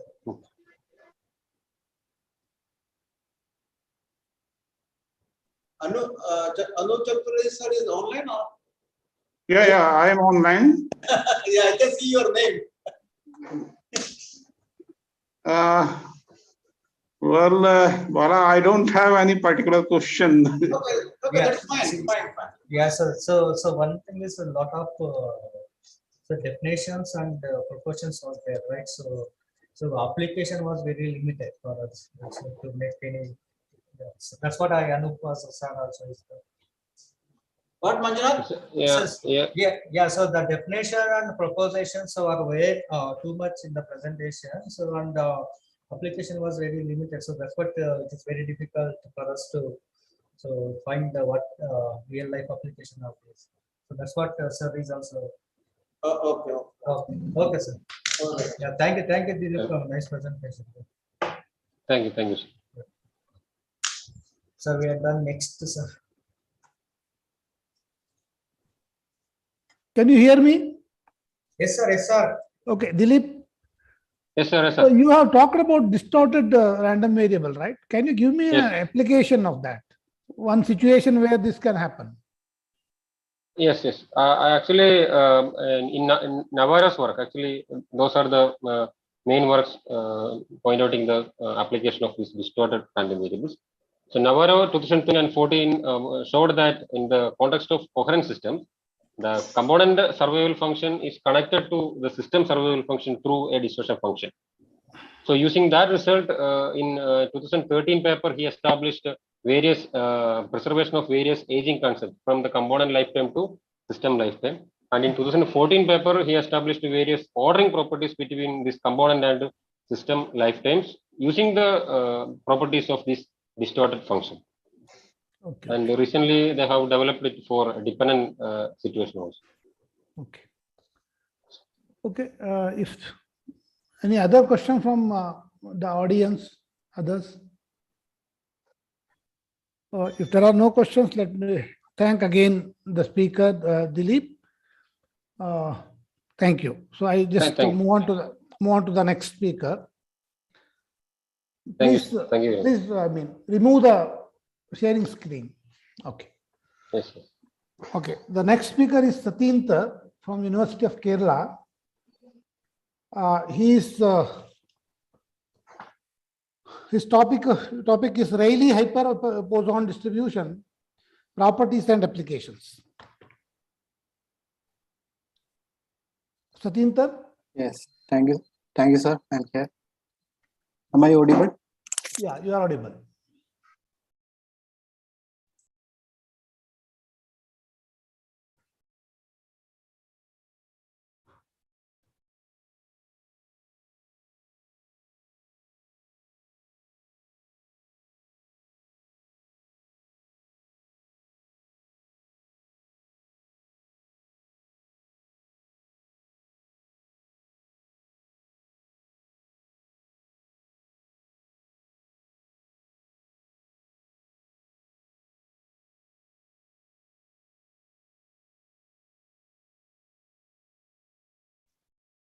Is there any problem, Sathinta? No, sir. Okay. Is it visible? Okay, please restrict yourself to. Now it is. Yeah, visible. Yes, sir.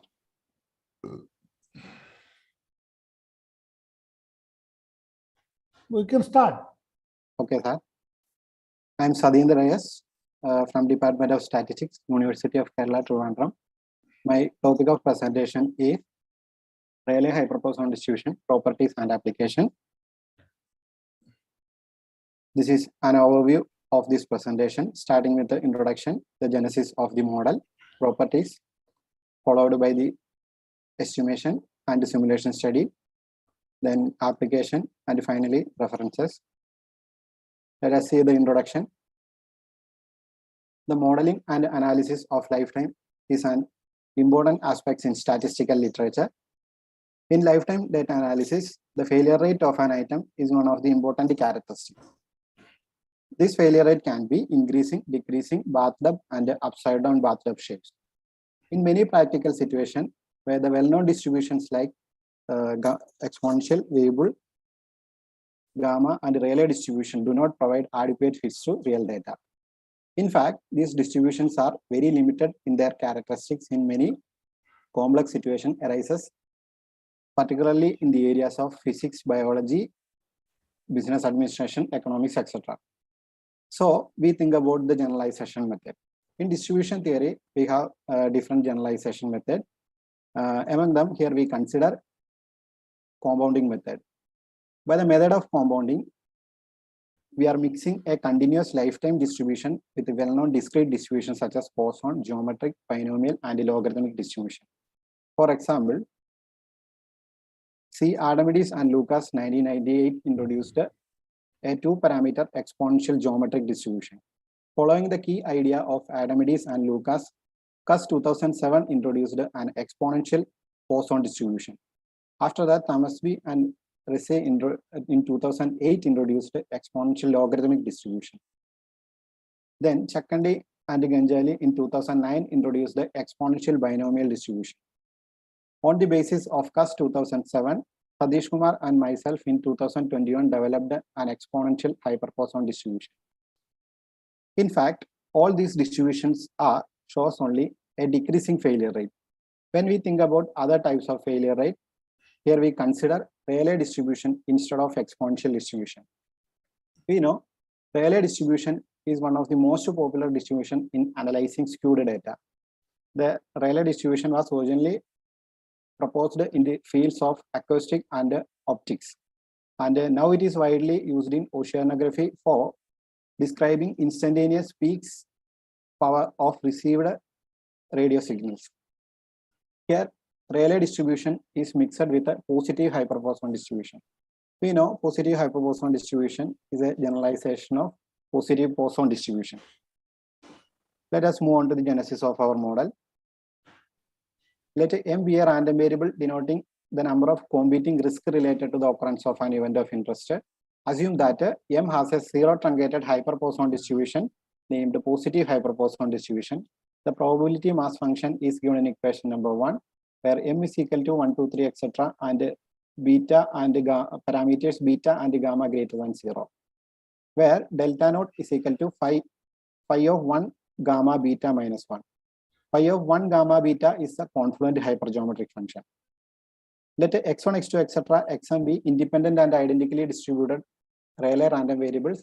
The probability density function of Rayleigh distribution is given in equation number 2 for x belongs to R plus and the parameter lambda belongs to R plus. Let us define y is equal to minimum of x1, x2, etc. xn. Then the probability density function of y is explained in result 2.1, where m follows PHPD with the parameter beta and gamma, and xi follows Rayleigh distribution with the parameter lambda, where the probability density function given in equation number 4 we named as Rayleigh hyperpoisson distribution, or in short RHPD. In RHPD, the parameter beta tends to 0 and gamma is equal to 1. It reduces to Rayleigh distribution, and also the parameter beta tends to 0 and gamma is equal to 1 and lambda is equal to 1. It reduces to one parameter Barton distribution.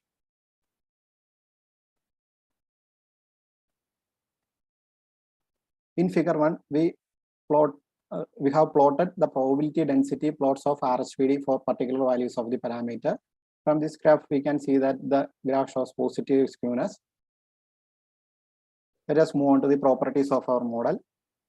First of all, the moments. The rth row moments of RHPD is given in equation number 5, where the series is converges absolutely for R is equal to 1, 2, 3, etc.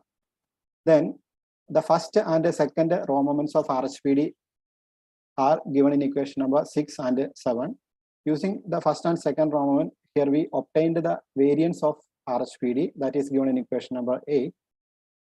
Then moving on to the distribution function, the cumulative distribution function of RHPD is given in equation number 9, and the corresponding survival function is given in equation number 10 for y greater than 0 and the parameters beta, gamma and lambda greater than 0.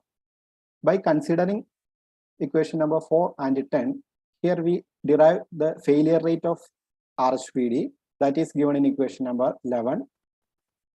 Here figure 2 shows the failure rate of RHPD for different values of the parameter lambda.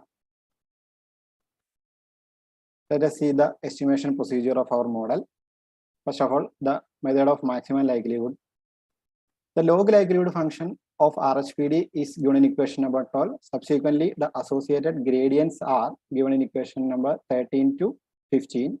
To achieve the estimations via MLE method, it is not possible to solve the equation dl by d beta is equal to 0, dl by d gamma is equal to 0, and dl by d lambda is equal to 0 directly.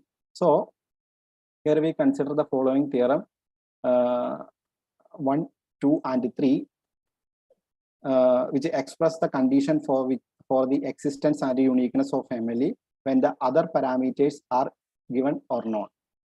Let us move on to the theorem 1.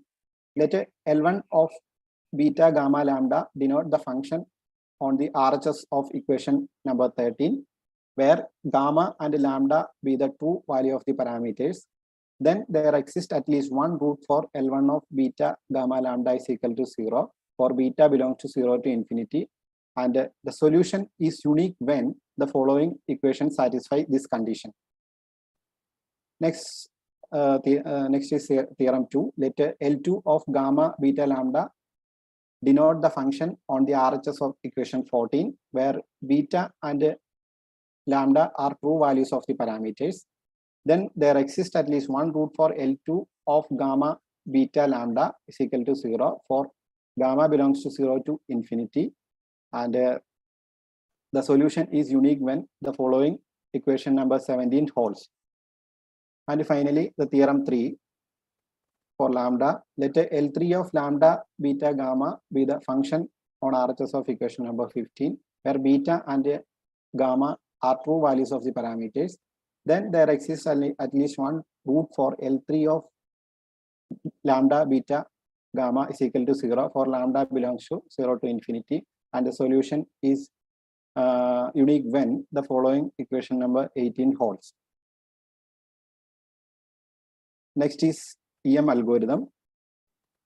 We know here Dempster et al. 1977 developed an expectation maximization algorithm for mixture model. It is one of the best method to obtain MLE in case of mixture mixture models. The model involves latent variable in addition to unknown parameters. The algorithm has two steps, E step and M step.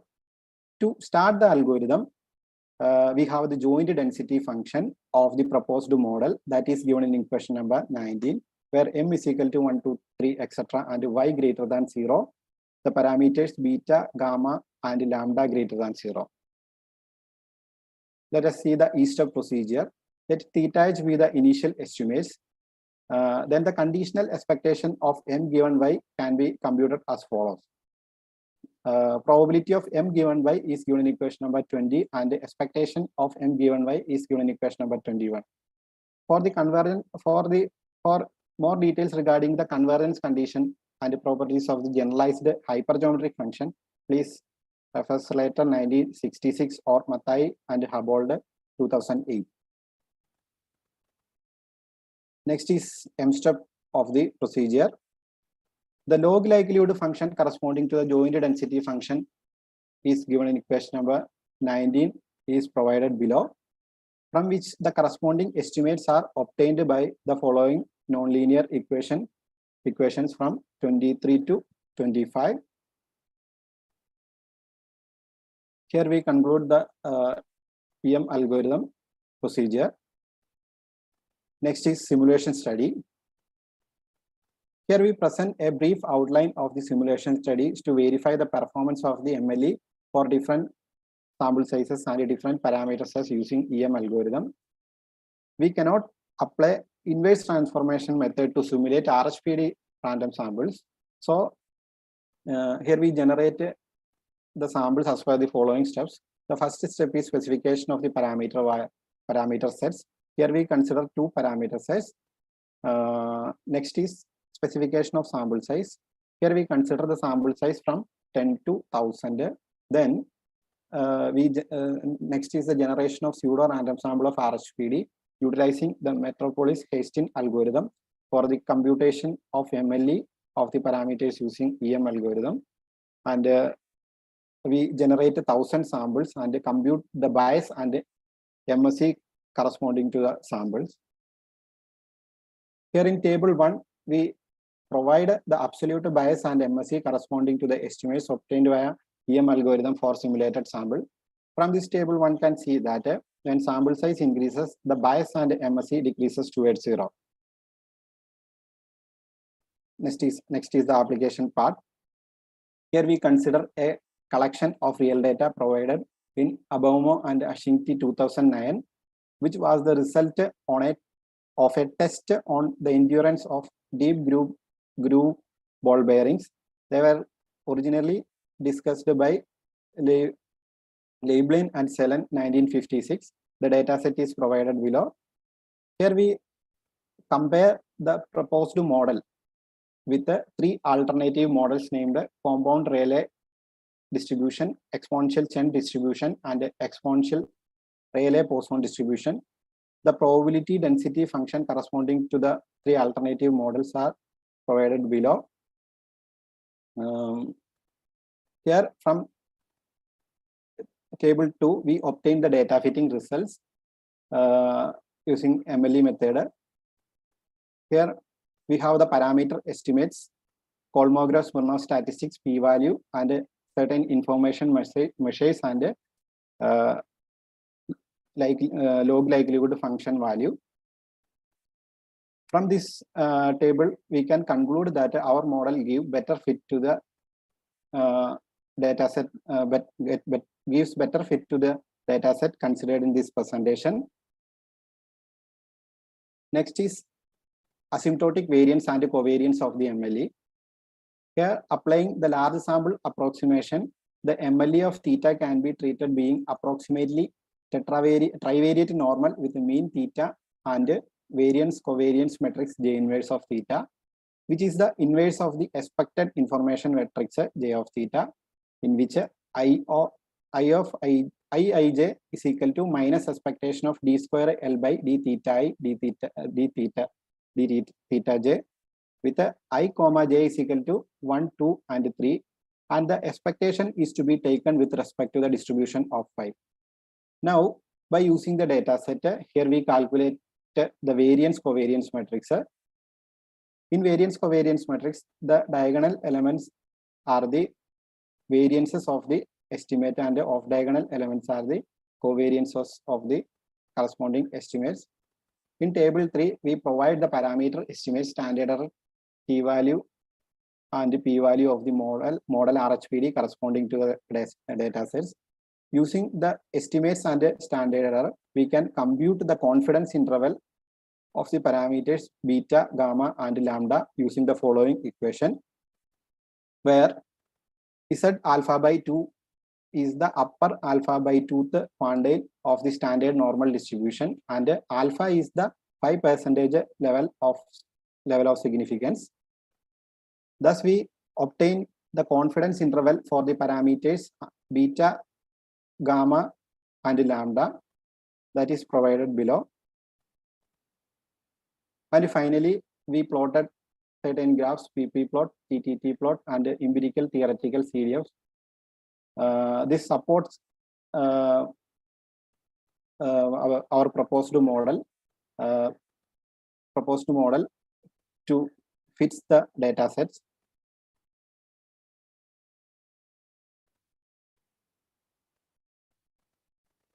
And finally, the references. These are certain references that we have used to develop our model.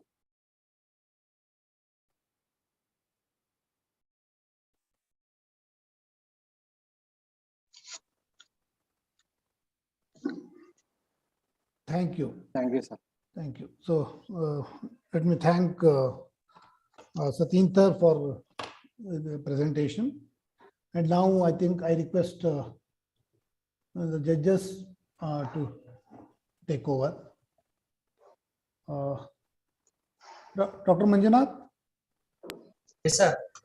Yeah, you can. So Satinder, so the one thing I didn't find out how important what you are proposing the model, right? So what is the difference with the existing model and how this model will benefit over the classical of the existing models? So that comparison thing is missing. So what we have done, the distribution, estimation, so EM algorithm, everything is fine. So yeah, but so what is this? How it is helping, or what is the advantage of considering this model? Actually, the advantage of this model is we have only we discuss the decreasing failure rate models.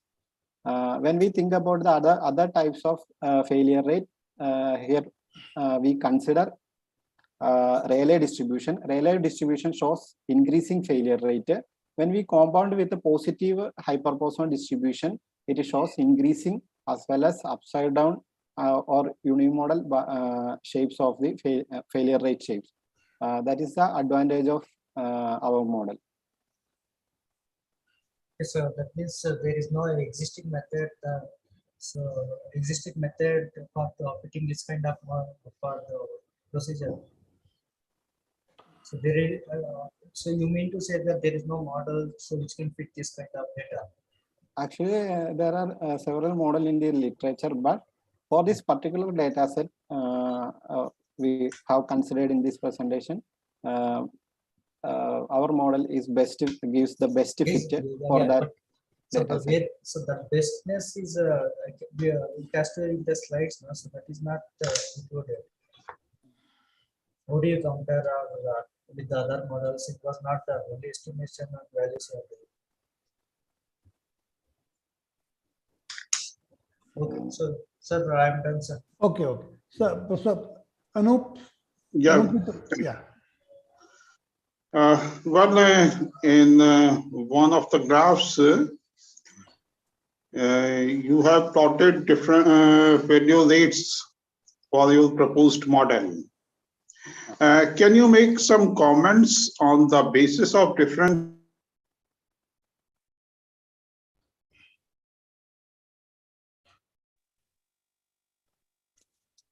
Hello, sir. can you hear me? Yeah, yes, sir. Means in your presentation, in one of the graphs, you have given failure rates. You have plotted different failure rates for different parametric values. Yes, sir. For the particular values of Yeah. lambda. Yeah. Can you make some comments on the means how your failure rate behaves on the basis of different parametric values? So for different parametric values, how your failure rate behaves? Actually, the failure rates of our model is increasing on the uni model. It can also deal the bathtub shapes data sets also. So you it can covers. just go to presentation and show that. You can share your screen and explain.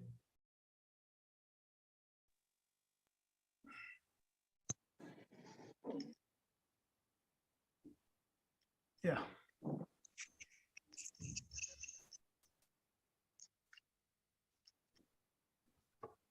This is the failure rate of the of our model for particular values of the parameter lambda.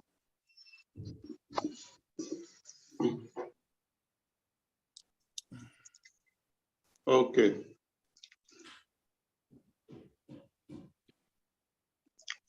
So for the small values of lambda, how it behaves, for the large values of lambda, how it behaves? For large values of lambda, it will be an increasing graph. Yeah, means.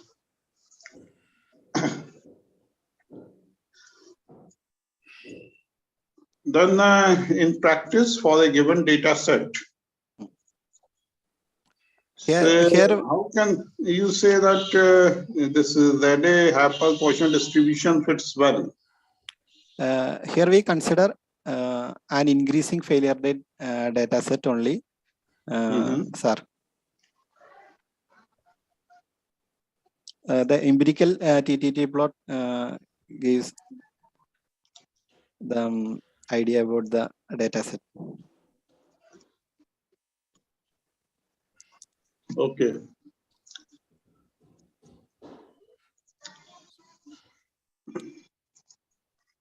Means for a particular data set, how can you judge that your suggested model, which is a mixture of Rayleigh and Happel Poisson distribution, fits well? Using the information measure, using the information measures, we can say something like AIC or BIC. AIC, BIC, and minimum log likelihood function value.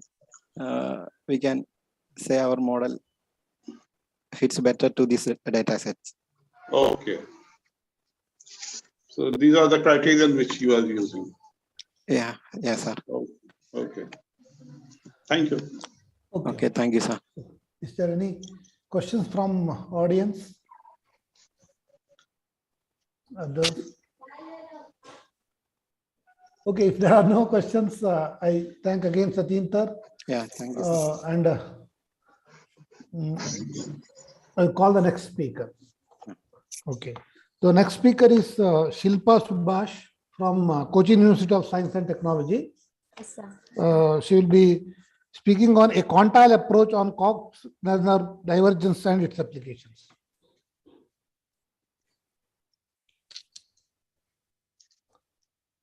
Am I audible, sir? Yeah, you are audible. Yeah, very well.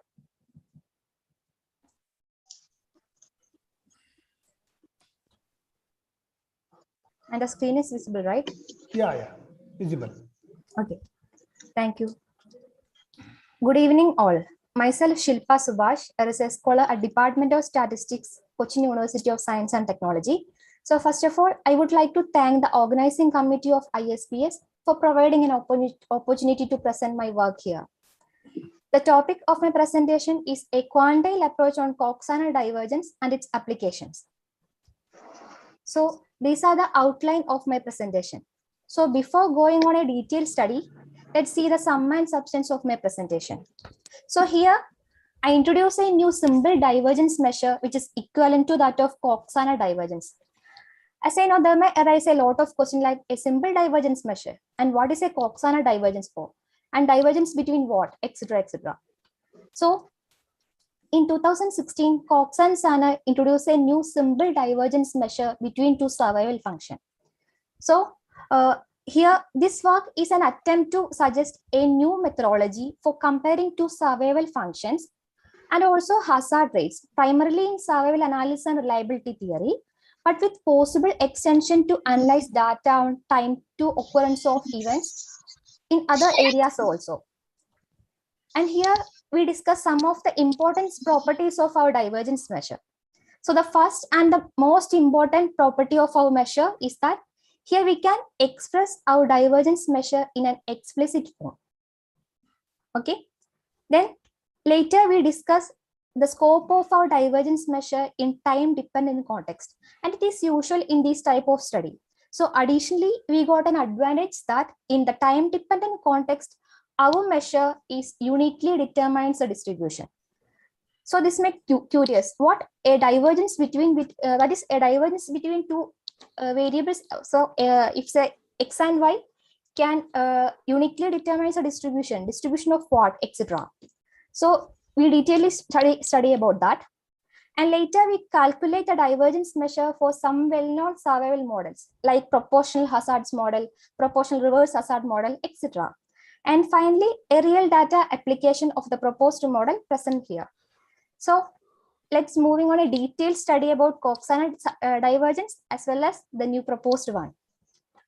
So as we all know, divergence is has a key importance. Divergence has a key importance in various branches of science as well as in theoretical, also in applied level. So coming to the case of statistical literature, a divergence measure is utilized to compare how a probability distribution differs from another probability distribution. There are some well-known divergence measures existing in literature, like Kullback-Leibler divergence, squared Euclidean distance, squared Hellinger distance, chi-square divergence, etc. Where these divergence measures are lying two classes of divergence, say F divergence and Bregman divergence. And while in the case of clinical trial, a data collected are generally analyzed using standard techniques like Kaplan-Meier curve and testing the equality of two survival distribution using log rank test, etc. So recently in 2016, Cox and Sana introduced a new divergence measure between two survival functions. So their divergence measure is based on an integral of the absolute differences in probabilities that a patient from one group dies at time t and a patient from other group survive beyond time t and vice versa. So the mathematical form for the divergence is given in equation number 1. As we also know, a probability distribution can be specified either in terms of a distribution function or by a quantile function. And a quantile function can be used in all types of modeling and analysis of problem where a distribution function find a place. And also, quantile function have some additional properties like sum of two quantile function, again a quantile function, product of two non-negative quantile function, again a quantile function, etc. So these properties make them more applicable in real lifetime data. So one can define quantile function which is given in equation number 2.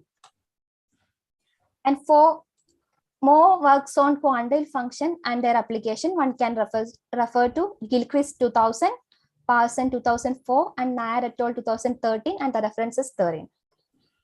Now we move on to a definition of a quantile-based Coxana divergence. So for the same, Here we consider two absolutely continuous non-negative random variable. We can say x and y with a survival function f bar and g bar. So here additionally we have the corresponding quantile function qx and qy. So we can define the quantile based Coxana divergence, which is given in equation number 3. So one of the most important advantages of our measure is that here the entire divergence between x and y can be represented in terms of a single random variable, say z. Here the random variable z is with a random variable with a quantile function qz, where qz is a composite function of g and qx, where g is the distribution function of y and qx is the quantile function of x. And also there is a property for quantile function that let x be a random variable with the quantile function qx and g be a non-decreasing function, then the composite function g of qx is again a quantile function. So using that property, we can easily say that qz is again a quantile function. So the entire divergence between x and y can be represented in terms of another random variable, say z. And here small qz represent the quantile density function corresponding to z. And also we have an additional advantage that if our random variable x does not have a closed form expression for its distribution function, we can compute the divergence between x and y.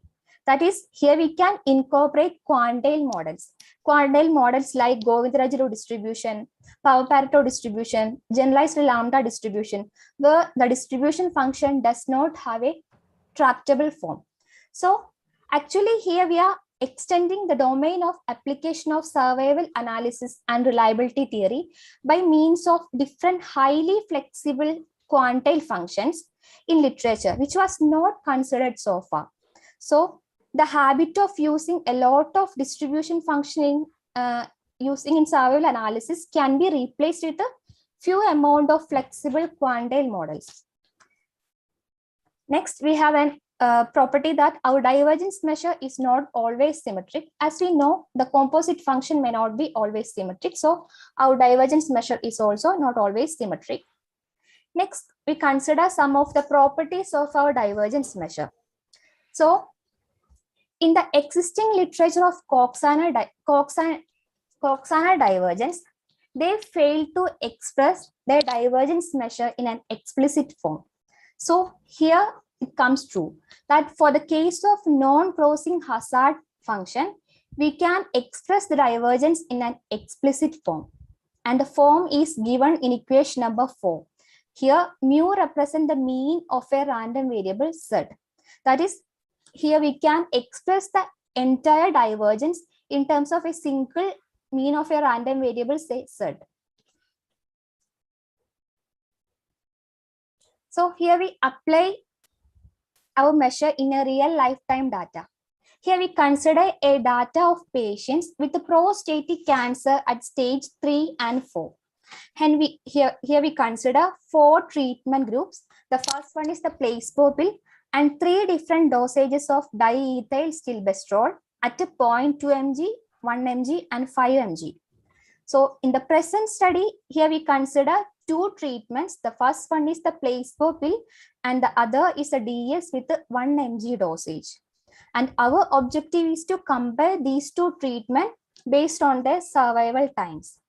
So firstly, here we fit a best model for the data. For the first treatment, that is for placebo pills, we fit a Govindarajulu model.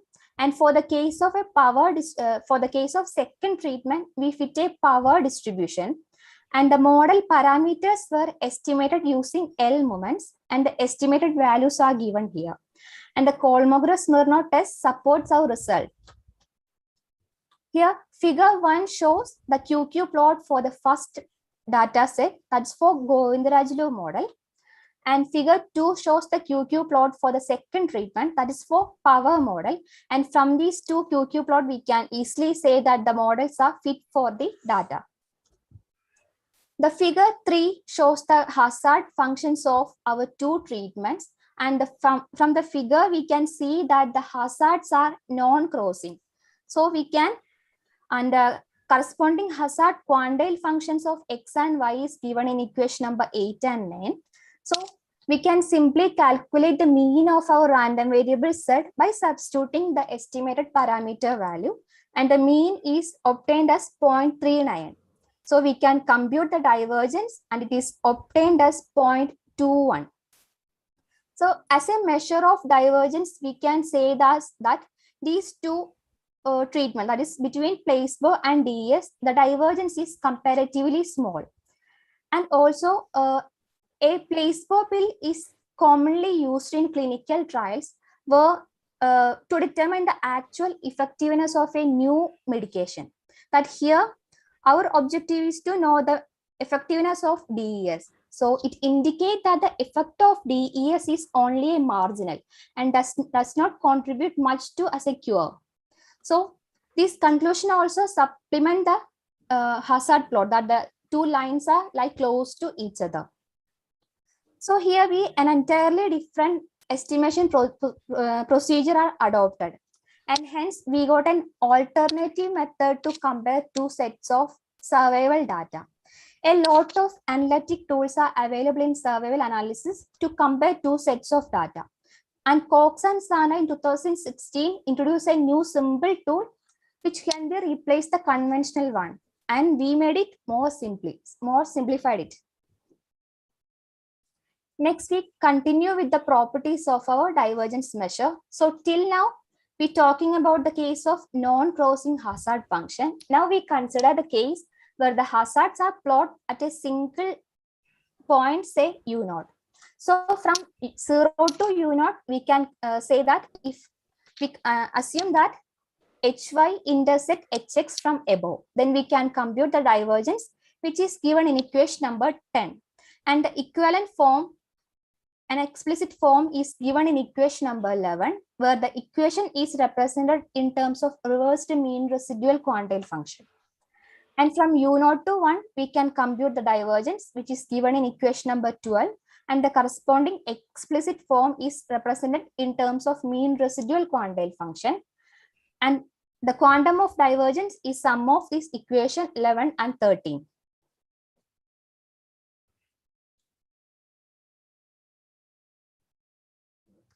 Next, we consider scope of our divergence measure in time-dependent context.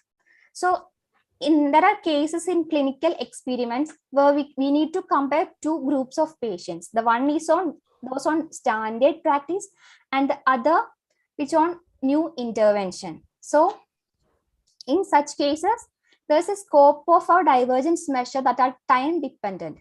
That is, our interest is to whether the new intervention is more efficient in extending the survival time. So here we define our Cox-Sana divergence in the time dependent context, and it is given in equation number 14. Here we have a properties that our divergence measure, that is DU, in the case of time-dependent context, uniquely determines the distribution of Z, which is not given in the existing literature, or which is not possible in the existing literature. And also we have a remark that our divergence measure has a value 0. Either Z has a uniform distribution or X and Y have identical distribution. So adding to this, our divergence function in the time dependent context cannot be a non-zero constant. That is, either it is 0 or it will be function of time.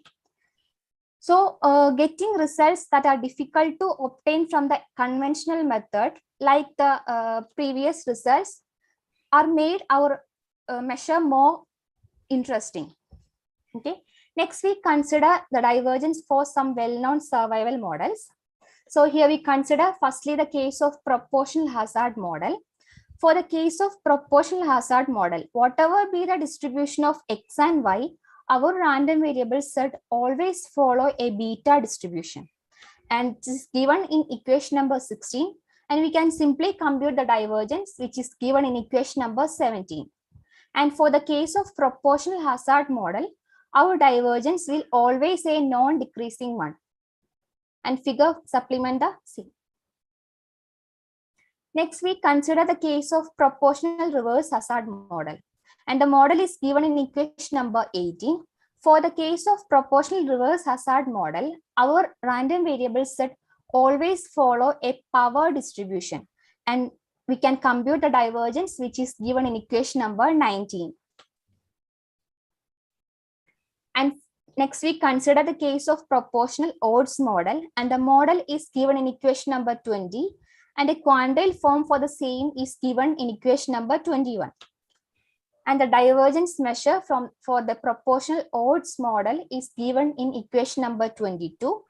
Here also, for the case of proportional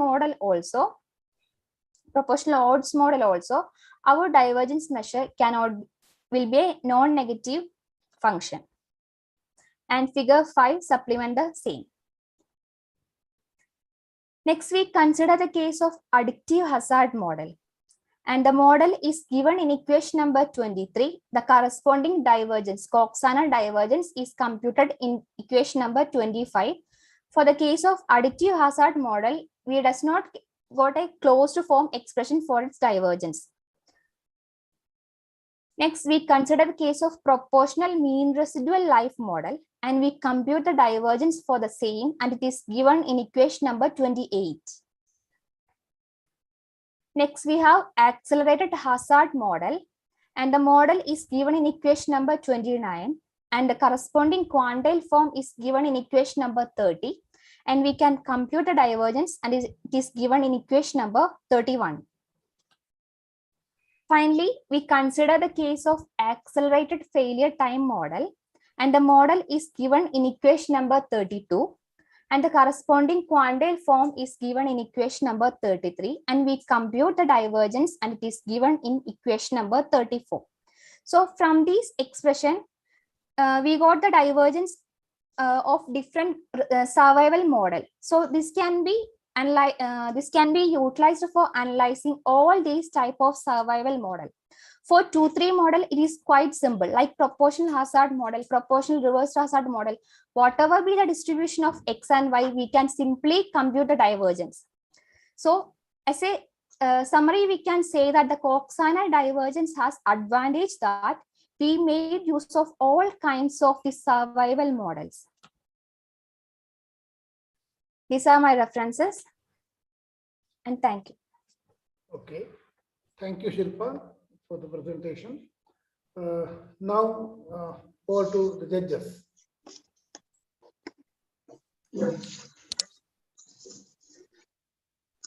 Dr. Manjunath. Yes, sir. So, Shilpa, thank you for your presentation. Thank you. So it was very well done. So the first thing I want to understand that so this divergence measure also comes in the picture. Sir, I can't hear you. Yeah, you have to be a little louder. Anjana, can you please? Yeah. So can you hear me, Shilpa? Yes, sir. Yeah. So this divergence measure is first application is in goodness of fit. Yeah. Goodness of it. Yes, sir. Yeah. We can use in goodness of it. Yeah, goodness of it. So yeah. So it can be used. So now we have two survival function, and you want to measure the difference between the two survival function. Yes. Okay. So now, so if it is, so if the divergence is very small, you say that whatever the process you have observed, so that can be reduced. So, but if it is rejected, so what is the next step? If the divergence is too far, so what is the conclusion you are making on the these two survival functions? So you are saying about the real data, right? Yeah. Actually, here our my motivation is to represent to find the divergence between the two treatment group. Yeah. Okay. So in this particular example, we can say that the effect of DES with the 1 mg dosage is not more effective. So we can try the next one here. Okay. Actually, we can try for the DES with the 5 mg dosage, and we can found which is the better or the new proposed medication or the new treatment is better than the existing one. Actually, this placebo pill is used for the know the effectiveness of the new medication. So here we compare the existing with the new one. So what my question was that you have to survival function for the given treatment. Okay, so how do you select that using the divergence? So that the data set is coming from this particular survival function. That is asking about the model, right? Yeah, yeah. Okay. Here we fit two models. The first one is the Govindarajulu model, and the another is the power model. Yeah. So this is all. We can say that the Govindarajulu is the only model that fits the data. So here I need to represent in a quantile model. That's why I tried a quantile model for my X data. And for the Y data, I just plot the data and it shows an increasing curve. That's why I choose a power model. I just try a power model.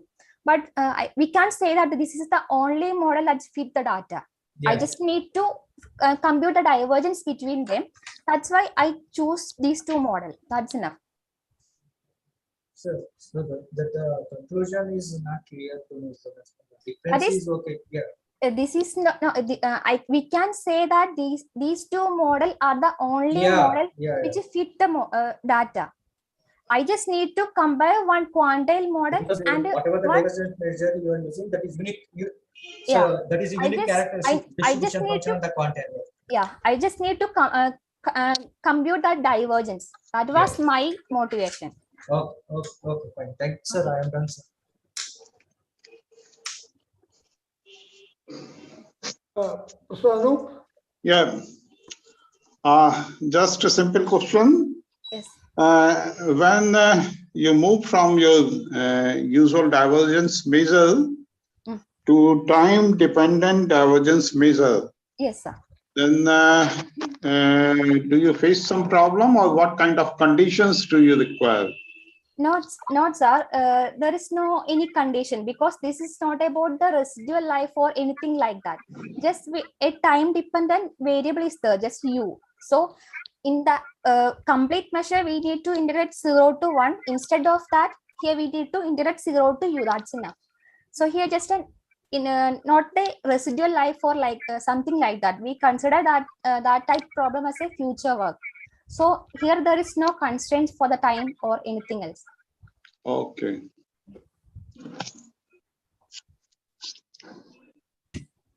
Okay. Any other questions?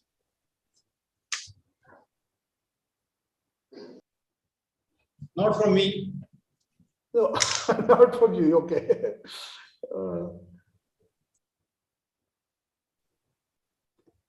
So the you are talking about divergence measures, right? Yes.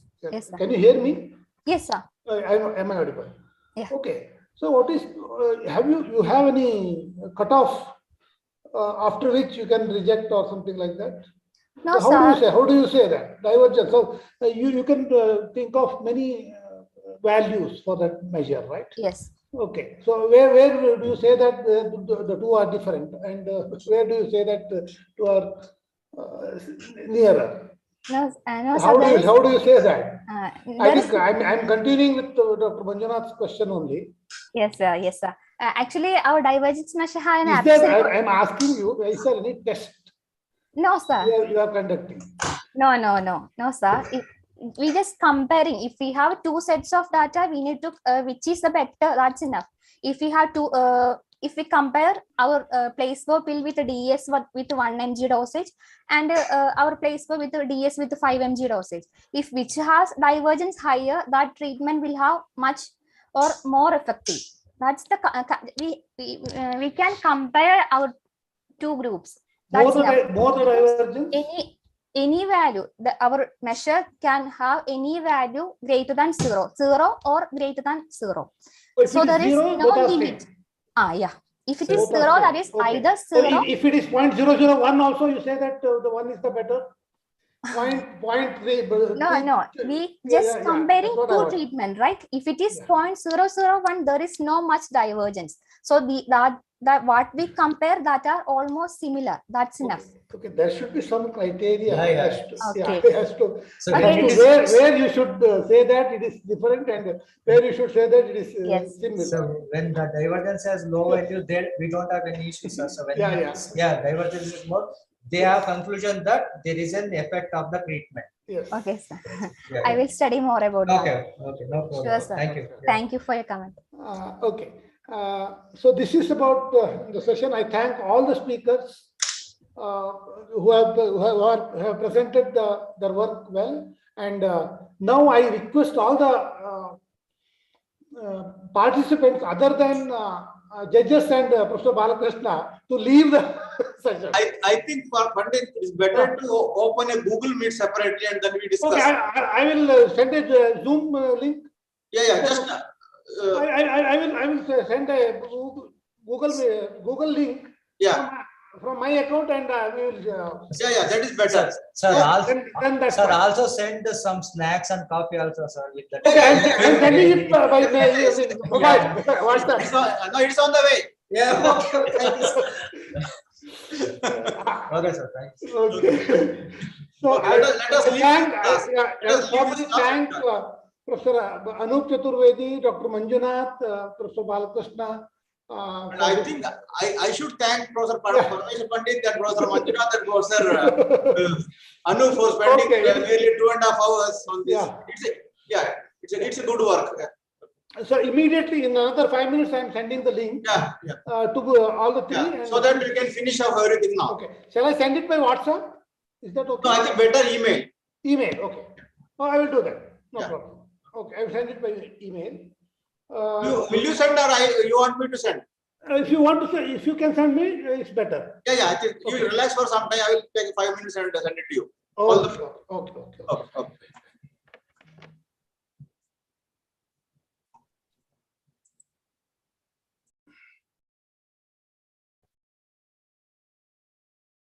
Hello.